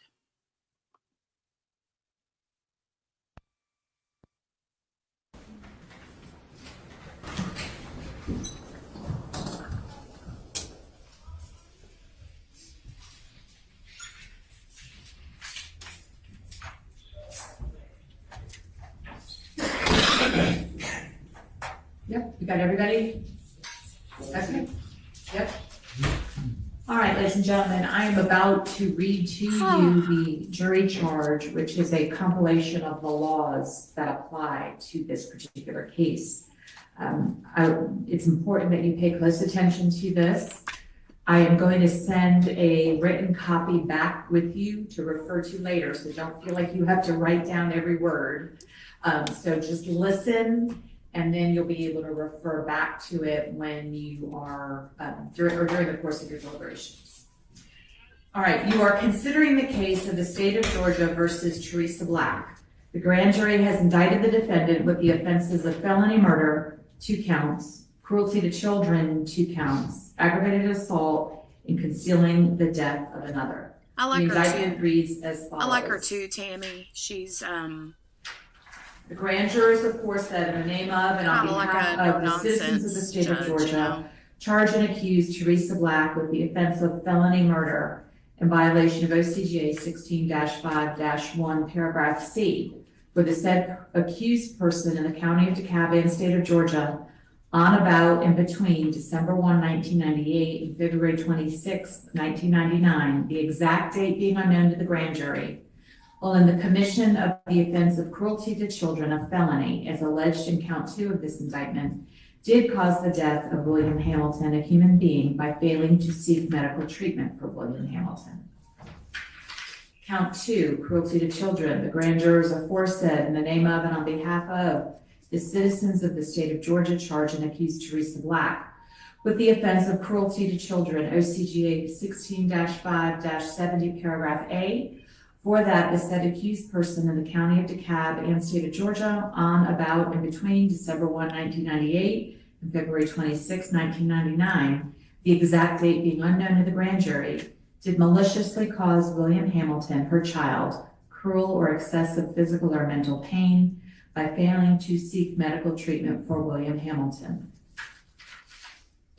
Count 3, felony murder. The grand jurors aforesaid in the name of and on behalf of the citizens of the state of Georgia charge and accuse Teresa Black with the offense of felony murder in violation of OCGA 16-5-1, paragraph C, for the said accused person in the county of DeKalb and state of Georgia on, about, and between December 1, 1998 and February 26, 1999, the exact date being unknown to the grand jury, while in the commission of the offense of cruelty to children, a felony, as alleged in count 4, did cause the death of William Hamilton, a human being, by administering a substance or substances containing diphenhydramine and acetaminophen to William Hamilton. Count 4, cruelty to children. The grand jurors aforesaid in the name of and on behalf of the citizens of the state of Georgia charge and accuse Teresa Black with the offense of cruelty to children, OCGA 16-5-70, paragraph A, for that the said accused person in the county of DeKalb and state of Georgia on, about, and between December 1, 1998 and February 26, 1999, the exact date being unknown to the grand jury, did maliciously cause William Hamilton, her child, cruel or excessive physical or mental pain by administering a substance or substances containing diphenhydramine and acetaminophen to William Hamilton. Count 5, aggravated assault.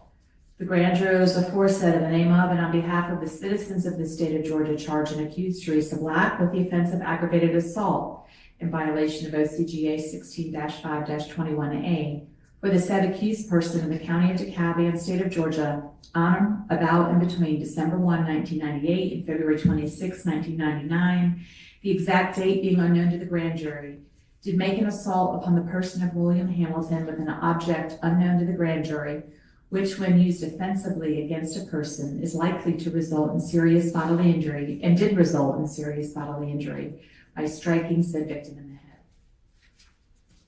Count 6, concealing the death of another. The grand jurors aforesaid in the name of and on behalf of the citizens of the state of Georgia charge and accuse Teresa Black with the offense of concealing the death of another in violation of OCGA 16-10-31 for the said accused person in the county of DeKalb and state of Georgia on, about, and between December 1, 1998 and February 26, 1999, the exact date being unknown to the grand jury, did unlawfully conceal the death of William Hamilton, which hindered the discovery of whether William Hamilton was unlawfully killed by leaving the body of William Hamilton in a wooded area and lying about his whereabouts, contrary to the laws of said state, the good order, peace, and dignity thereof. Now, the defendant has entered a plea of not guilty to this indictment. The indictment and the plea form the issue that you are to decide. Neither the indictment nor the plea of not guilty should be considered as evidence. The defendant is presumed to be innocent until proven guilty. The defendant enters upon the trial of the case with a presumption of innocence in his favor, or her favor. This presumption remains with the defendant until it is overcome by the state with evidence that is sufficient to convince you beyond a reasonable doubt that the defendant is guilty of the offense charged.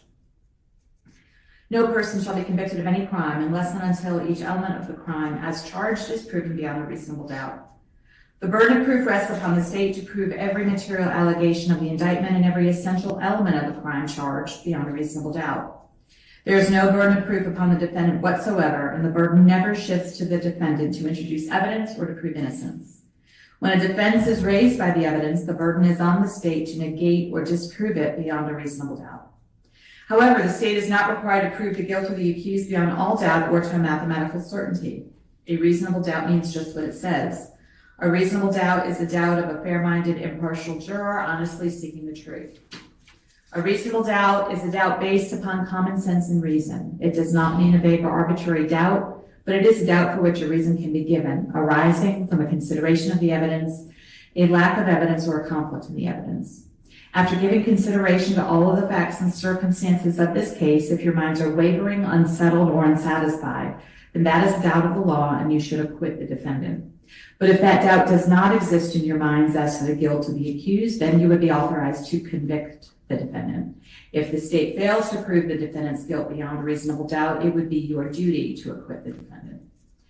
Facts and circumstances that merely place upon the defendant a grave suspicion of a crime charged, or that merely raise a speculation or conjecture of the defendant's guilt, are not sufficient to authorize a conviction of the defendant. Members of the jury, it is my duty and responsibility to determine the law that applies to this case and to instruct you on that law. You are bound by these instructions. It is your responsibility to determine the facts of the case from all of the evidence presented. Then you must apply the law I give you in the charge to the facts as you find them to be. Your oath requires that you will decide this case based on the evidence. Evidence is the means by which any fact that is put in issue is established or disproved. Evidence includes all of the testimony of the witnesses and any exhibits admitted during the trial, stipulations of the attorneys, that is, any facts to which the attorneys have agreed with approval by the court, and matters of which the court has taken judicial notice. Evidence does not include the indictment, the plea of not guilty, the opening or closing statements of the attorneys, or any questions asked by the attorneys. The parties have entered into stipulations that have been approved by the court about the following facts. 1. On January 14th, 2021, skeletal muscle from the child's remains was submitted to BODE technology for DNA typing, and a DNA profile was obtained. The DNA profile for the child was compared to the known DNA profile of William Harris Hamilton, and the alleged child could not be excluded as the possible biological child of William Harris Hamilton. The results provided moderate support for relatedness. Stipulation number 2, an aluminum can labeled very fine fruit punch recovered near the child's remains was submitted to NMS labs on April 12, 2022 for toxicological screening. The testing did not identify the presence of any known substances. 3, the Smithfield Elementary records for William DaShawn Hamilton, date of birth 6/23/92, are authentic and admissible in evidence.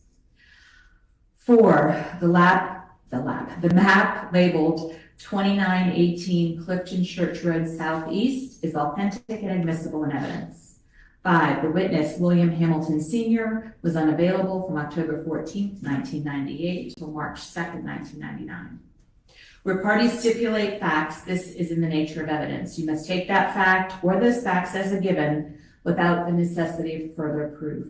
You make all of the decisions based on the evidence in this case.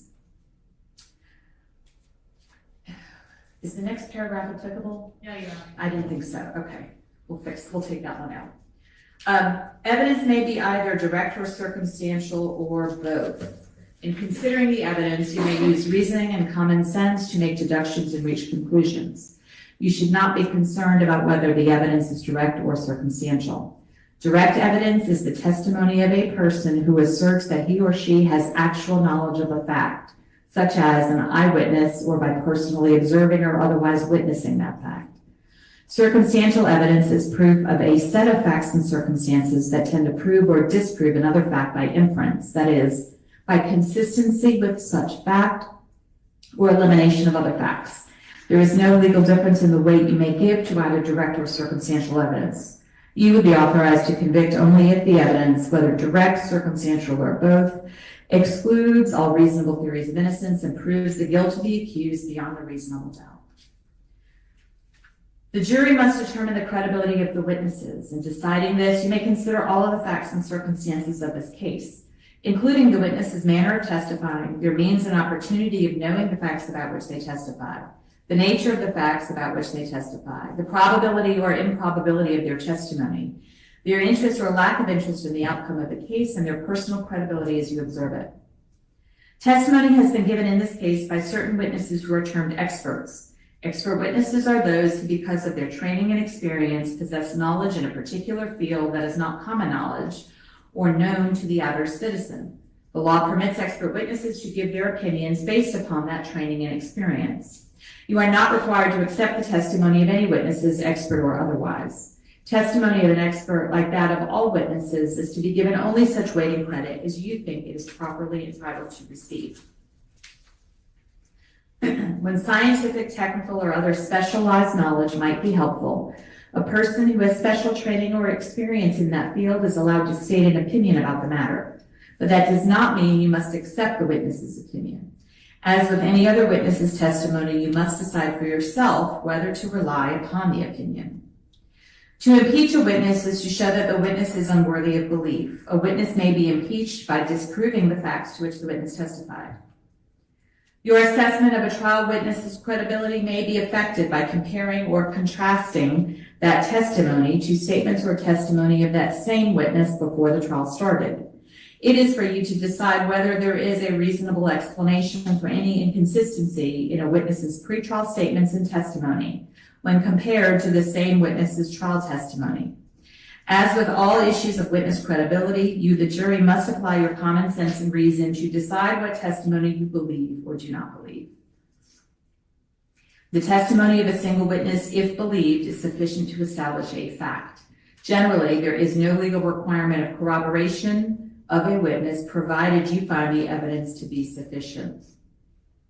The defendant in a criminal case may take the stand and testify and be examined and cross-examined as any other witness. You should evaluate such testimony as you would that of any other witness. However, the defendant does not have to present any evidence nor testify. If the defendant chooses not to testify, you may not consider that in any way in making your decision. A statement that the defendant allegedly made while in custody has been offered for your consideration. Before you may consider this as evidence for any purpose, you must determine whether the defendant's statement was voluntary, and if the statement was given in custody, whether the defendant was properly advised of her constitutional rights. To be voluntary, a statement must be freely and willingly given and without coercion, duress, threats, use of violence, fear of injury, or any suggestions or promises of leniency or reward. A statement induced by the slightest hope of benefit or the remotest fear of injury is not voluntary. To be voluntary, a statement must be the product of a free will and not under compulsion or any necessity imposed by others. In determining voluntariness, you may also consider to what extent the defendant was informed of his or her rights as discussed below. You may consider the legality, duration, and conditions of detention as factors relevant to the question of whether or not a statement was freely and voluntarily made. However, under the law, in order for a statement to be excluded because of illegal detention, it must be shown that the statement was, in fact, induced by such illegal detention.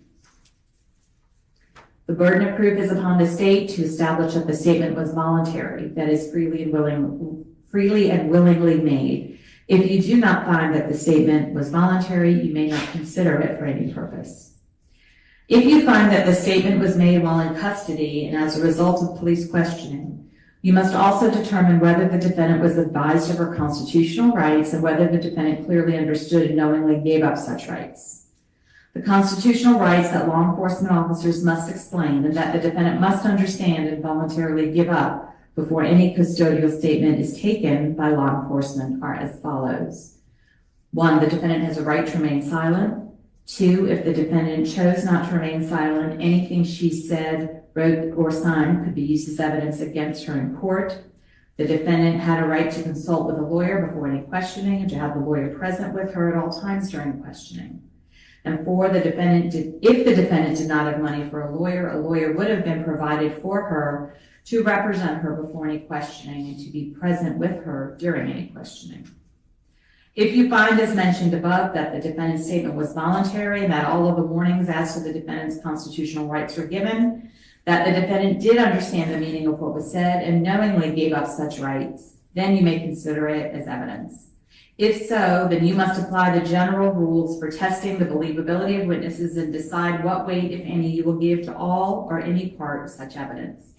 If you fail to find the defendant was properly informed of these rights and that she understood and gave up those rights, you must disregard the statement entirely and give it no consideration in reaching your verdict, except for the purposes of attacking the credibility of the witness or impeachment. Sometimes evidence is admitted for a limited purpose. Such evidence may be considered by the jury for the sole issue or purpose for which the evidence is limited and not for any other purpose. Evidence of prior difficulties between the defendant and the alleged victim has been admitted for the sole purpose of illustrating, if it does, the state of feeling between the defendant and the alleged victim. Whether this evidence illustrates such matters is a matter solely for you, the jury, to determine, but you are not to consider such evidence for any other purpose. Identity is a question of fact for you to determine. Your determination of identity is dependent upon the credibility of the witness or witnesses offered for this purpose. You should consider all of the factors previously charged you regarding credibility of witnesses. Some, but not all, of the factors you may consider in assessing reliability of the identification are: 1, the opportunity of the witness to view the alleged perpetrator at the time of the alleged incident; 2, the witness's degree of attention toward the alleged perpetrator at the time of the alleged incident; 3, the possibility of mistaken identity; 4, whether the witness's identification may have been influenced by factors other than the view that the witness claimed to have; 5, whether the witness on any prior occasion did not identify the defendant in this case as the alleged perpetrator; and 6, the length of time between the crime and the out-of-court identification. It is for you to say whether, under the evidence in this case, the testimony of the witnesses and the facts and circumstances of the case sufficiently identify this defendant beyond a reasonable doubt as the perpetrator of the alleged crime, or that the defendant was a party to it. It is not necessary that the defendant show that another person committed the alleged offense. If you do not believe that the defendant has been sufficiently identified as the person who committed the alleged crime or was a party to it, or if you have any reasonable doubt about such, then it would be your duty to acquit the defendant. The burden of proof rests upon the state to prove beyond a reasonable doubt the identity of this defendant as the person who committed the crime alleged in this bill of indictment. Now, evidence relating to DNA comparison has been admitted for your consideration. Identification by DNA comparison is considered opinion evidence and is governed by the law concerning opinion testimony as has been given to you. As opinion testimony, evidence relating to DNA comparison is dependent upon many factors. Among the factors are the credibility or believability and accuracy of the witnesses who were involved with the process of obtaining, identifying, preserving, recording, and maintaining the physical evidence, and upon the accuracy and validity of the testing procedures themselves that were used to form such opinions. All of these issues are matters for you to consider and determine. It is for you to determine what weight, if any, you will give to the evidence relating to DNA comparison in your decision in this case. Now, the defendant is charged with a crime against the laws of the state. A crime is a violation of a statute of the state in which there is a joint operation of an act and intention. When a count of an indictment charges that the defendant committed a crime in more than one way, you may convict her if the evidence shows that the crime was committed in any one of the ways charged. Intent is an essential element of any crime and must be proved by the state beyond a reasonable doubt. Intent may be shown in many ways, provided you, the jury, believe that it existed from the proven facts before you.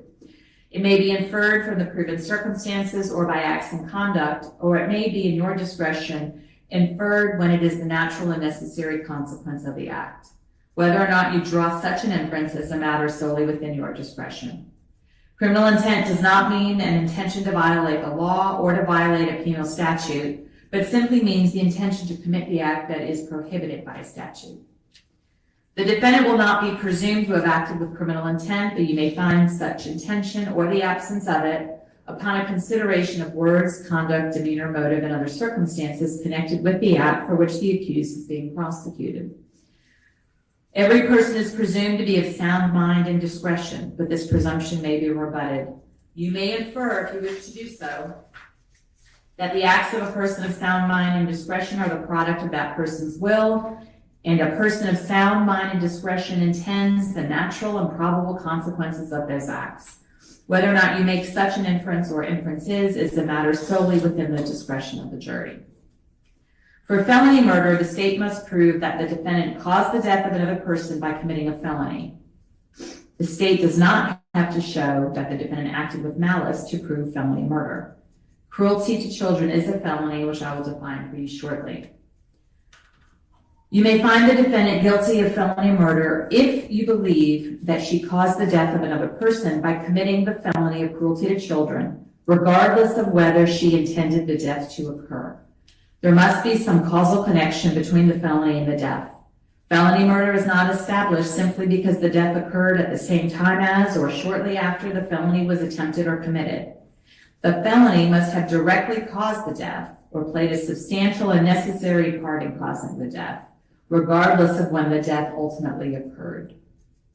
For concealing the death of another, the state must prove that the defendant concealed the death of another person, which hindered the discovery of whether that person was unlawfully killed.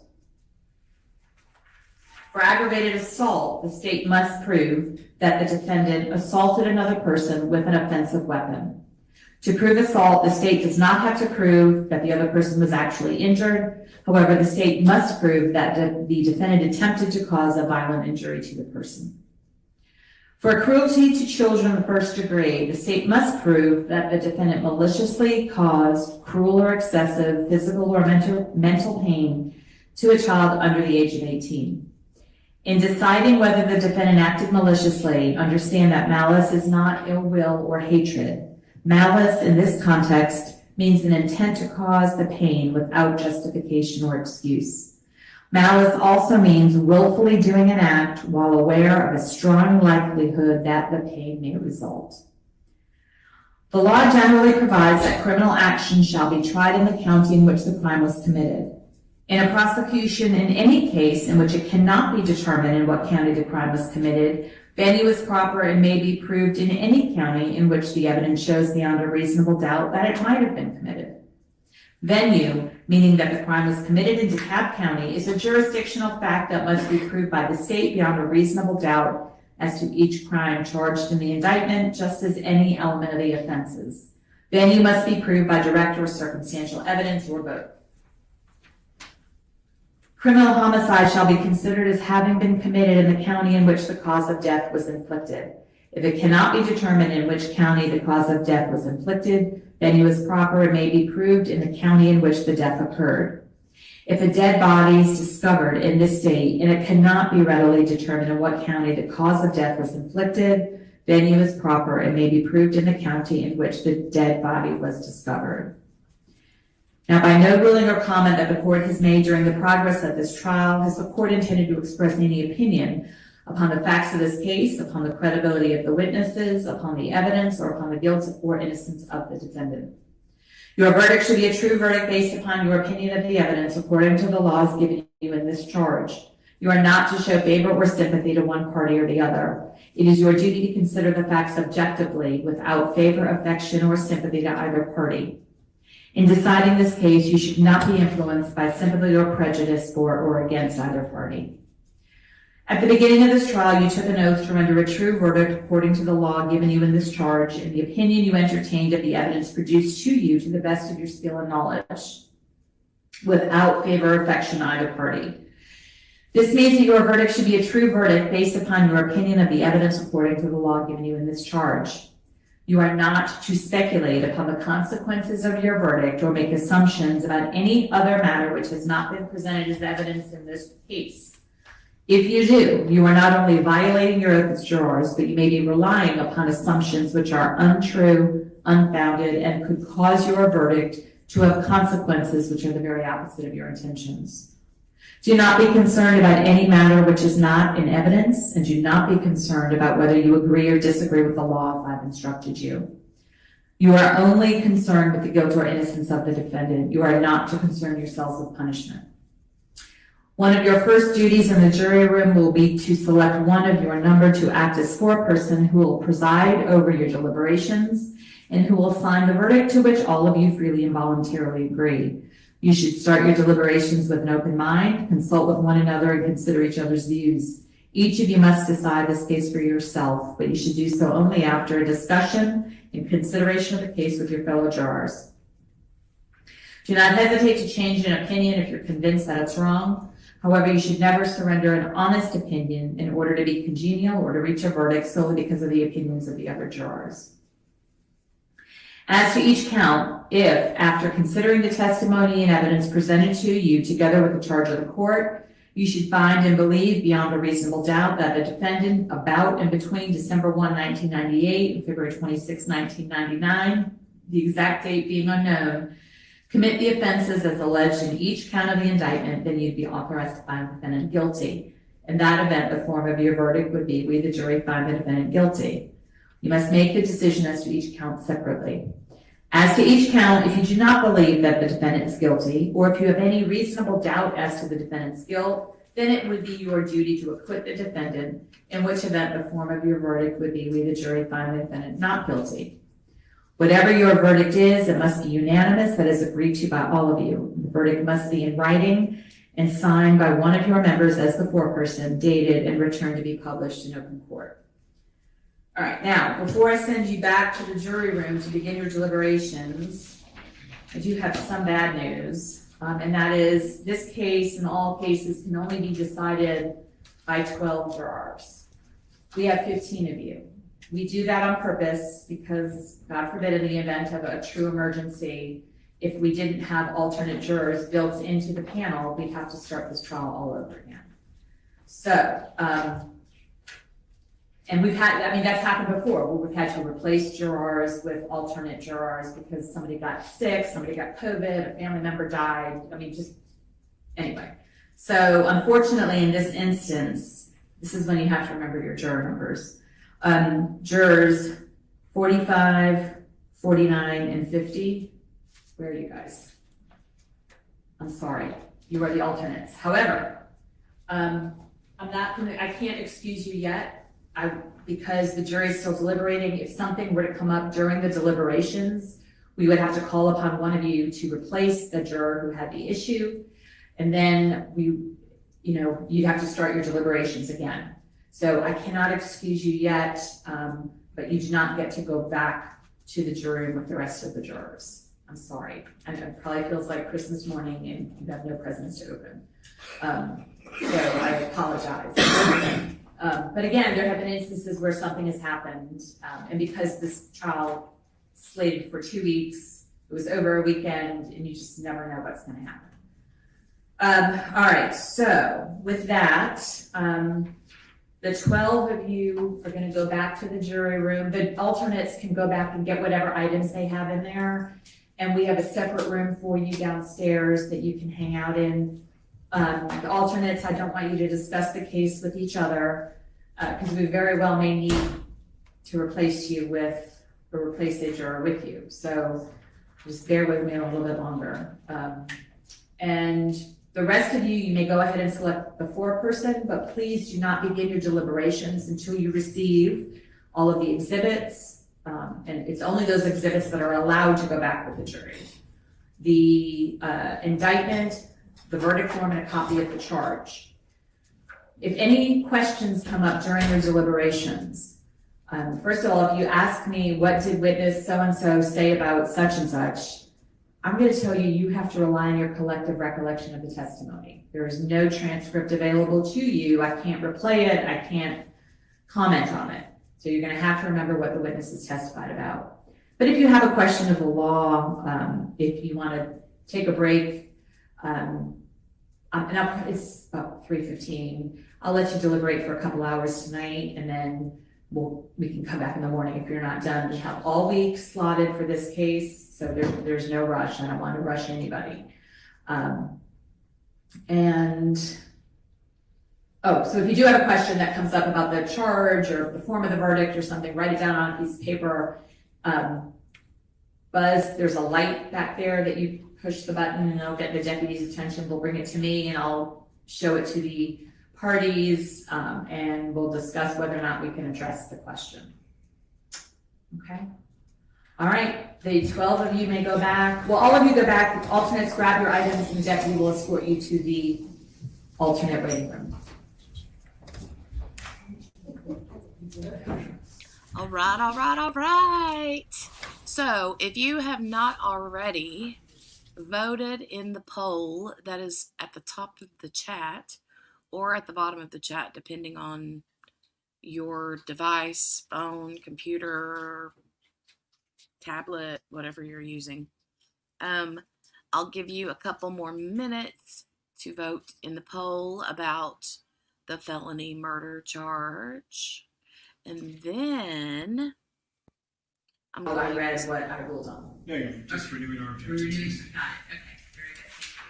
Thank you. I had Caroline reprint a copy of the charge to go out to the jury that does not contain the judicial notice paragraph. And I think the only other change she made was that where it said she or he, she just changed it to she. Do you all want to take a look at that first? And that's the charge, the verdict form, and the, this is the old charge.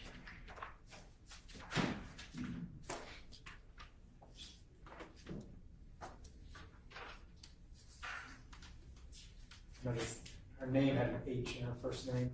I don't think it really matters.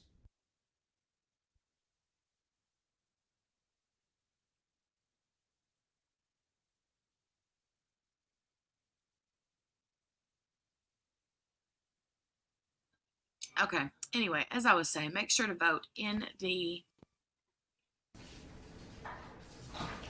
They interrupt me every single time. All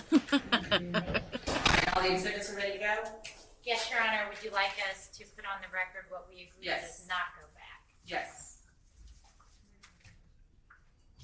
Go ahead. Exhibit 37, which is the AJC article.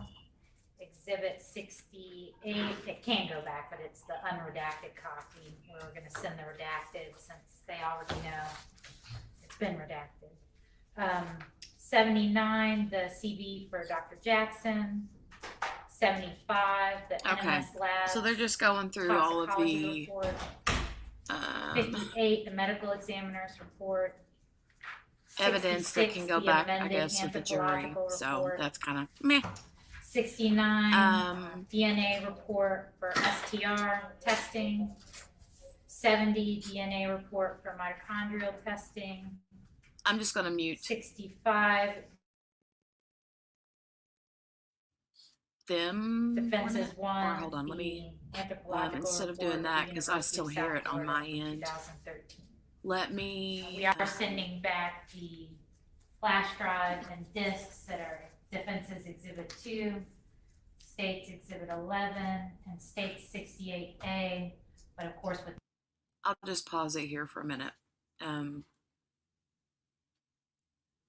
Anyway, make sure that you vote in the poll at the top or bottom of the chat in the big blue-ish box. And I'll give you a couple minutes, and then I'm going to make a new, I'll end that poll. We'll see what the results are, and then I will start a new poll with a new question. But yes. Gail says I have never seen it done that way. What way? You mean with the jurors being made to stay? Joanna says poor alternates, no way out. I know, right? Good girl, your color looks better too. Thank you. Yeah, I definitely do feel better. Quick check for Abigail. Florida's getting hammered. 7 tornadoes just today. Changes every 5 minutes. Antibiotics strip your stomach of good bacteria, so it's recommended to take pre and probiotics afterwards. You're right, and I'm always really bad about that, Kel. I'm really bad about that, but I was just thinking about that today. Because it does. It doesn't only strip the bad bacteria from, but it takes the good with it. So, yes, the alternates setting with actual juror. Well, they don't get to. They're going to have to be put in a separate room, she said. Oh, well, Dawn didn't know that. Yeah. Yep. It's good information to know, because that does happen. But yeah, Gail, she said that she was going to have the 3 alternates go back, get their stuff out of the room, and then they have to take it to, sorry, Jolie's playing her little guitar over here. And then they have to sit in a separate room by themselves. And they can't discuss the case. But they have to sit there, I guess, till the jury goes home today. And I don't know if she'll make them come back tomorrow as well. She may very well do that. They may have to be there the entire time, just not in the same room. Ay. Ton says, Joey, rock on, baby. Rock on. Yes, ma'am. Is your daddy home yet? Yeah. He is? Are you sure about that? Yeah. Are you telling me a lie? Mm-hmm. Long suffering stole my heating blanket. He bent over wrong. Oh no. Poor guy. That's the worst. Back pain is the worst. Isn't it? Yeah. Yeah, I know. It's really bad. Yeah. Yeah. I'm gonna go see if the husband is home real quick. So when I get back, I will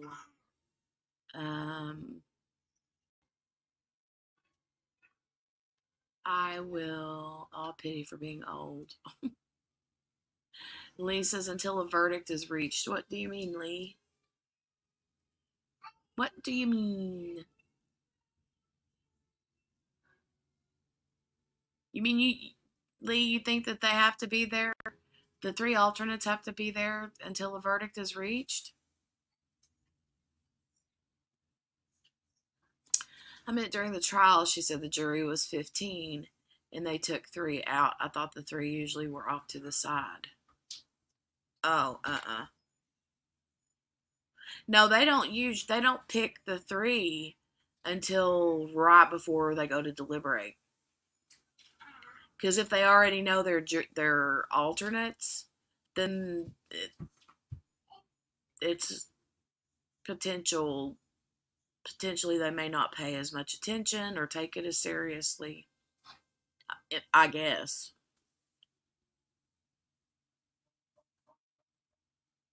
Okay. Yeah.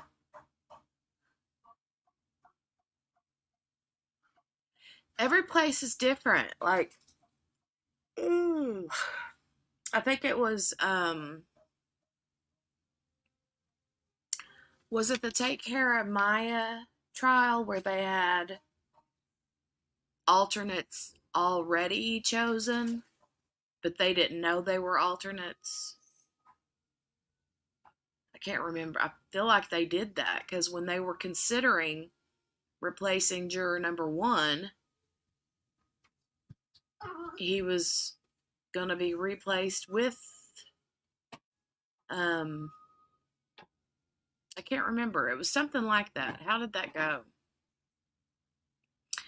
Lee said, yeah, she said in case something happens to a juror during deliberations. Okay.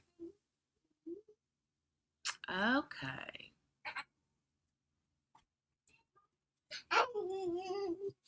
Hi.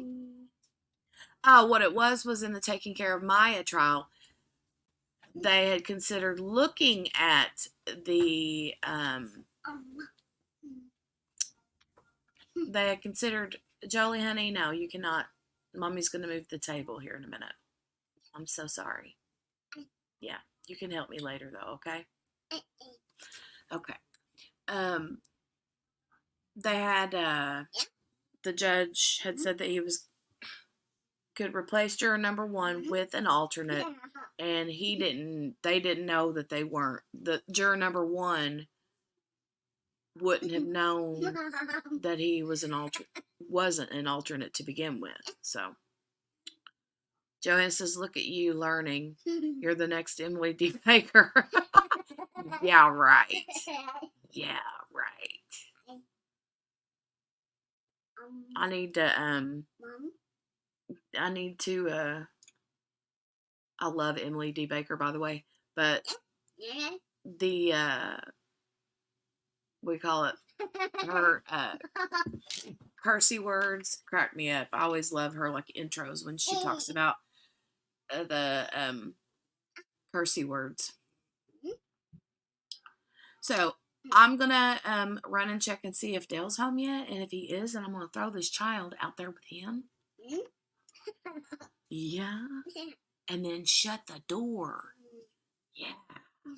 And then when I get back, we will stop the poll. So get your vote in if you haven't voted yet. And I will be right back.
Okay, I'm back.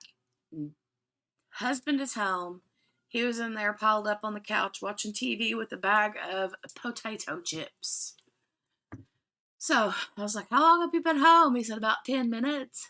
I was like, oh, okay. Shut the door. She's always really good, but she gets, like every time I shut the camera off, I'm doing something for her, with her, something, So, this first shift business though, since he's been on first shift, it's really kind of thrown our routines off, but in a good way. So, oh, Kel said her laugh makes me happy. I know, she's the sweetest. Restart the stream, LOL. Uh-oh, what are we restarting the stream for? Did something bad happen?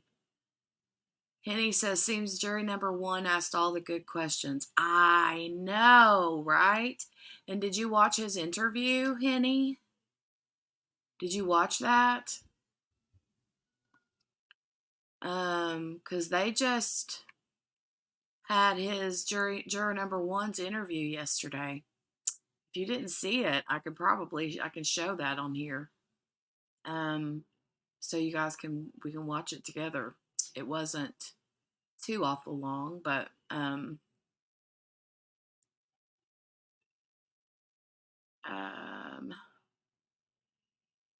where, and I don't mean like news interview, I mean where they actually bring juror number 1 back into the courtroom and the judge asks him questions about his wife and what happened, what didn't happen, what was alleged, blah, blah, blah.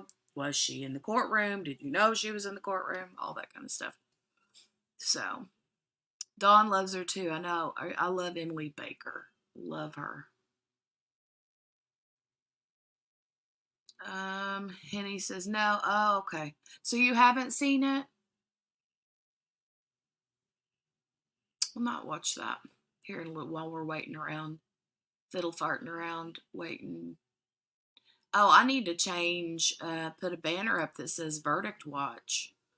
And I need to change this poll. You guys need to keep me on my toes.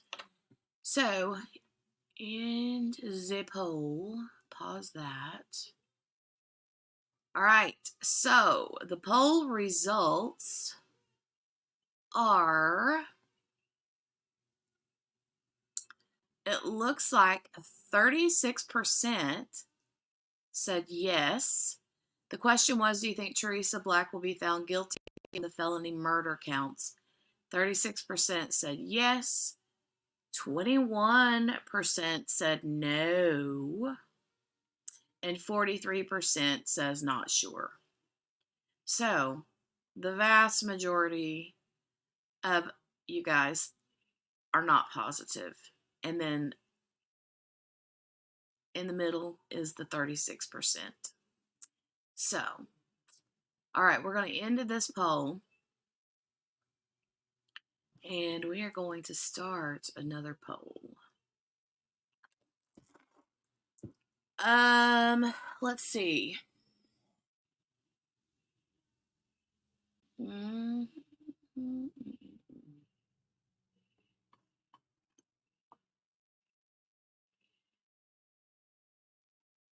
I think it's too easy to ask how long do you think deliberations will be. So, what else could we go with?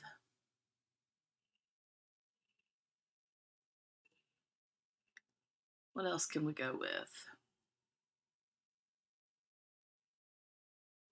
Billy hasn't seen it either. It was really, I mean, it was kind of like,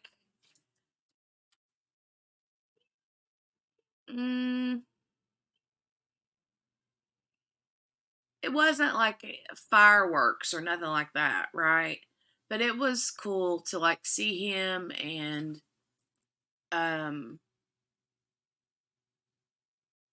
just, I don't know, it was just it was cool to see it. And I had wished that was it Ethan Shapiro? Was that one lawyer's name for Johns Hopkins All Children's Hospital?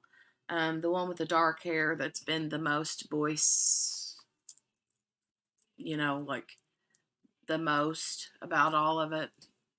But he didn't talk at all. I don't think, unless I missed something, but it was mostly the gray-haired guy. I forget his name too.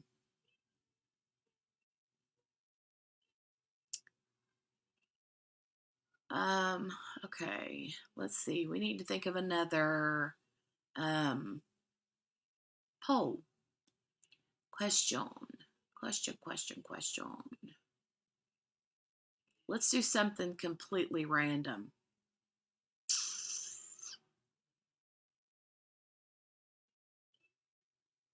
Let's do something completely random. What would be a good question?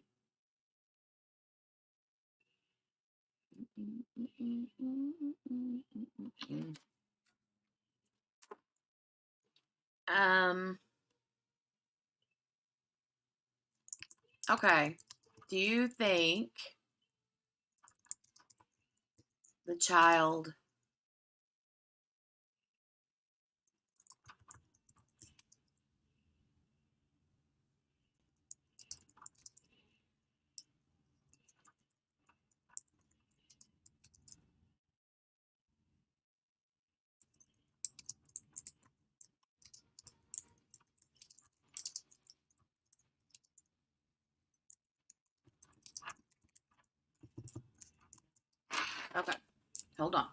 Let me get these answers ready for you guys. Ay, ay, ay, ay, ay, ay.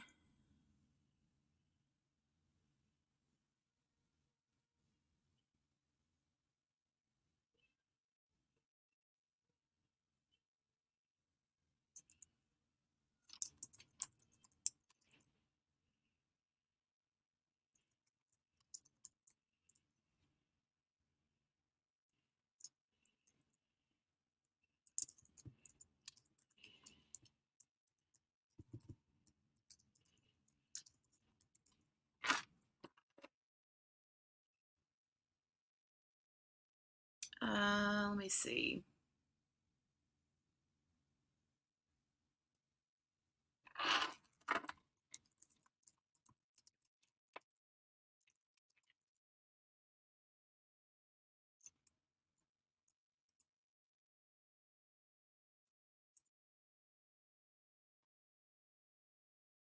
We'll just do the 2. We'll just do the 2. Let me X that one out. Okay, starting the poll now. So, Hunter. Okay, you're right, Henny. That was it, Hunter. Yeah, yep.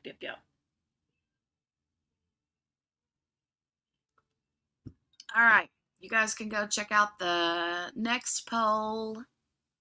Let me know what you think.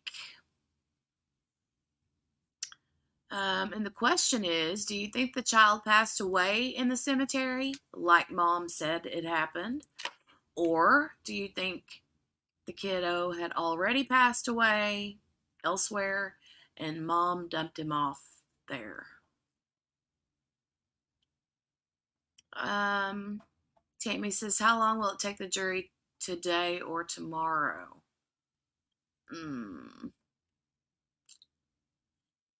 I don't know that they'll finish today. They could. I mean, it's early. However, the judge did say she wasn't going to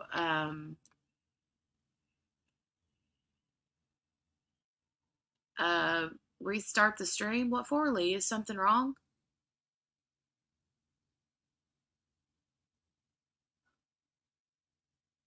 What? What? Tammy says, Jenny. What?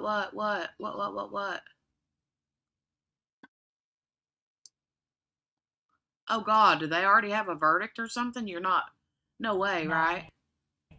I forgot to tell them that if they wanted to rewatch that, they could, but. Did something happen? Well, no, Jen, hold on. I like to send them so that they see their. Is there a question? No, so we can bring me back out.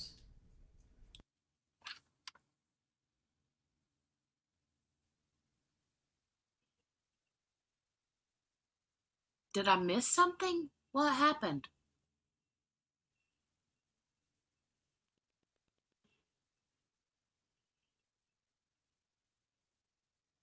Lee, do not know. That is why I asked.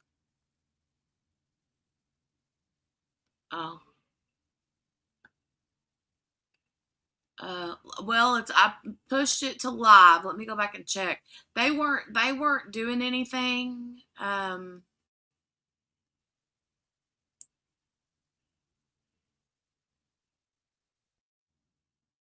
When I stopped it, I mean, they weren't doing anything. I don't know if they had already had a question.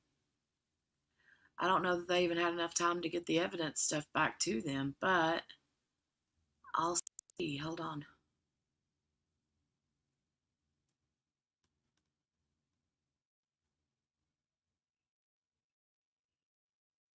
Okay, that's where they're reading the instructions. Okay. I tell them that if they wanted to rewatch that, they could, but. Let me make sure I'm not missing anything here. Go ahead. Exhibit 37, which is the AJC article. Exhibit 68, it can go back, but it's the unredacted copy. We're gonna send the redacted since they already know it's been redacted. Yeah, I had the stream paused because I can't 79, the CD talk for and Dr. hear that at the same Jackson. time. Sorry. That's the only reason I had it 75, the NMS paused. Labs toxicology report. 58, the medical examiner's report. I got you now. I got you. I 66, understand. the amended anthropological report. 69, DNA report for STR Okay, testing. I got you. I got you. 70, DNA I was really report confused for a minute. mitochondrial testing. It's really confused, but it doesn't take much to confuse me. You guys know the this. Anthropological report of Dr. Tice. Hmm.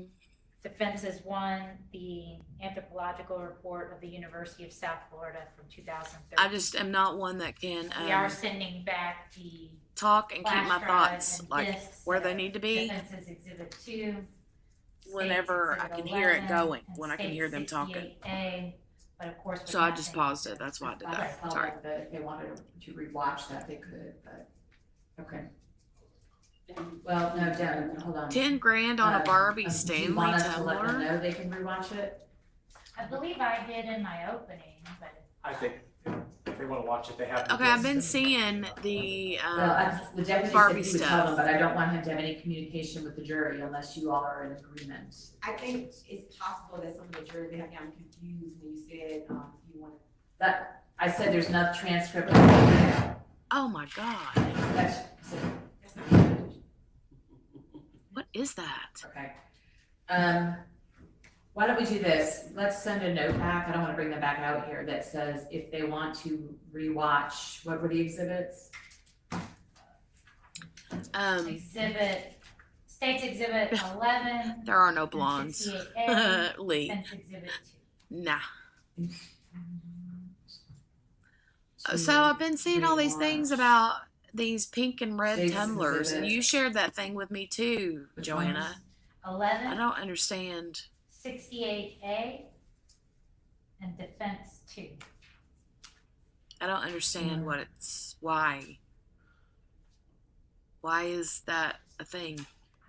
Please Can you explain that to me? let I us, like to send them so that they see their. please let us know so we can bring you back out. Joanna, is it gold and diamond? I know, right, Gail? And then I heard somebody said earlier that they would trade their kid for a pink tumbler, Stanley tumbler. I'm like, what is going on? I don't. Why are they? What's the thing with the pink tumblers? Why are they so much money? People are stealing them like they're made of gold. I know. Wow. Whatever. Okay, take a look at this. I'm gonna skip forward here a minute.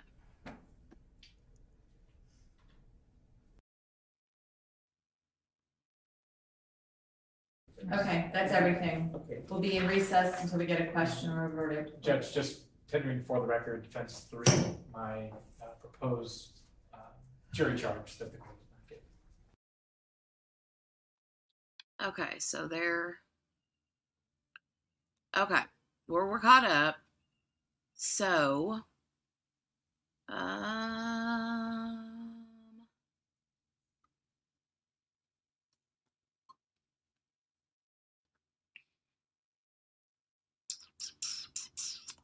so we have 8 votes so far in the poll, and we have 75% in the lead.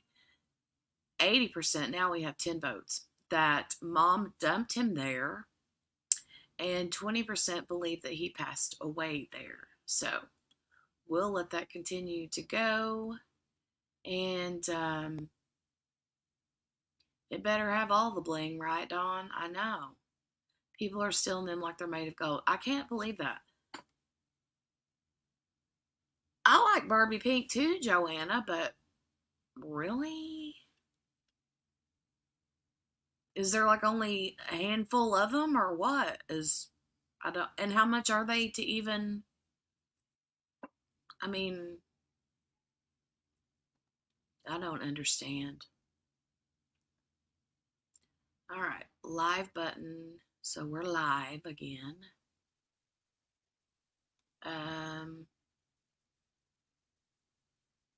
Volume is up and we are live. Verdict watch. So I'm going to go over here.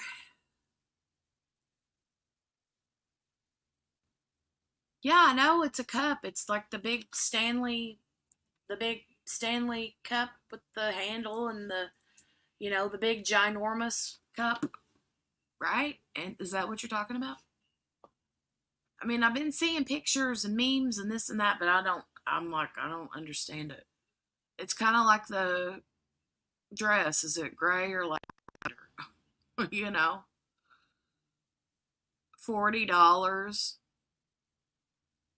I thought that the Stanley Cups were a lot more than $40. Are they not? Are they just $40 usually? I have no idea.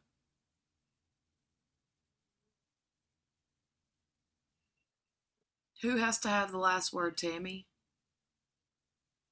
Joanna says, I have a blue one. I pimped it out with ABs. Oh, wow, pretty. I bet that is pretty. I bet that is gorgeous. Your Stanley was 32. Is it a big one? They have those like dupes. Good time for one kill. Good time for a crime time joke. Crime joke time. There we go. Joanna or Kel told a really cute one earlier today. That was a super cute one. My eyes getting itchy. Him passing away there don't make sense. What? Is Tammy behind? Tammy must be way behind. What do you call it? Okay, here, let me share it. What do you call it when someone kills their friend? Oh no, I have no idea. What? What do you call it when someone kills their friend?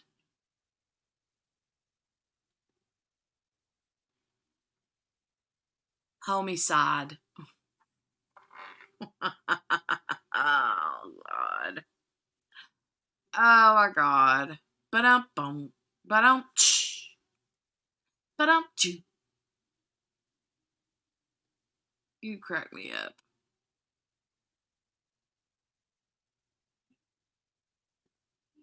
That was cute. I like that one. I think I like the one from earlier better, though. The one from earlier... shoot. Hold on. Oh, Joanna sent me a picture. What was the one from earlier that you told, Kel? I can't remember exactly how it went. It was the one about the criminal that jumps off a roof or something.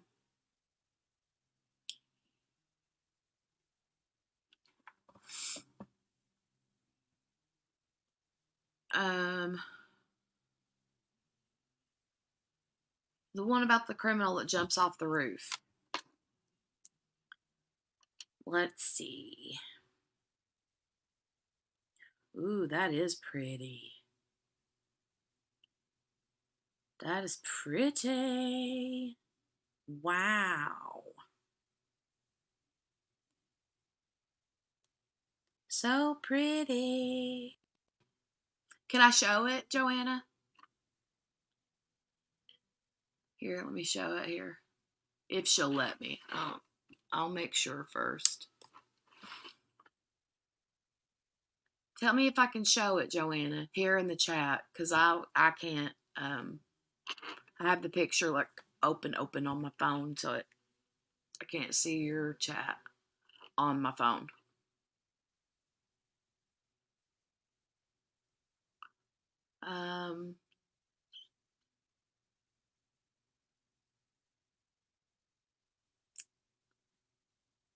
Okay, I'll show it, Joanna. Here we go. This is her Stanley cup that she blinged out with a bunch of blue sparklers or AVs. Look how pretty. Isn't that pretty? Wow, so pretty. I like it. She said it weighs 10 pounds. I bet it does. But how do you wash it? Oh, thank you, Dawn. Thank you. I don't know why I went like that. I got the French this last time when I went. Isn't that cut pretty? But how do you wash it? I would be scared to death that the diamonds would fall off.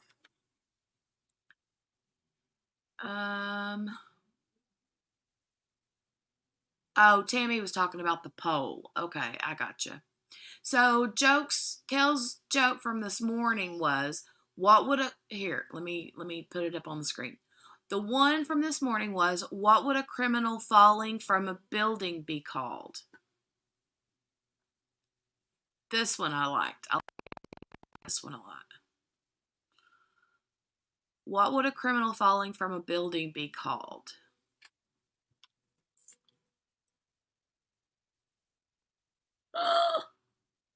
Condescending. I like that one. I like that one a lot. I like it a lot.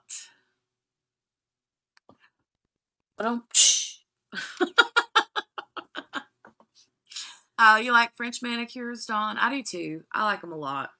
I get bored with them really easy though, but there is a really pretty color that I'm thinking I'm going to get next time, and it's like a really deep burgundy red. I think it was called pomegranate. It is so pretty. It has like a teeniest bit of like shimmer in it.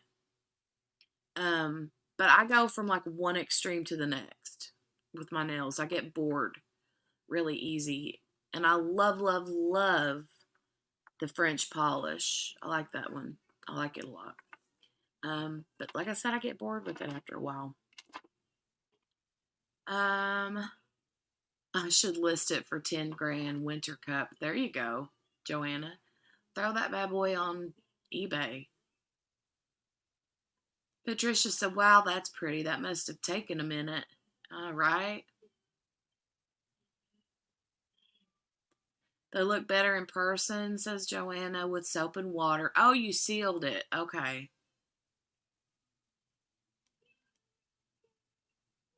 Thank you, Dawn. I appreciate that. I appreciate that. All right.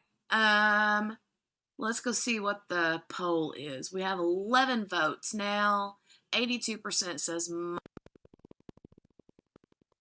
there, and 18% say that he passed away there in the cemetery. I'll keep the poll up for a while. eBay people are crazy. I know it, right? I know it. All right, let me go look. How many in the chat watched the Take Care of Maya trial and heard about the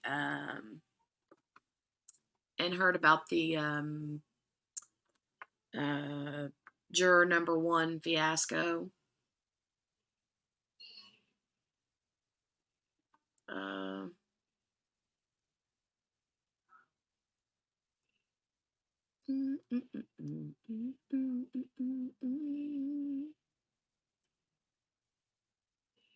You saw a good bit of it, Dawn?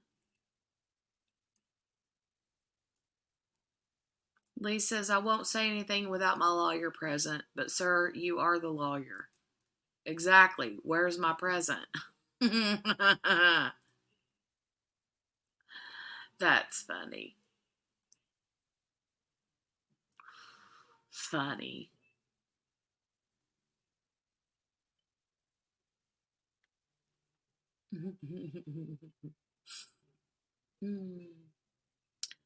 Gail said, is that the juror whose wife was posting on social media? Yeah, and actually in the courtroom. The Netflix is going to do an update on the Maya case. Love that case. Yeah. Yeah, juror number 1, Kel. He's the one whose wife had been talking about it and actually showed up in the courtroom. So, Lee's question, or Lee's joke here. Why do you bury lawyers 10 feet deep instead of 6?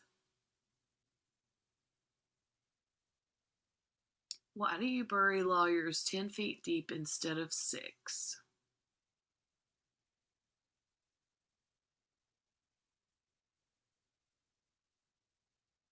You don't think she'll collect on it, Joanna?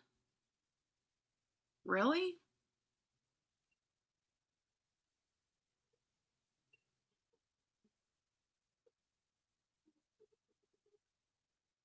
Shapiro's wife? What do you mean, Henny?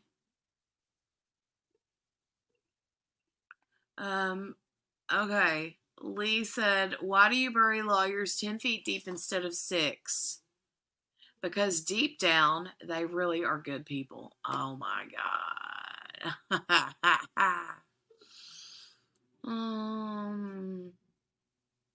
It shouldn't take years. They've got a bajillion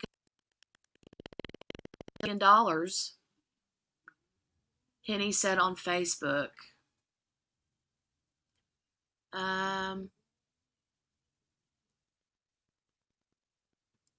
So his wife wasn't posting on social media?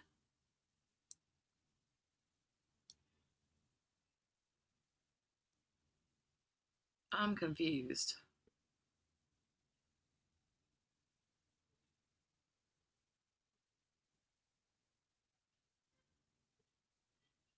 I'm confused.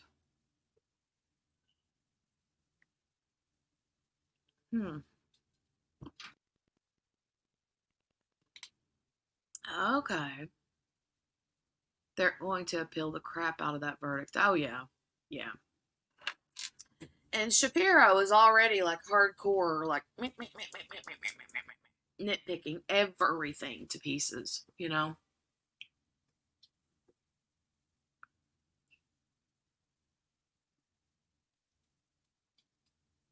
Shapiro's wife, huh? Okay. Well, let me go look and I'll find it. Let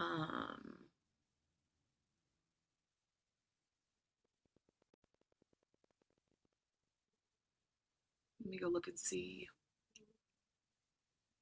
I watched it yesterday, I think. It was yesterday that I saw it.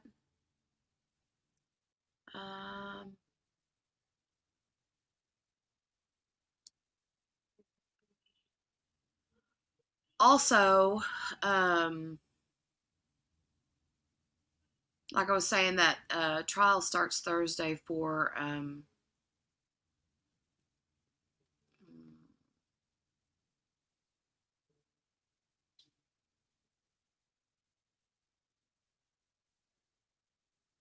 what was her name? Jennifer Doulos.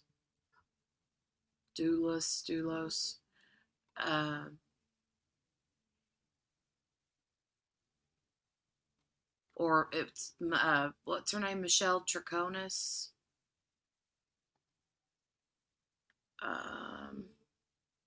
That starts Thursday.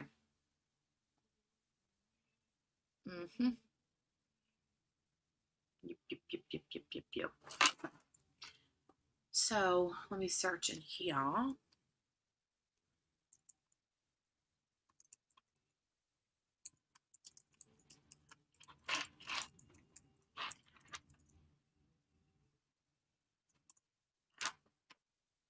See if I can find it real quick.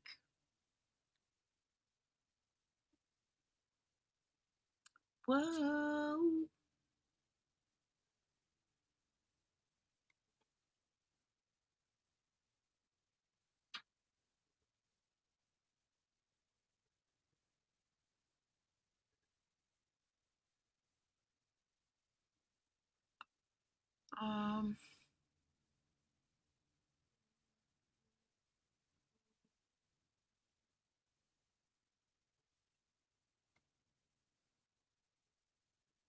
Hold on, folks. My computer is being so piddly right now. Like, very much.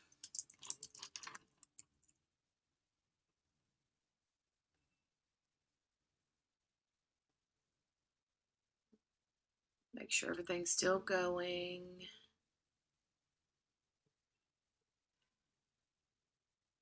Oh, cute, Joanna. Your Lorenz DP just showed up. I need to unbox it. These birds, LOL. I bet it's super cute.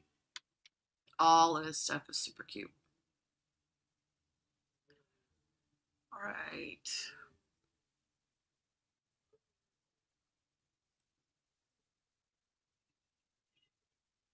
Hold on, y'all.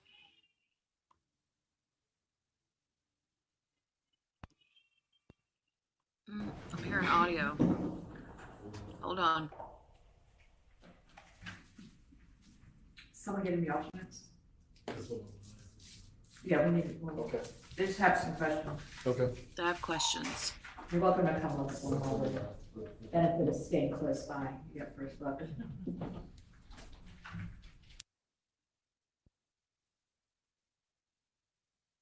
They have questions.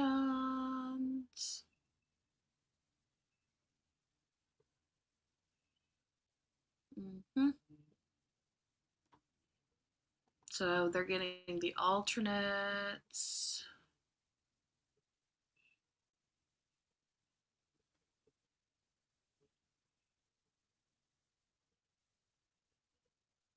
Okay.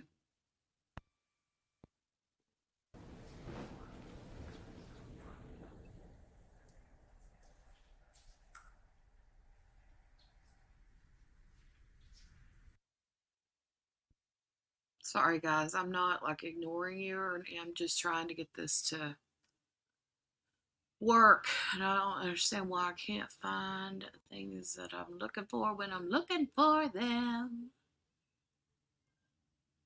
Things are gonna go my way. Hold on for one more day. Hold on for one more day. All right, I'm gonna, I'm sure it would have to be the main jury.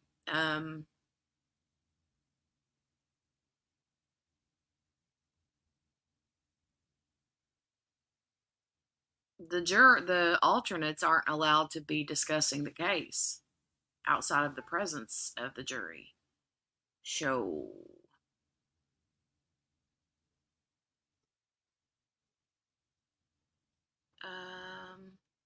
Tammy, I'm not sure on the next case, but I'm thinking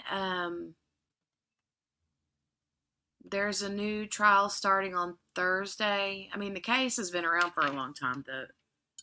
The murder happened 5 or 6 years ago, I think. I can't pronounce their last names very well. It's Guilt, do both clauses need to be true or just one? One, conceal the death of another person. Two, which hindered the discovery of whether that person was unlawfully killed. And then they wrote in, is it and or? Second question, how would venue apply to this charge? Is there a stipulation of venue for all charges? All charges would have had to happen in DeKalb County? Question mark. And then three, copy of the laws, question mark, each list of the complete charge. I have no idea what that means. Copy of the laws each.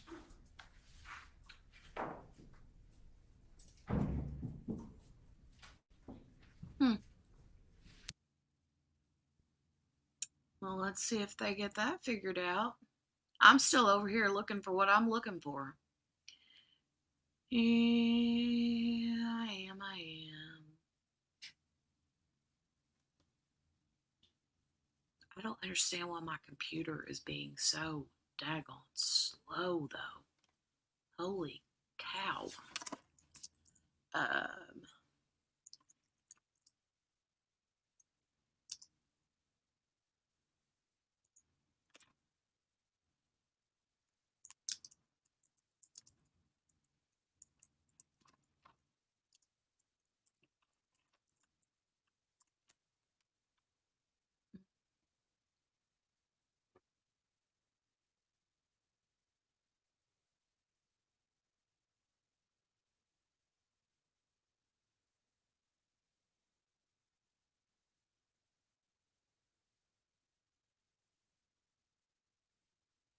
Hmm.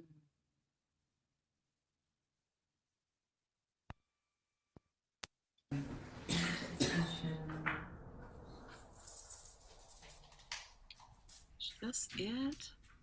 This might be it right here. I'm looking for the concealment. The state must prove that oh, I see, okay. Because here it's one, or where the definition is, which hindered, That's but so it's both.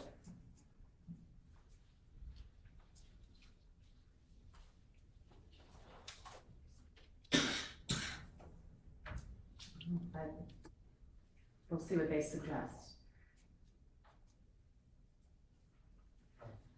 The state must prove that when it concealed the death of another, which hindered the discovery whether the person was unlawfully killed. I would ask that you reread the charge on concealment and on video. And then as to the third question, tell them that they have been given all the law that. See, I think, well, it's just my speculation. The indictment also includes by leaving the body in a wooded area and lying about his whereabouts, but that's not included in the definition. To me, it seems like they're asking about the definition and not the. Yeah. I agree. I agree. These are two distinct factors of crime. Right, Material yeah. elements, they have to prove both. So the answer to the question number one is both. Yeah, it's an and. But I think just in It case doesn't we're say and. misunderstanding the question, the best course of action is just to read them the charge. But on and they have concealment. the charge on concealment. Sometimes it makes a difference though. The state must prove that a defendant concealed the death of another person which hindered the discovery of whether that person was unlawfully killed. It's not, Seems clear it's to just me. one thing. It's in total, the total. It's not, yeah, You say no, it's not? No, I don't think it is, and I think some of the cases we were talking about yesterday cite that it can be one, it has to be both. This is, but I'm saying it has to be Right. both in this case, it's because it's not an and/or situation. The whole crime is concealing the death of another person which hindered the discovery of whether that person was unlawfully killed, right? And for, I'm just saying, for a sufficiency of the evidence, there has to be proof of concealment and proof of that it hindered, that it in fact hindered. Okay. So I agree with that. I just think reading the charge on concealment makes that clear. it obviously didn't, though. I mean, Do you have an objection to me telling them both in the answer to the question number one? I do without further. I will say that, Without further questioning of the jury as to, are you referring to the instructions on how concealing a death is proved from the packet that was given? I don't know if I want to do that. Because if they're referring to the indictment, I don't think that's an appropriate way to answer the question, because there are several and/or situations. There's no if you and don't- or in that, look at it, there's no and or in that paragraph. That's what I'm saying, this isn't one of those and or situations.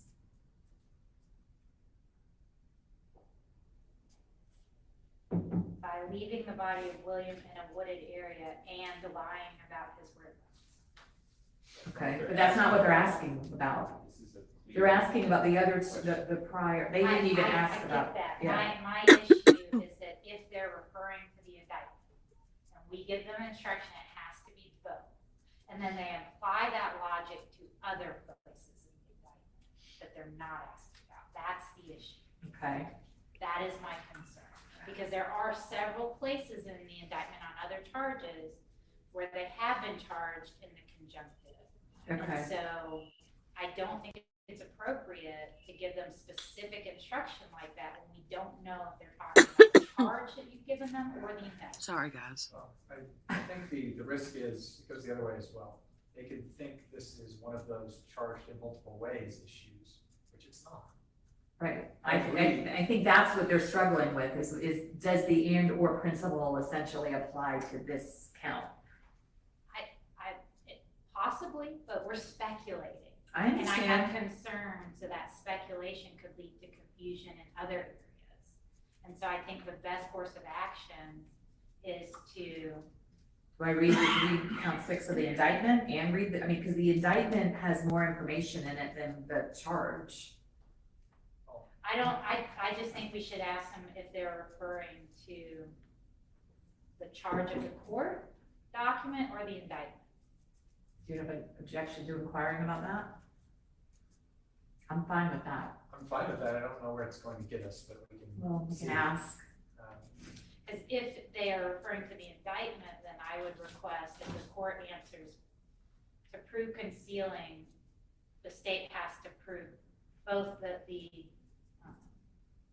death was concealed, which hindered discovery. However, and then give the and means or definition. Re-give the charge about it can be proved in any manner, and means or, so that they have that for other places in the indictment. They haven't asked about other places though, and It doesn't mean they won't apply the answer to. Well, here's the, okay, but they didn't ask about that last segment in the actual count, in count 6. They didn't ask about by leaving the body of William Hamilton in a wooded area and lying about his whereabouts. They only asked about do we have to prove both? Did unlawfully conceal the death of Hamilton, which hindered the discovery of whether he was unlawfully killed? But they didn't ask about by leaving the body in a wooded area and lying about his whereabouts. Which is why the safest answer is just to charge them on the law. What if, okay, so. Because they might be reading the indictment and not looking at your charge.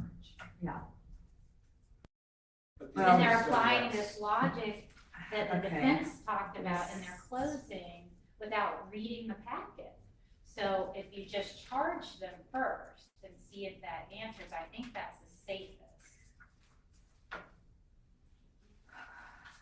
Rightly. Problem, and I see what the problem is the charge doesn't, upon looking at the indictment along with the charge, there's additional information that has to be proven by the state in the indictment that's not contained in the instruction. That's right? The elements are concealing, which, Let's see what the statutes.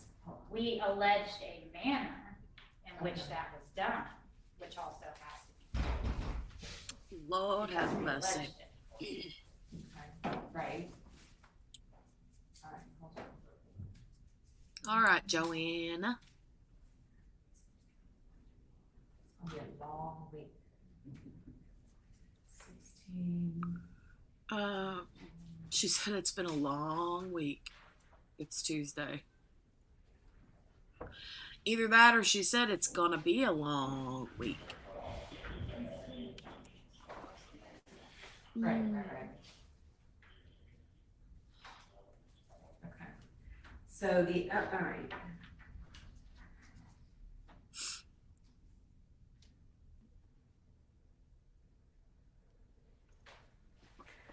I mean, I can ask them if they're referring to the indictment or the jury charge. Tell them we need further information on what they're confused about before I can answer the question. Because I don't know how to answer this question. We can ask that, that's fine. Is that okay? All right, what about the others? A recharge on venue. I can recharge on venue, okay.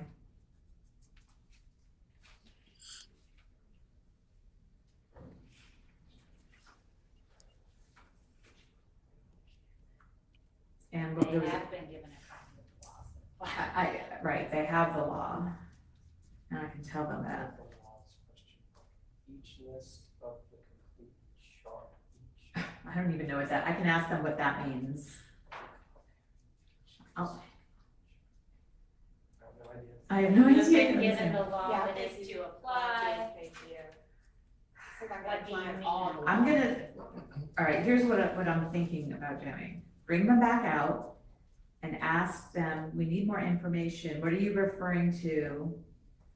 Are you looking at the indictment? Are you looking at the charge? Or what do you need clarification on?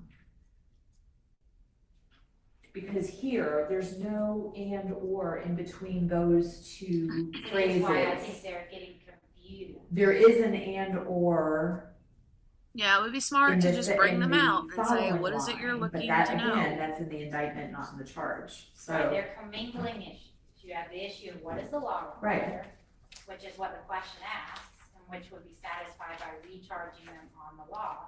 But then they threw this and/or issue into it, which goes to the manner in which we have indicted.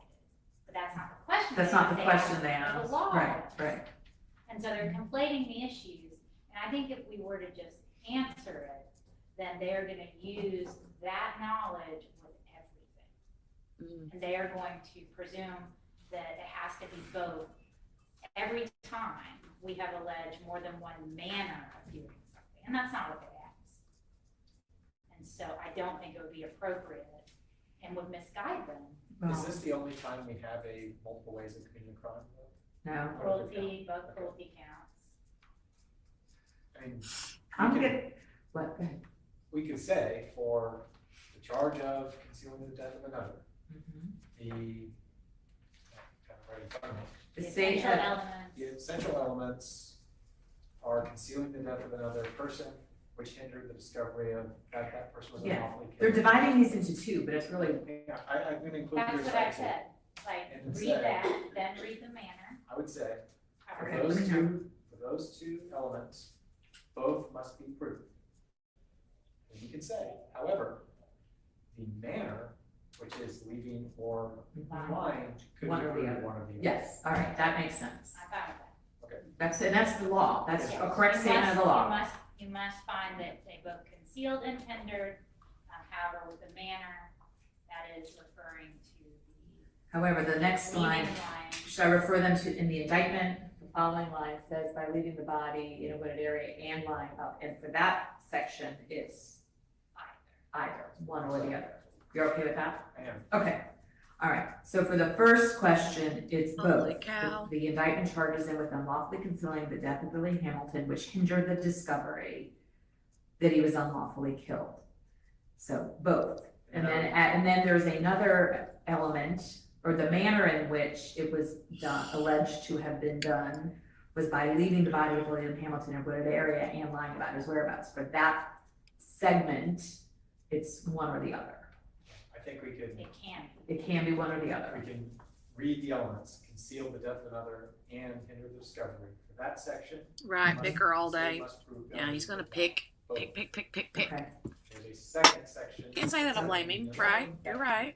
yep, I okay, would say that alleged. He'll bicker all day. manner in which it was Yes. okay. Manner, okay.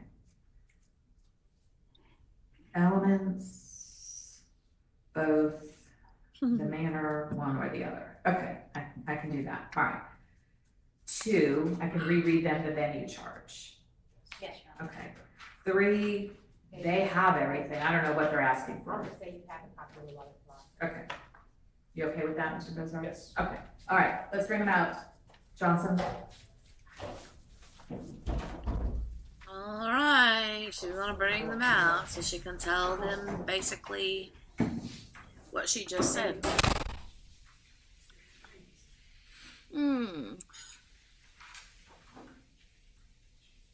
All right.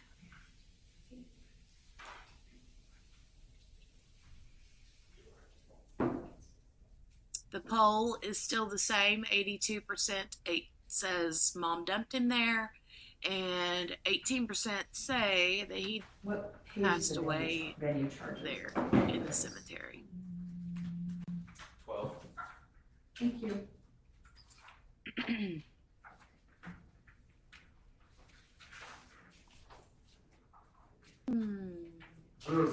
Okay.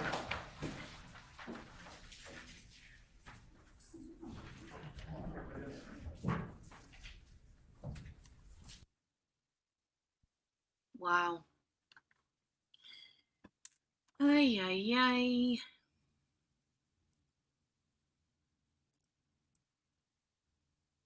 I'd say that she'll have another, hour?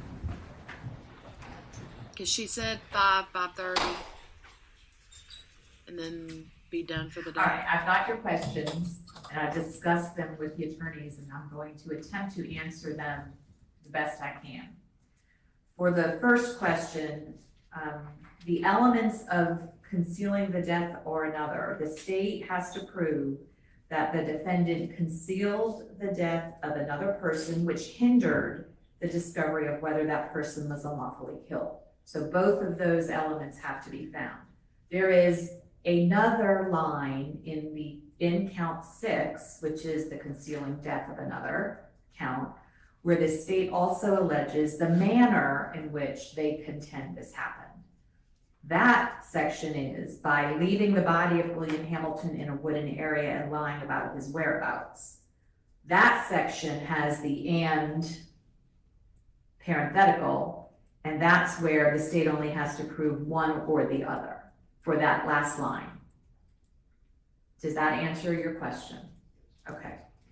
Now, for the issue of venue, I'm going to recharge you on the 2 applicable sections in the charge on venue.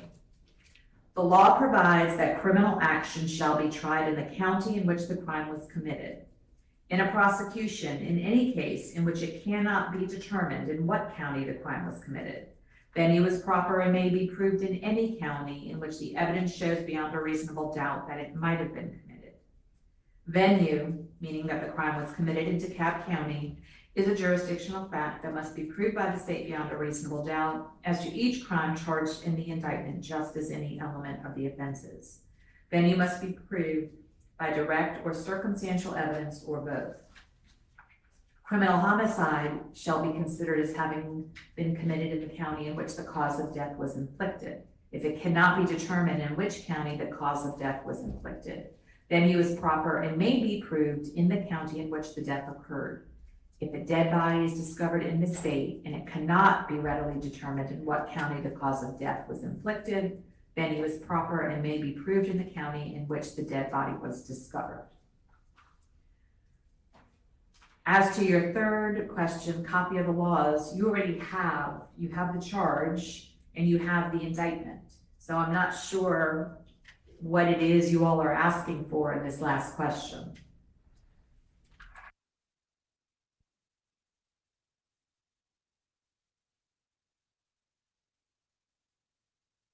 The audio left again. Where did the audio go?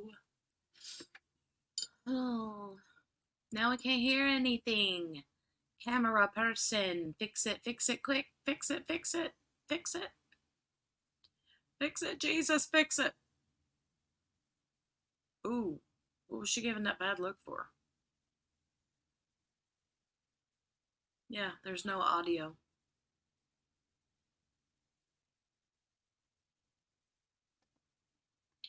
Weird. That was weird.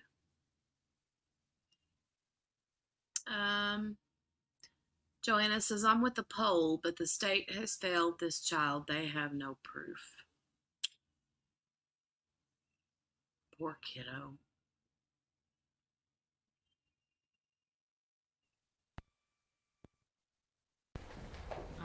All right. Lost sock. That opens up a whole other can of worms we are not going there. You have the elements, you have the charges in the indictment, that's what the state has to prove. And you have the law that we have already determined is applicable. Don't worry about what the statute says, you have everything that you need in order to make your decision. Wow. So you just do not, and remember, part of my charge was don't speculate on information you don't have. Okay, but that's in there too. So you have to make your decision based on the allegations, all of the allegations in the indictment and the law that I've already provided you with. So that's all you get. Sorry.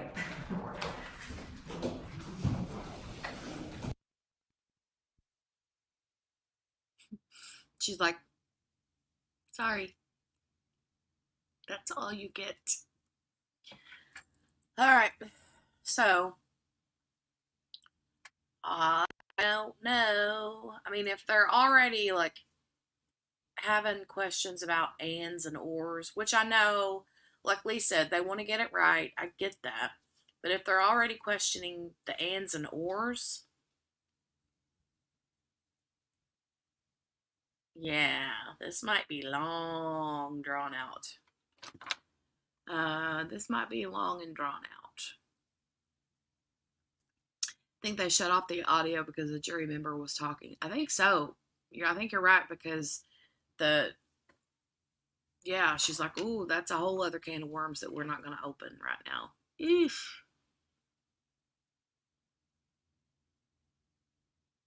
Is she telling the jury to avoid the statute? Well, I think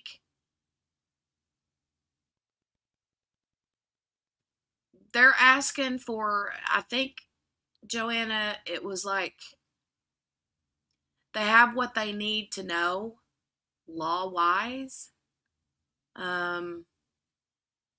But they were wanting more information that's like, that I can see would be like, but that doesn't, it's not something you need to know to make your decision. So, we could all go gray waiting for this verdict. They never know. You never know, right? She does seem annoyed, Patricia. At least then, anyway. Patricia said at least that means they're really thinking deeply about it. Yeah. Which is good, right? I always feel bad because I'm always like impatient, like, oh my God, hurry up, right? But then when you think about it, a woman's freedom stands in the balance there, but and justice for sweet William DaShawn Hamilton, And if they're talking the statute of limitations, there is none on murder. I don't know what they were. I don't know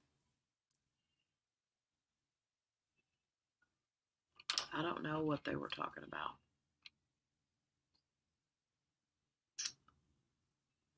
I know, impatient, right? Tammy says, I'm already gray. I don't need no more. All right, I'm going to remove this. It's going to stay playing. And I am going to share this tab, which is the Taking Care of Maya juror number 1 interview.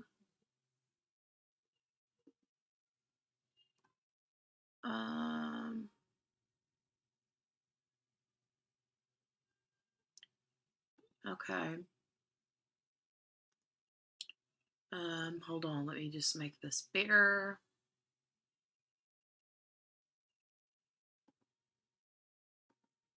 And I still have the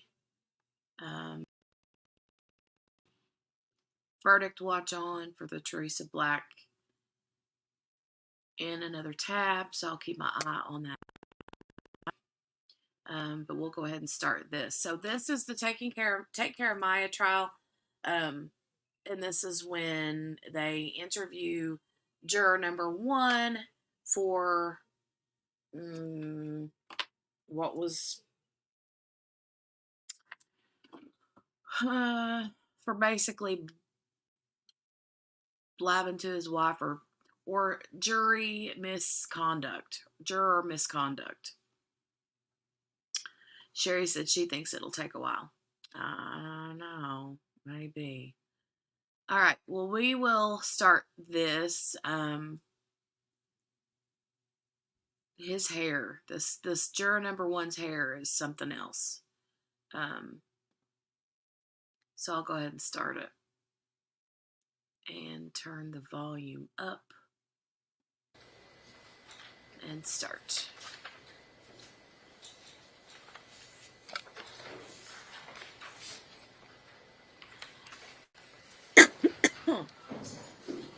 There he is.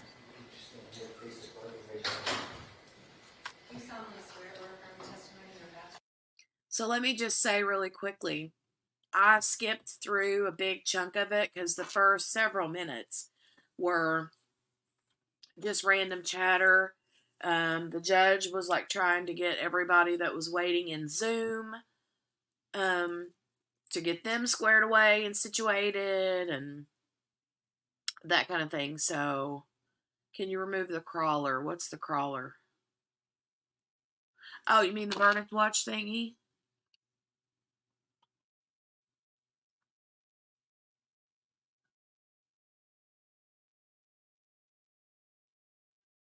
Is that what you mean, the red scrolling at the bottom, Joanna?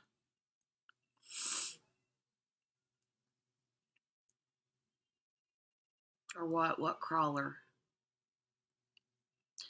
That could have been the one question that held them back from a verdict, so it may be quick. You think so? I didn't look at it like that. I looked at it the complete opposite. Because I was like, if they're going to be that picky about the ands and ors, then this will take all week, you know. But you're right. I like that. Oh, I hate to take it off, Joanna, because we're on a verdict watch. It won't let me I don't have that option to put it on the top. I'll stop it while we're watching this. But it won't let me, I don't have the option to put it on the top. I don't have that option. The only other option I have is, hold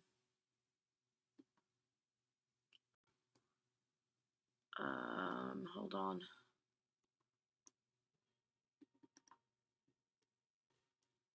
Hold on. Ah.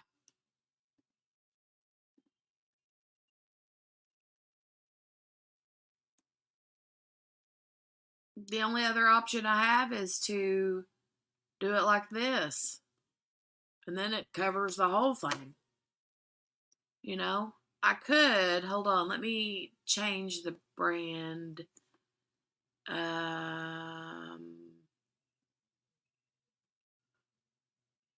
To that, no.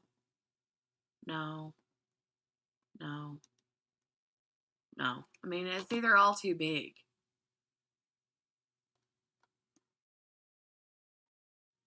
I'll just turn it off while we're,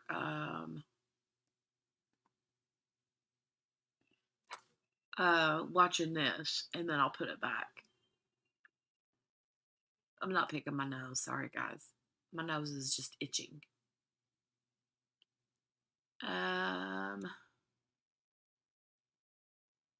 Retitle the live. Just when the judge was speaking, my CC was cutting off. Sorry, you're not being annoying. I'm glad that you did that. Yeah, I need to go back and change the title, Lee, from closing arguments to verdict watch. I need to do that too. Whenever I have so many tabs open, it's my laptop is being so slow right now. It's doing the most.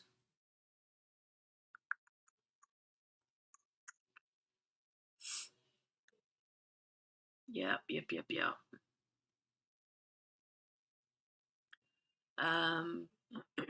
I'll have to do that from my phone. Because it won't let me, I can't open another tab up on my laptop. It's just being too poopy pants right now. All right, let me go ahead and hit this start, and then I'll change that.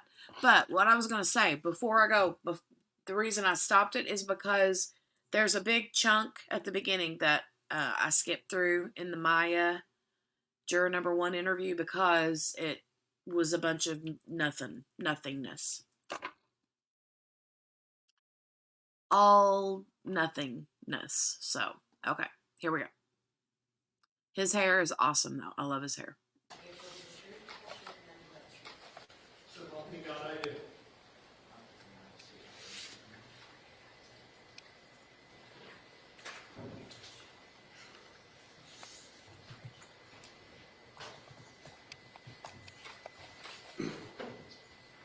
Hey, welcome, sir.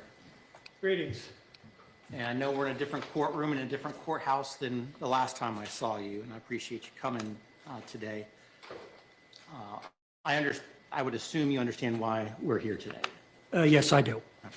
So I'm just going to go ahead and jump right in. Right in front of you, I've got a couple of sheets of paper. The first one that I put on where it says Court Exhibit Number 1, I just want to confirm that is, in fact, the questionnaire that you filled out. I think you were on day 1, so it would have been September 14th of 2023. Yes, Your Honor, it appears so, yes. I love it. And then the second sheet of paper behind it is a docket sheet, and I'll tell you, I just printed it out a few days ago off of the Broward County Circuit's website, so it's whatever was publicly available, involving a 2002, so more than 20 years ago, a 2002 filing by what appears to be your then wife. Is that Aileen? Yes, correct. Now,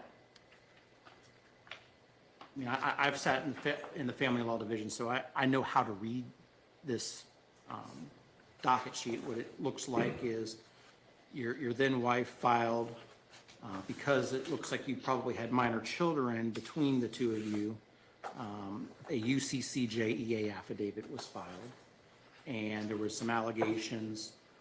You were served with the petition, and then she never showed up for the hearing.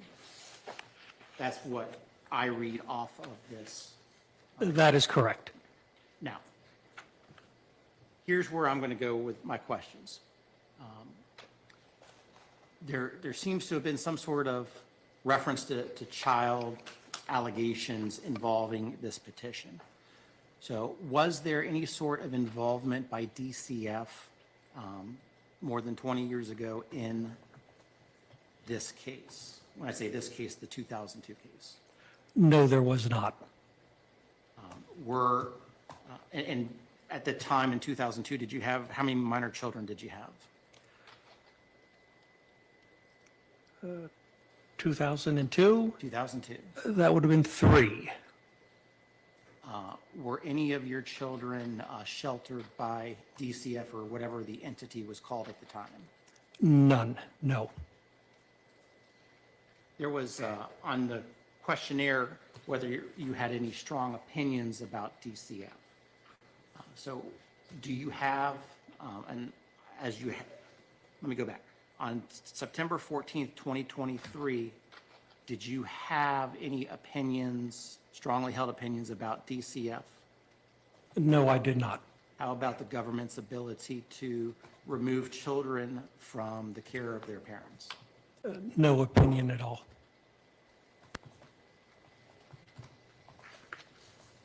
I'm going to switch gears on you, sir, and go to another topic. There was an allegation in the defendant's motion that somehow your current wife either was represented by an attorney by the name of Deborah Salisbury or was involved in a case that included Deborah Salisbury. My question to you is this. Back on September 14th, 2023, did you know who Deborah Salisbury was? No, I did not. When did you first learn, if at all, when or who Deborah Salisbury is? When something was filed by the defense attorneys. Has attorney Deborah Salisbury ever represented you? Never. And to the best of your knowledge, has attorney Deborah Salisbury ever represented your current wife? No, she has not. And when I say your current wife, when did you all get married? Not to put you on the spot. Yes. I had it on a tattoo of a hippo on my arm, but it's covered.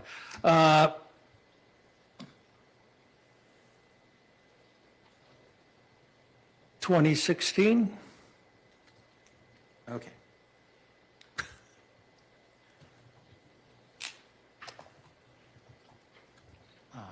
Have you ever been in any sort of proceeding where Deborah Salisbury was around, to your knowledge?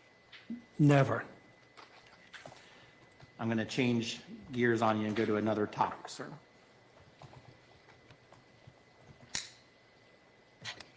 The court gave repeated instructions during the trial not to have any conversation about the case, don't learn any information. In fact, I think on the very first day, I told the assembled group that you couldn't even talk to your spouse or partner about the case. And if they asked, that you were to say that Judge Carroll's a meanie and doesn't allow me to talk about this case. Were you able to follow that instruction throughout the entirety of the case until the time that you were discharged as a juror? Yes, I was. At any time until the time that you were discharged, right the day before Veterans Day or whatever day that was when we discharged you, at any time before that date, did you speak with anyone, that would include your wife, concerning anything having to do with this case? No, I did not. Now, the motion indicates that a person who appears to be your wife, and I'm assuming it is your wife, is that correct? Yes. Okay. Was following the trial on various social media platforms and on one day came to court. Okay. Are you able to tell me for sure that your wife or no one else, no one gave you any information about this case at all? Yes, correct, Your Honor. No one, and I did not seek out any information on this case. Now, slightly different, did you obtain any information about this case from any source outside of the courtroom at No. any time before you were discharged as a juror? No, I did not, Your Honor. Let me ask you directly. There was an allegation that you may have gone online and looked at Dr. Kirkpatrick's website. Did you do that? No, I did not, Your Honor. Did you ever observe Dr. Kirkpatrick's website, even if you did not type out the information to drive the computer to his website? No, I did not, Your Honor. Now, sir, what I'm going to ask you to do is to go back and sit where you were. I'm going to talk with the lawyers outside of your presence, and we might have some more questions for you in a few minutes, okay?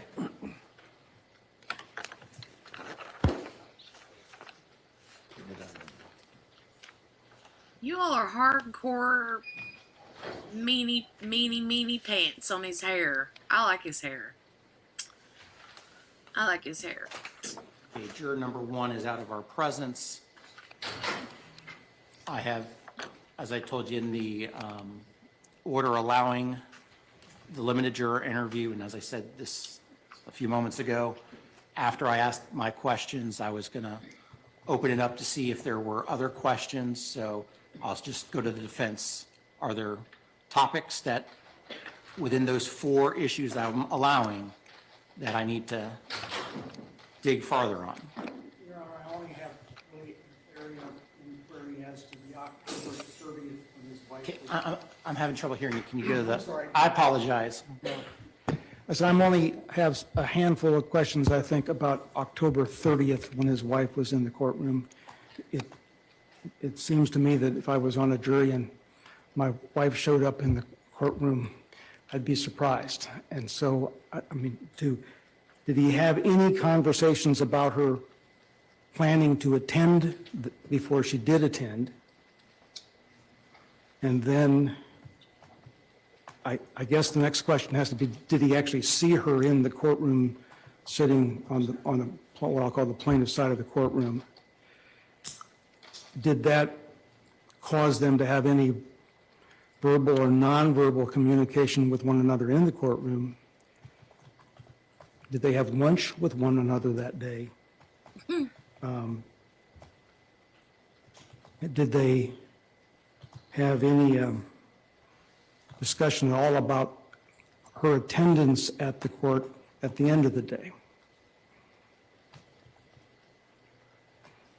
And the only final question I would have would be whether or not he discussed anything about the testimony of Detective Graham, either before that testimony or afterwards. The Detective Graham issue, I mean, I've ruled on that. Okay. The I thought that was still open, but if you ruled on it, that's fine. right, well, I mean, I think what I said was the fact that his wife posted that he's going to have questions. I think I said that this is almost as certain as death and taxes that this witness or that this juror was going to have questions. I realize that. Yeah, so. I prefer the question, but if you don't want to give it, that's fine. So thank you. Plaintiffs, what are your thoughts? Your Honor, we object to all of these. We do not see the relevancy to them. The witnesses already testified that he did not have any communications with his wife about the trial. The court's order, none of the instructions said, and you have to remain mute to your spouse. You can have no conversations whatsoever. You can't even look at her, presumably is one of the questions in the courtroom, or shake your head or smile. We believe that these questions are completely inappropriate and lead us nowhere towards what we understand the court's inquiry and what you're seeking here. I'll go ahead and ask, I think, one or two of them. I'm not going to ask all of them, but Mr. Turfs, was there anything that? No, yeah. Okay, let's bring them in real quick. And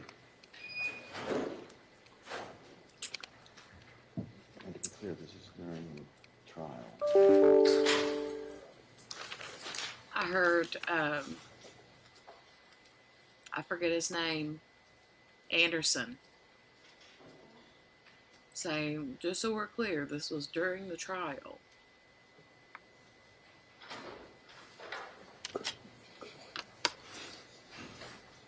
And he's back. Okay, sir, you understand you're still under oath? Yes. Just a few more follow-ups.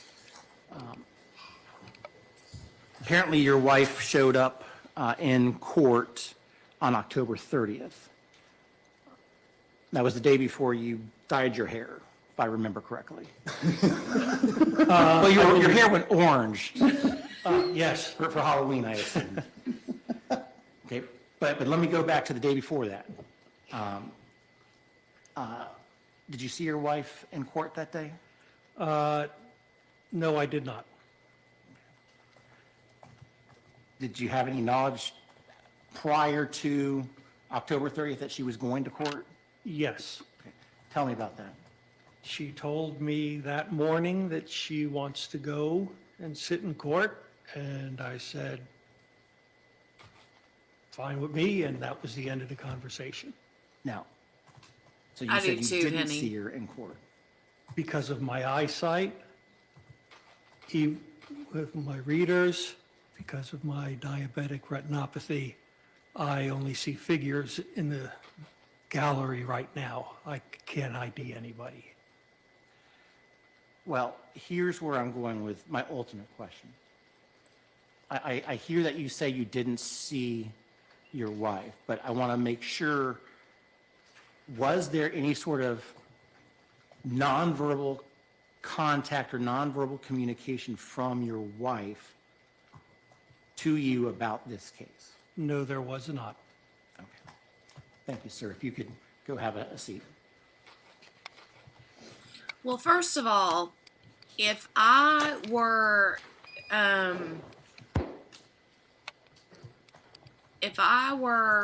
have to say this, hold on. And Mr. Altenburn, based on how he If I were being raked through the coals like juror number 1 has been in the media and from the defense team and all of that, I would come in there with a lawyer too. I'm not gonna lie. I would be like, I think I might need a lawyer. Like, I don't know what these guys are gonna do to me. Even if I know I didn't do anything wrong, I would still be like, probably be smart to have a lawyer for whatever reason. You never know, right? Also, there was something else. Oh, yeah, Gail. Gail said the Gary Busey vibes. 100%. Yeah. Yep. 100%.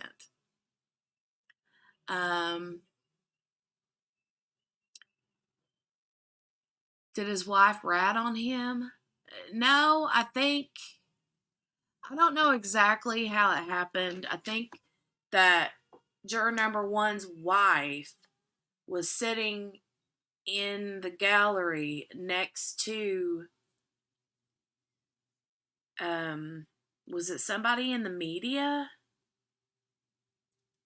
or one of the Kowalski's like family members or something? I don't remember exactly how that happened, but yeah. However, if I'm a juror, though, I will have to say, if I were a juror, and especially on a big case like this, and my husband was like, knows that I'm a juror on it, and even though I haven't said anything to him about the case, like you're not supposed to do, and then they end up being like, you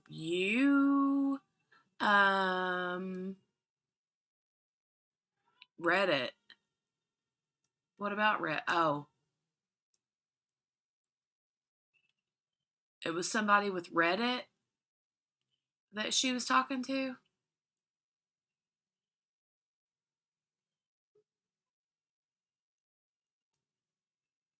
I think he got caught up in the attention and ran with it.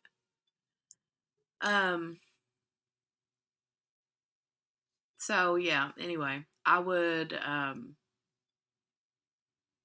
definitely tell, if my husband were to be like, I'm gonna come sit in the courtroom, yada yada yada, and him knowing that I was one of the jurors, I'd be like, no, you're not. What are you? No, no, no, no, no. Because then I would be like, knowing that, he's like, oh, do what you want to do, the juror number one did. Me, if it would have been me, I'd been like, no, you're staying your butt at home because I don't need any issues. So,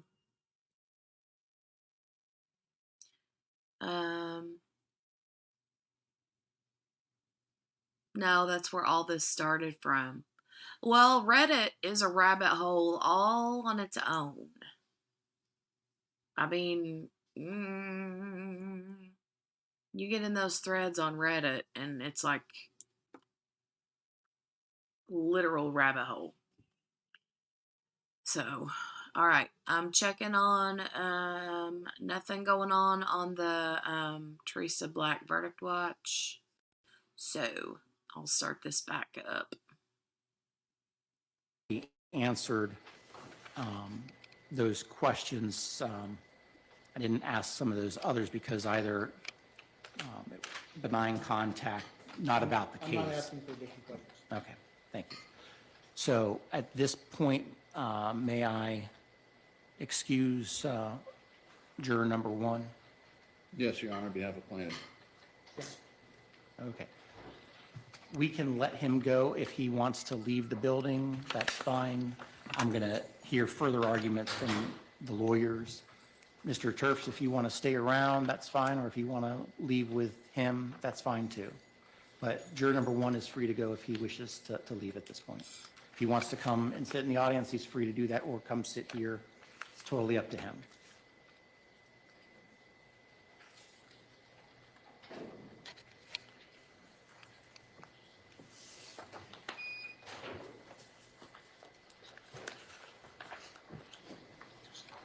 Okay, so it wasn't press. Well, I mean, kind of, but different with a pod. So the wife made friends with a podcaster in the audience. I knew she was sitting next to someone and was talking with someone. Exhibits 1 and 2. But I couldn't remember if it was a family member or press, but a podcaster.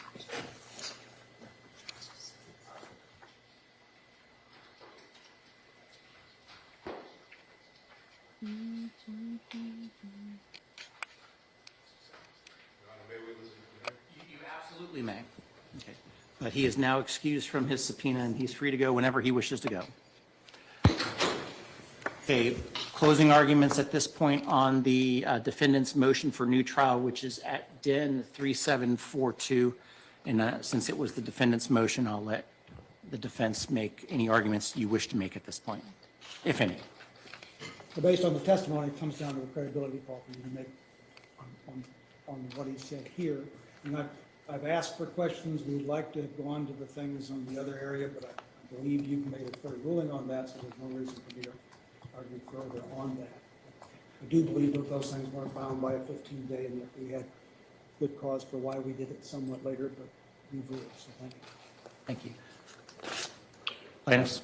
The court essentially wrote our argument on the January 2nd, 2024 order. Your Honor, it's time to put this to bed. There was no ambiguity in the witness's testimony. He was straightforward and looked at the court. I would note for the record, at least I recall that the witness used reader glasses at times during the proceedings if he had something important to see here. And there's no reason to doubt this gentleman's honesty and integrity and the answers to his questions. So we ask that their motion be denied. Court has before defendant's motion for new trial based on juror misconduct, which is at docket identification number or DIN 3742. There were various supplements. Certainly the record is going to reflect the various different supplements, responses, interim orders, reconsideration, orders on reconsideration. At the end of the day, the defense has failed to demonstrate any juror misconduct. The court will therefore deny the motion for new trial based on alleged juror misconduct. That concludes the juror interview.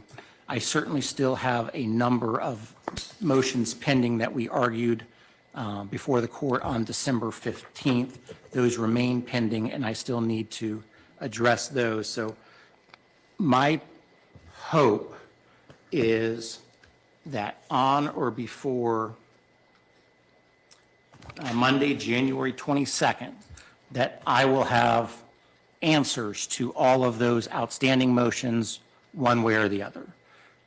You know, my hope is to do it before then, but I'm giving myself a little more than 2 weeks to go through those motions now that the juror issue has been taken off the table, and I can focus on those because I've been spending all my time on the juror misconduct allegations. So that is my plan on a going forward basis. Are there any questions, concerns, things we need to address in the interim? Yeah, the only thing I'd comment is that I was going to check with the court reporter to see whether there was going to be a trial transcript anytime soon. And I did not do that this morning, but I will check on that tomorrow and provide the court with information. I appreciate it. Your Honor, there was pending a plaintiff's motion for sanctions, motion to strike and for sanctions dealing with the disclosure of the witness's home. Having spoken to new counsel, I'm deferring to them as to the argument on that. So I'll, with that and nothing further. Well, my recollection is where we left it is both sides wanted to see how the court was going to rule on these various motions for new trial before deciding whether you wanted to schedule hearing time to address the sanction motions or not. That was where I thought we had left it. You're absolutely correct, Your Honor. This was a separate one.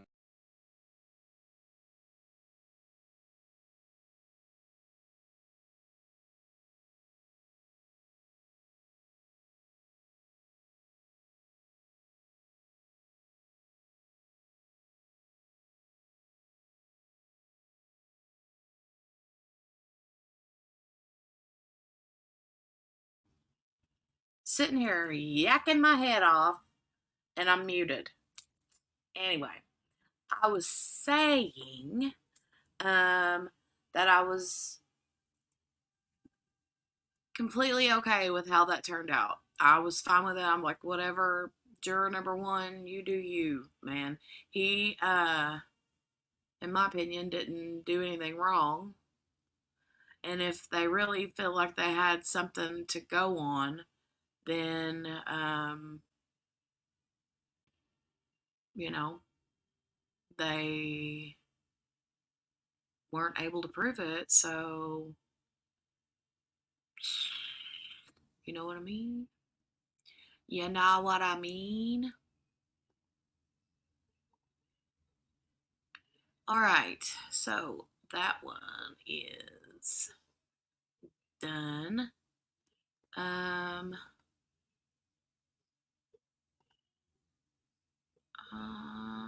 still watching. Nothing new over here on the verdict watch. Oh, let's see.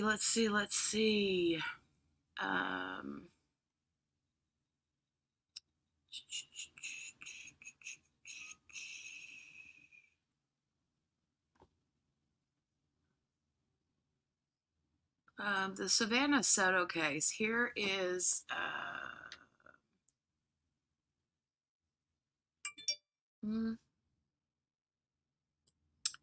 here is. Let me open this up real quick. Let me mute that.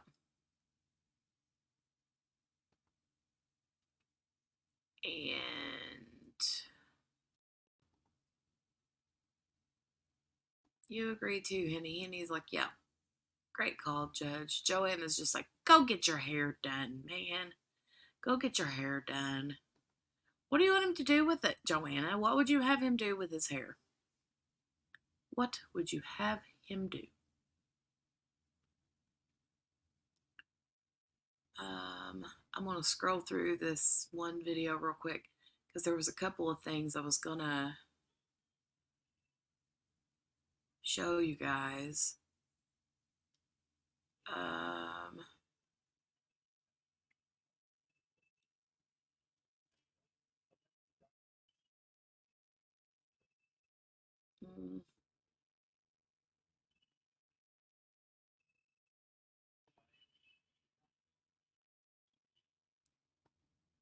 I don't know if you guys can hear that or not. Can you hear what I've got playing in the background? Could you guys hear something playing in the background just then? Shave it and face the future. So basically, embrace the bald, embrace the baldness. Is that what you're saying, Joanna? Oh, you didn't hear anything in the background? Okay, Henny. Thanks for that. I'm trying to get to a spot in this video so we can see.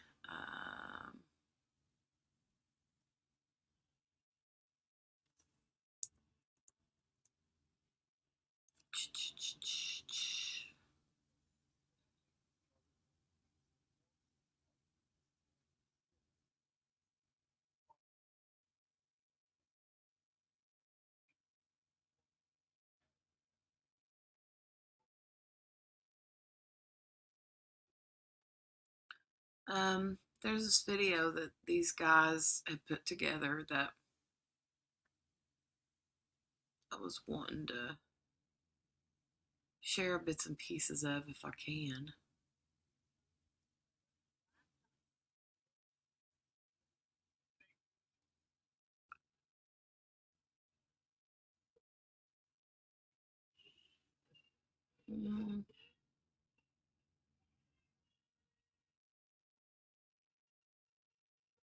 Here's this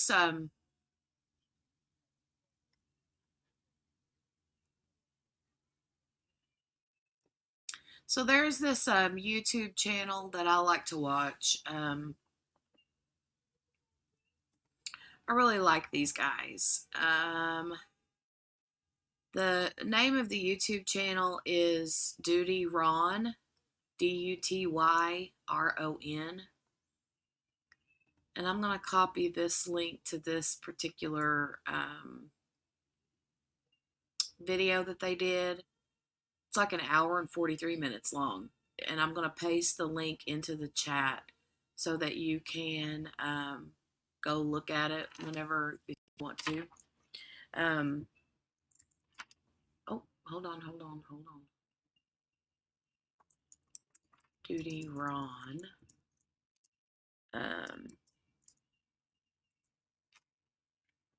There's a link to the video on his channel, so you can see the whole thing in its entirety if you want to watch that. But he goes over the probable cause affidavit in the arrest of the father and son that did this mess, right? But Duty Ron, let me share the screen and then I'll full size it. Oh, I'm not going to watch the whole thing, Joanna. I'm just saying I'm just going to share this little portion of it.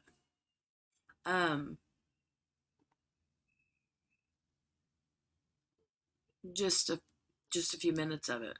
And if it's something, you want to watch, you can do that. I'm not going to share the whole thing. No.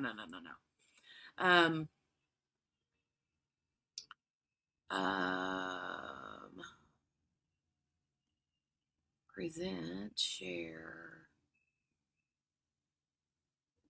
Here we go.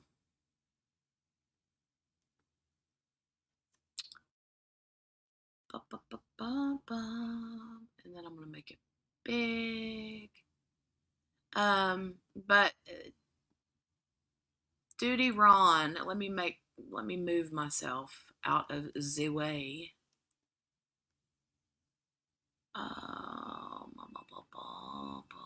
Nope, not that one. Where's the one I want?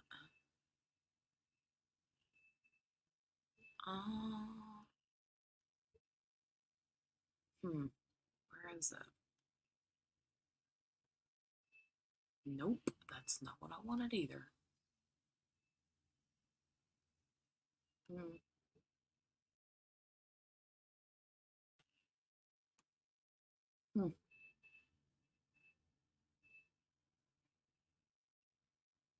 Maybe that'll work. I don't know. We'll see. But anyway, Duty Ron is, I think he's retired.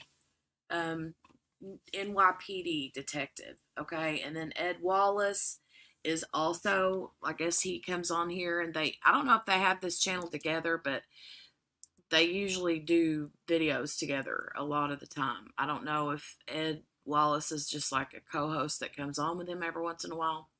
But, so Ed Wallace is also a retired detective.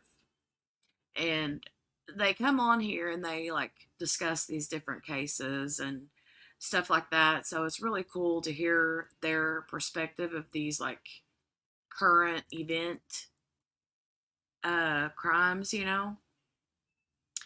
and they got a copy of the probable cause affidavit, and they go over it a little bit at a time, and it's just some more like detail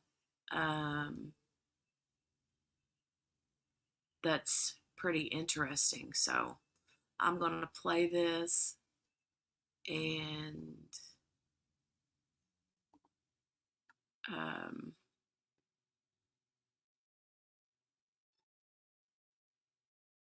go with this, because I think page 4, I want to say, the first page is the Bexar County, just the standard stuff. And it just is, the police officer or Detective Jeremy Goodwin swearing out this affidavit, making an oath and so forth. So page 1 is just really the pedigree, but he goes into some of the facts.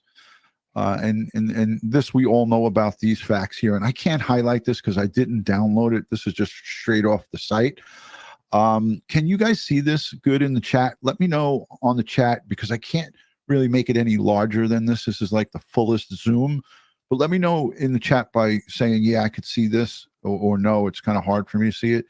But again, if you can't see it, I don't think I could do any better than this. Everyone's saying very clear. Okay. So at the bottom of this, they talk about on December 26th, going to the residence. That's that apartment complex at 5903 Danny K Drive. because they got a message on, I believe it was from Facebook, to the family of Soto. And they advised them that they believed the vehicle was parked in the back of this location. And then that started the wheels going. The Leon Valley Police Department arrived at the location and observed the vehicle. And inside the vehicle was a deceased pregnant female in the front seat and a deceased male in the back seat. Now, there's no description. Doesn't say if hey, Lisa Marie, I just want to just say quickly, I see you in the chat. You left me a message under one of the videos.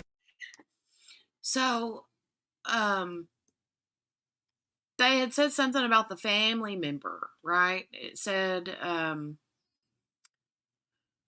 December 26th, the resident of 5903 Danny K Drive messaged the family of the female and advised them that they believed the vehicle was parked there, right? And so there was a lot of kind of like gossip about who the family member was that was, contacted, and like who the people was at the complex that knew the family. And I know that the police checked that information out or whatever, and connected any kind of dots that needed connecting, but still it was, there was a lot of chitter chatter about that. In the comments that you couldn't communicate in the chat or whatever. Sometimes when we edit videos, the chat, the NCIC system, the TCIC showed the vehicle belonging to the boyfriend of the female. So it was registered to Matthew Guerra. We observed the front right passenger side of the vehicle. You observed a deceased pregnant female inside the front right passenger seat. And Ed, in here, it doesn't talk about any broken windows or that they broke any windows. But this probable cause affidavit, correct me if I'm wrong, it doesn't give every single ounce. This is just laying down the foundation of why they arrested. Why the judge should sign the arrest warrant. That's correct. It doesn't need to give all the specificity. Yes. So just folks in the chat, just so you know, don't get yourself worked up over this, because there's more. There's much more details to this, but they're not giving the details out. And everybody wants to know the details, right? That's what we're all here for. So female inside the front passenger seat. We also observed female. He also knew the knowledge of, in other words, he's saying that he worked the case when her brother was murdered. Oh, jeez. Oh, I hit the. What did he do? I just grabbed a piece of paper and touched the stream deck. So that was, I'll have to. Yeah. Where did Spicoli come from? Spicoli, he's on our keyboard. Oh boy. That was from when her brother was killed. Ethan, murdered on May 22nd, May of 2022. So he's basically saying here, Ed, that he had knowledge of the female Soto because of a previous murder case, and he lists out the murder case right here. I recognize the female to be that of the missing female. The female appeared to have trauma to her head. And again, no, Ed, you're gonna just laugh.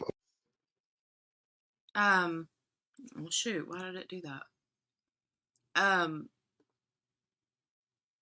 Oh, hey, Kel. Working is really interfering with your fun. Oh, that's funny. That's funny. We just went over the juror number 1 interrogation from the judge in the courtroom a few days ago over the Take Care of Maya case. But now we're looking at this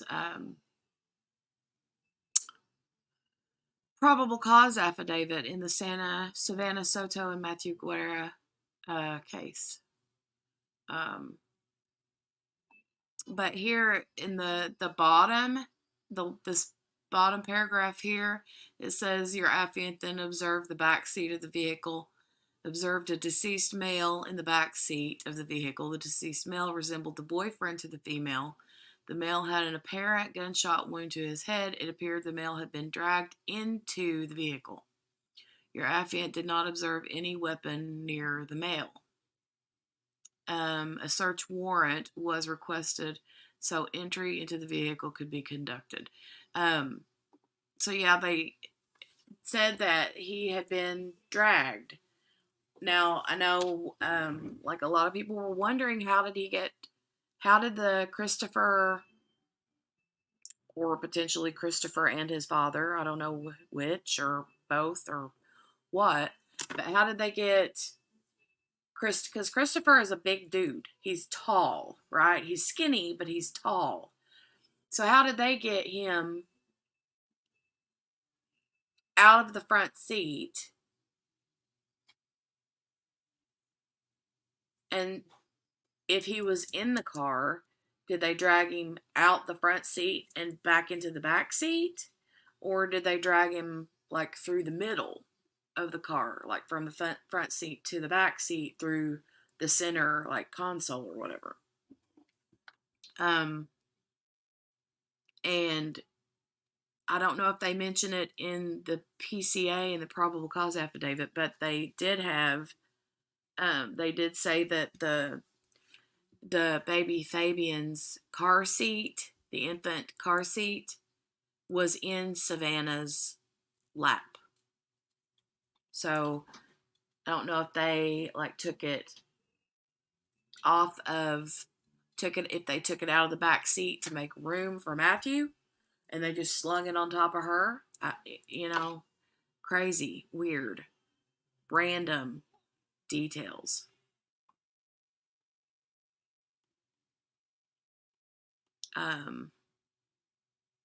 But these guys are fun to watch. I like to listen to them talk.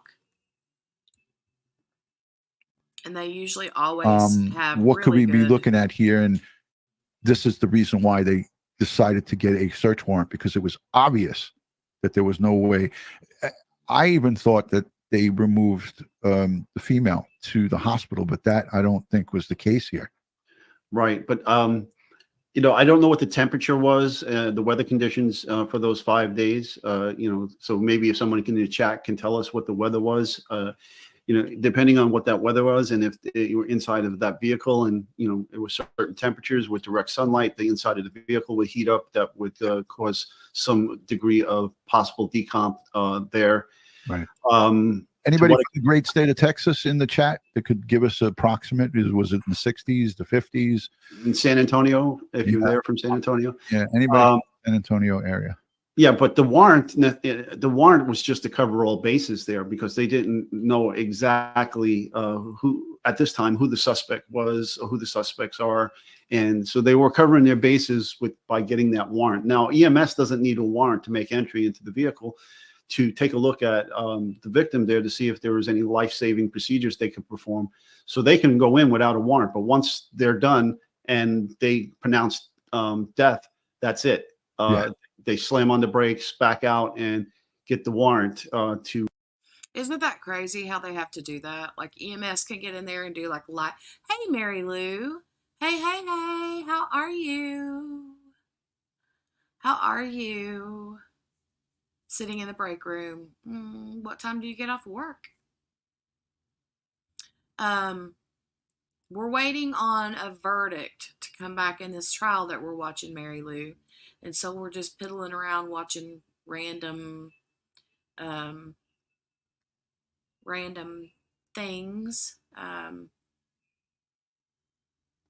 But yeah, we're waiting on a verdict. Actually, as soon as the judge comes back in this trial that we're waiting on and says they're done for the day, then, which should be soon. I'm just waiting for her to pop in and say they're done. I'm ready to wrap it up here anytime, but I just want to wait till they come back, because she said 5:30. So, oh, you get off at 7:30. All right. All right. Yeah, the case on the little boy. That's what we're waiting on the verdict for. This that's on the screen right now is another video that I found. They're talking about that Savannah Soto case, the pregnant girl that was shot and her boyfriend. and found in the car. But what he was talking about is the EMS. I don't understand how, I mean, I understand it's law, right? But EMS can break into a car to perform like life-saving whatever, or to declare someone deceased. But then as soon as they back out and say they're done, then that's it. The cops can't do anything until they have warrants, you know?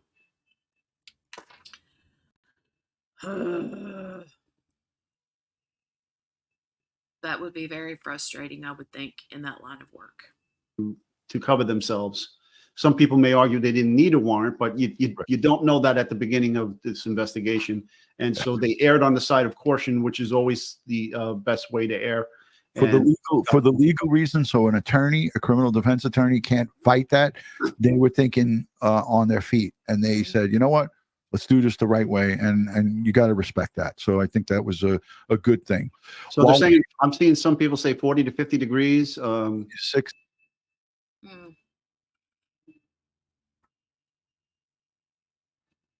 All right, let me go.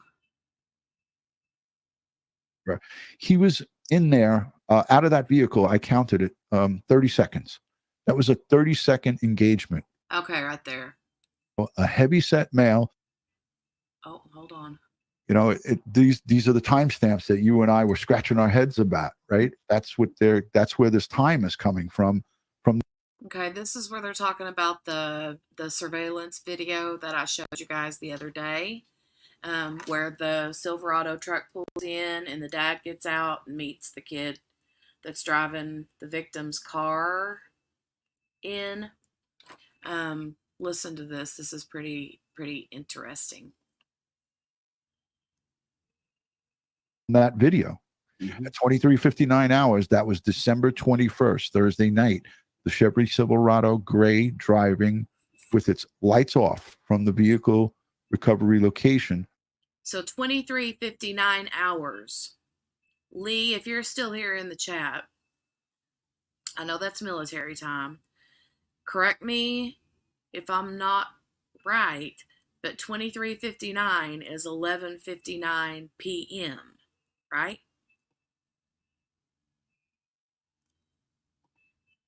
Lee. Or anybody else in the chat, if there's anybody else that knows military time. I'm pretty sure that 23:59 is 11:59 p.m.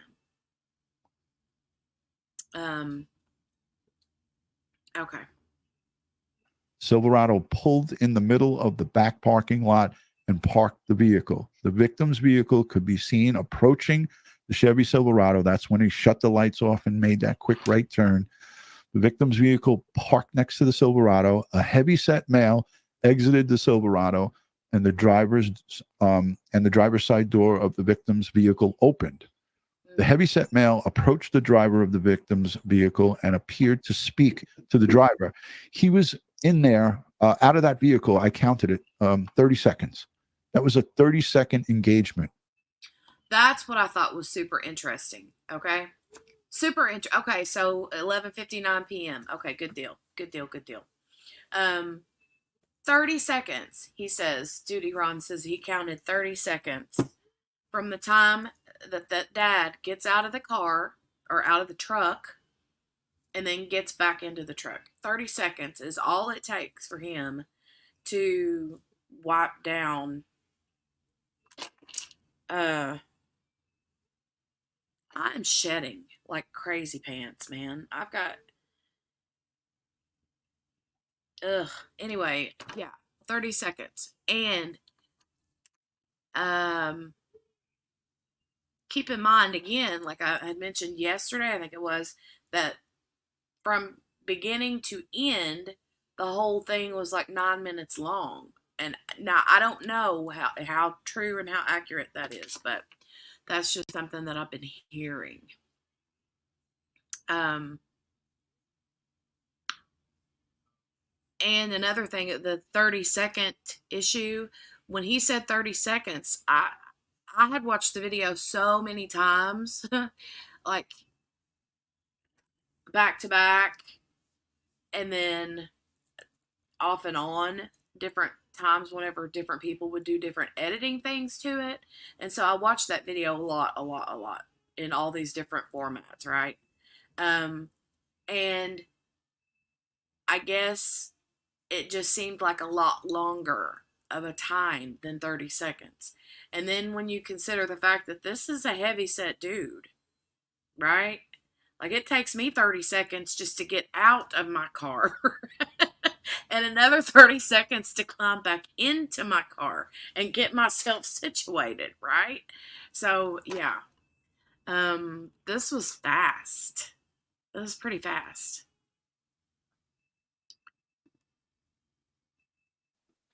The heavyset male then Oh, sorry, hit the wrong button. I hit the play button. Hold on, play. got a towel from his vehicle and appears to wipe down the outside of the victim's vehicle's door where he had touched the vehicle. The driver of the victim's vehicle exited the vehicle for a brief moment and sat back in the driver's seat. He was actually pushed back. The driver did not match the description of the female victim or the male victim. The Hispanic male got back into his vehicle. The victim's vehicle drove behind the building where the vehicle was found on December 26th of 2023. The Silverado followed that victim's vehicle. And Now, go ahead. I mean, they articulated right here tampering with evidence with the towel. That's why I don't understand why he wasn't charged with that. And something else that I did not know is they're saying, and it says right here, the victims, nope, wait, where did it go? Every time I come over here to this part, it gets bigger and then it goes smaller again. Here at the end of that paragraph that he just read, it said the Silverado followed the victim's vehicle.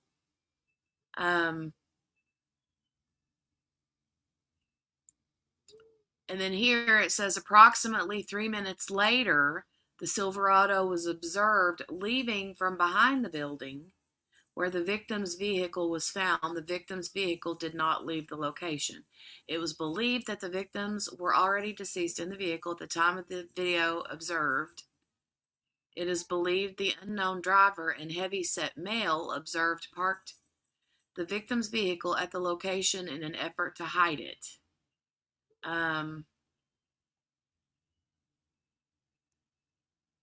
And then they go into the phone download information and stuff. But my thing was, they didn't say,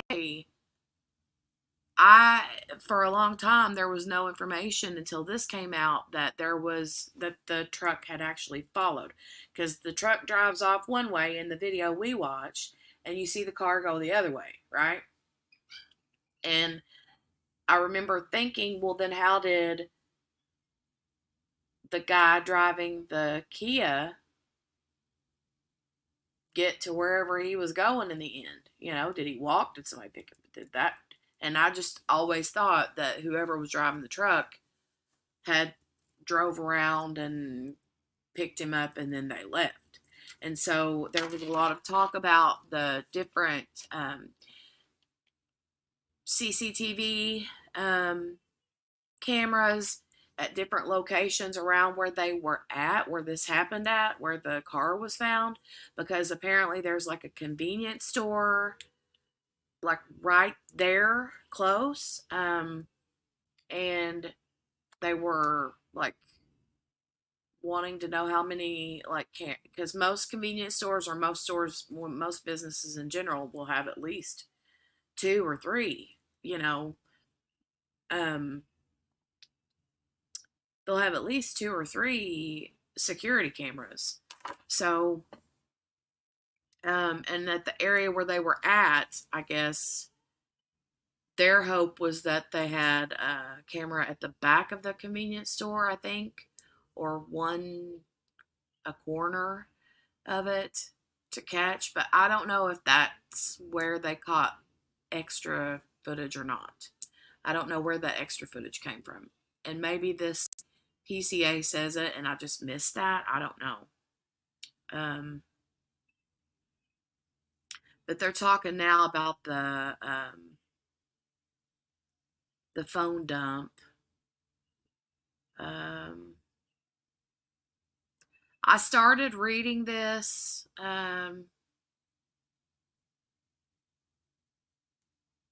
but then didn't finish it. So,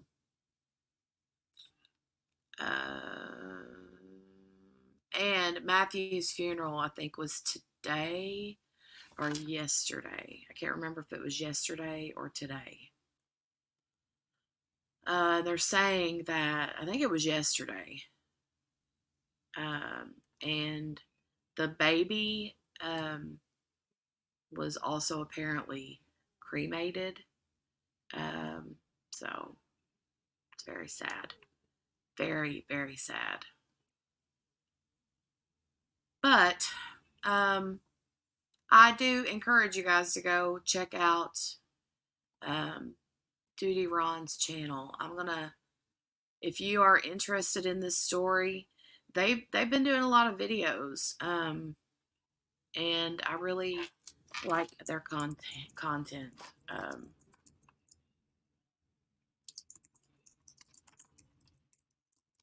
I already pasted it, so there you go. I'll put it back in the chat again for you guys if you want to go check it out. But whenever you watch the different creators and stuff that share about these different true crime stories, it's you have like the storyteller's version and this person's version and the way that they do it. And I just think it's cool with these guys because they are retired detectives, and so they come at these very matter of fact and very they're educated. They know what they're doing. They know what they're looking for, and they'll say, oh well, because this happened, then they should be checking here, and you guys more than likely are looking in the wrong place for this or that. And so it's cool to listen to them. I really, really like their channel a lot. And they're entertaining to boot. They're pretty entertaining. We still have nothing over here. Let's share this tab with you guys.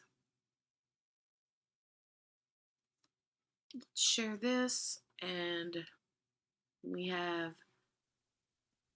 rainbow screen with nothing going on, you guys. We are waiting on this judge to come back.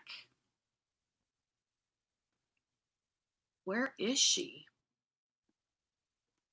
We need her to come back and say, we are letting the jury go home, unless the jurors are completely like hardcore nose to the table.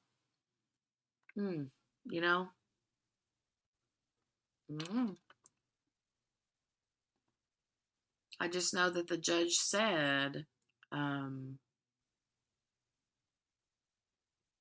hold on, this page is loading. Let me make sure we're live. Okay, yeah.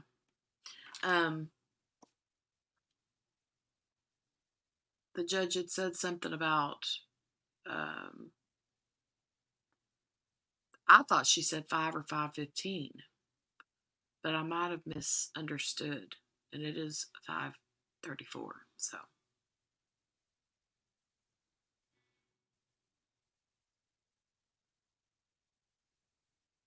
$5.34.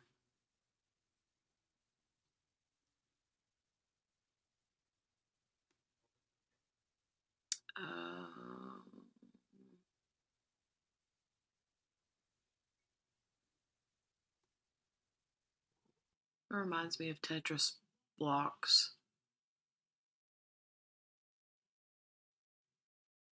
these colors do.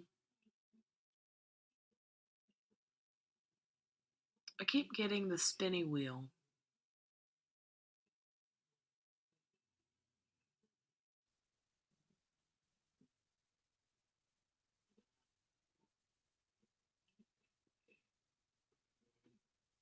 I keep getting a spinny wheel. I'm going to reload that tab. Just in case it needs it.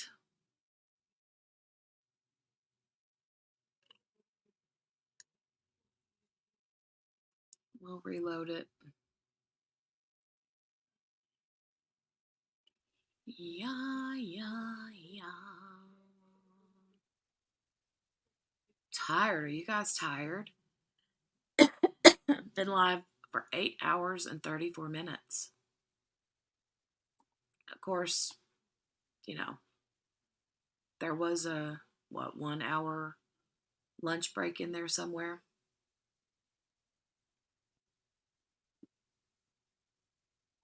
I do believe. Yeah, my computer is being so super pokey right now. So slow. I mean, it should not be being this slow.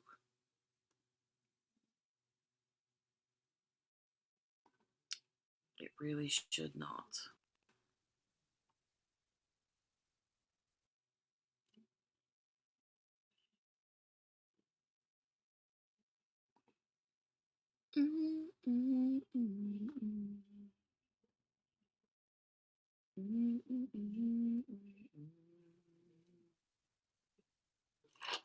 Okay, hold on, let me.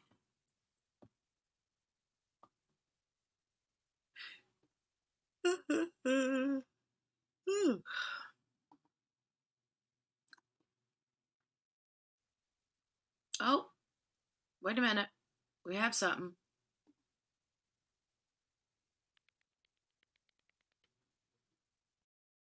What do we have? Oh, we're live. You guys better wake up in the chat. Wake up, wake up, wake up, wake up, wake up. Honk, honk, beep, beep. Wake up, wake up. Wake up, wake up, wake up.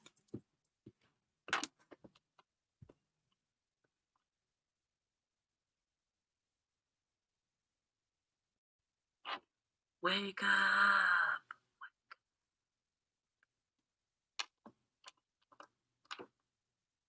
I want to go like this to that officer and like poke him right here on the cheek, see if he turns around.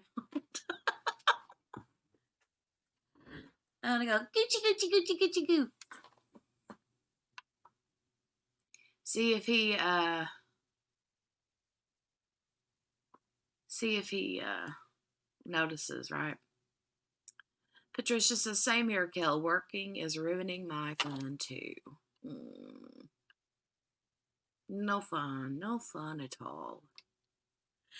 You guys, I got the yawns now. Got the yawns.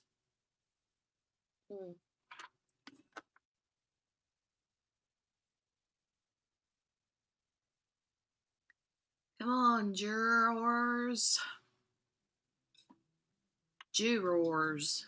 That's how they said it in the Alex Murdaugh case. Juror.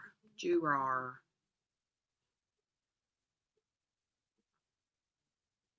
Juror. Sorry. I'm bored now.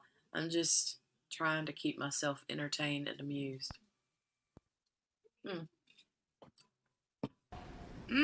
We have audio.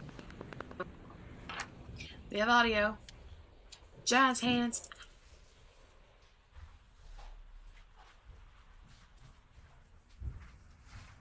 Where you in bed? You're gonna send him home. I'm gonna be back at 9 in the morning.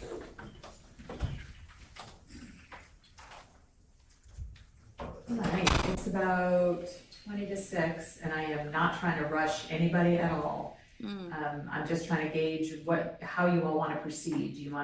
Are you close? Do you want to keep going for tonight? Okay, that's fine. This has been a week-long trial. I imagine the deliberations will take a while, and I am not trying to rush anything. But if you're not close, then I think it's probably time, if y'all are at a good breaking point. We literally just decided that we Want to go home.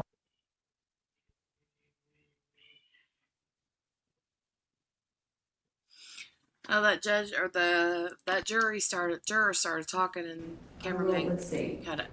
I'm gonna send you home, but for the 3 alternates, if I let you all stay home or be on call, how quickly could you get here if there were an emergency?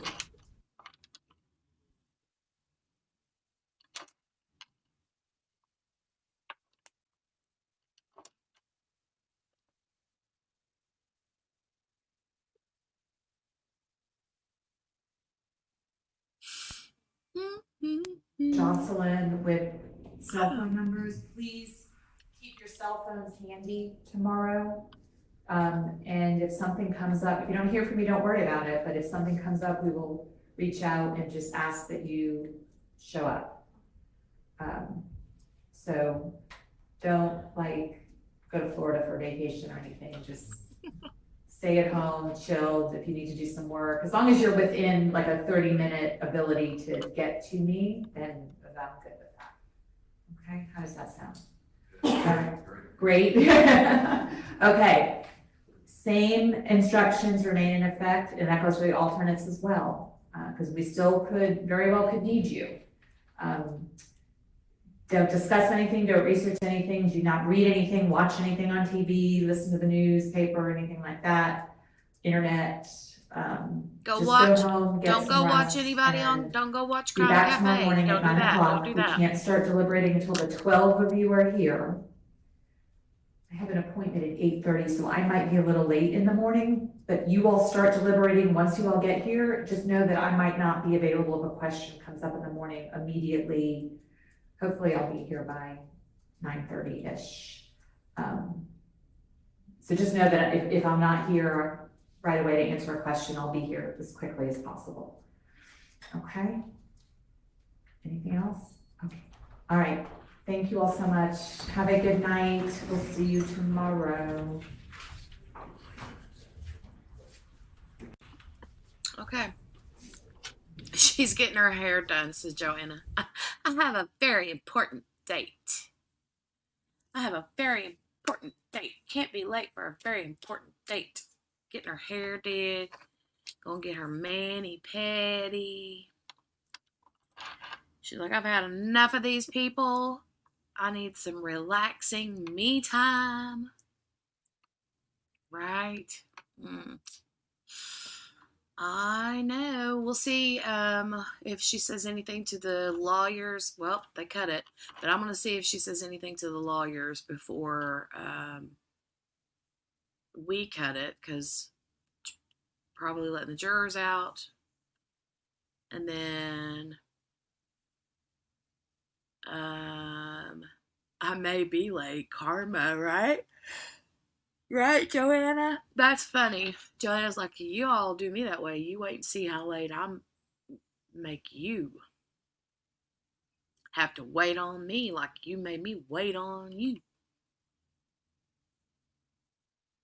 Oh.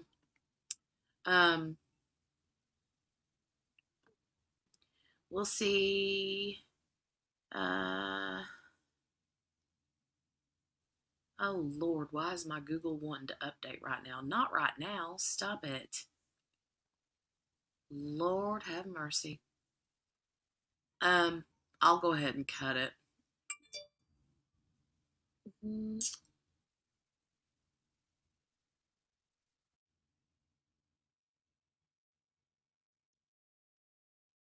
Yeah. I'll go ahead and cut it there. Because it is 5:44 p.m. Eastern Standard Time. And I'm tired. I want to go see my husband. So I will plan on if the judge isn't going to be there till like 9:30-ish, then I probably won't be here till 9:30-ish. So just saying.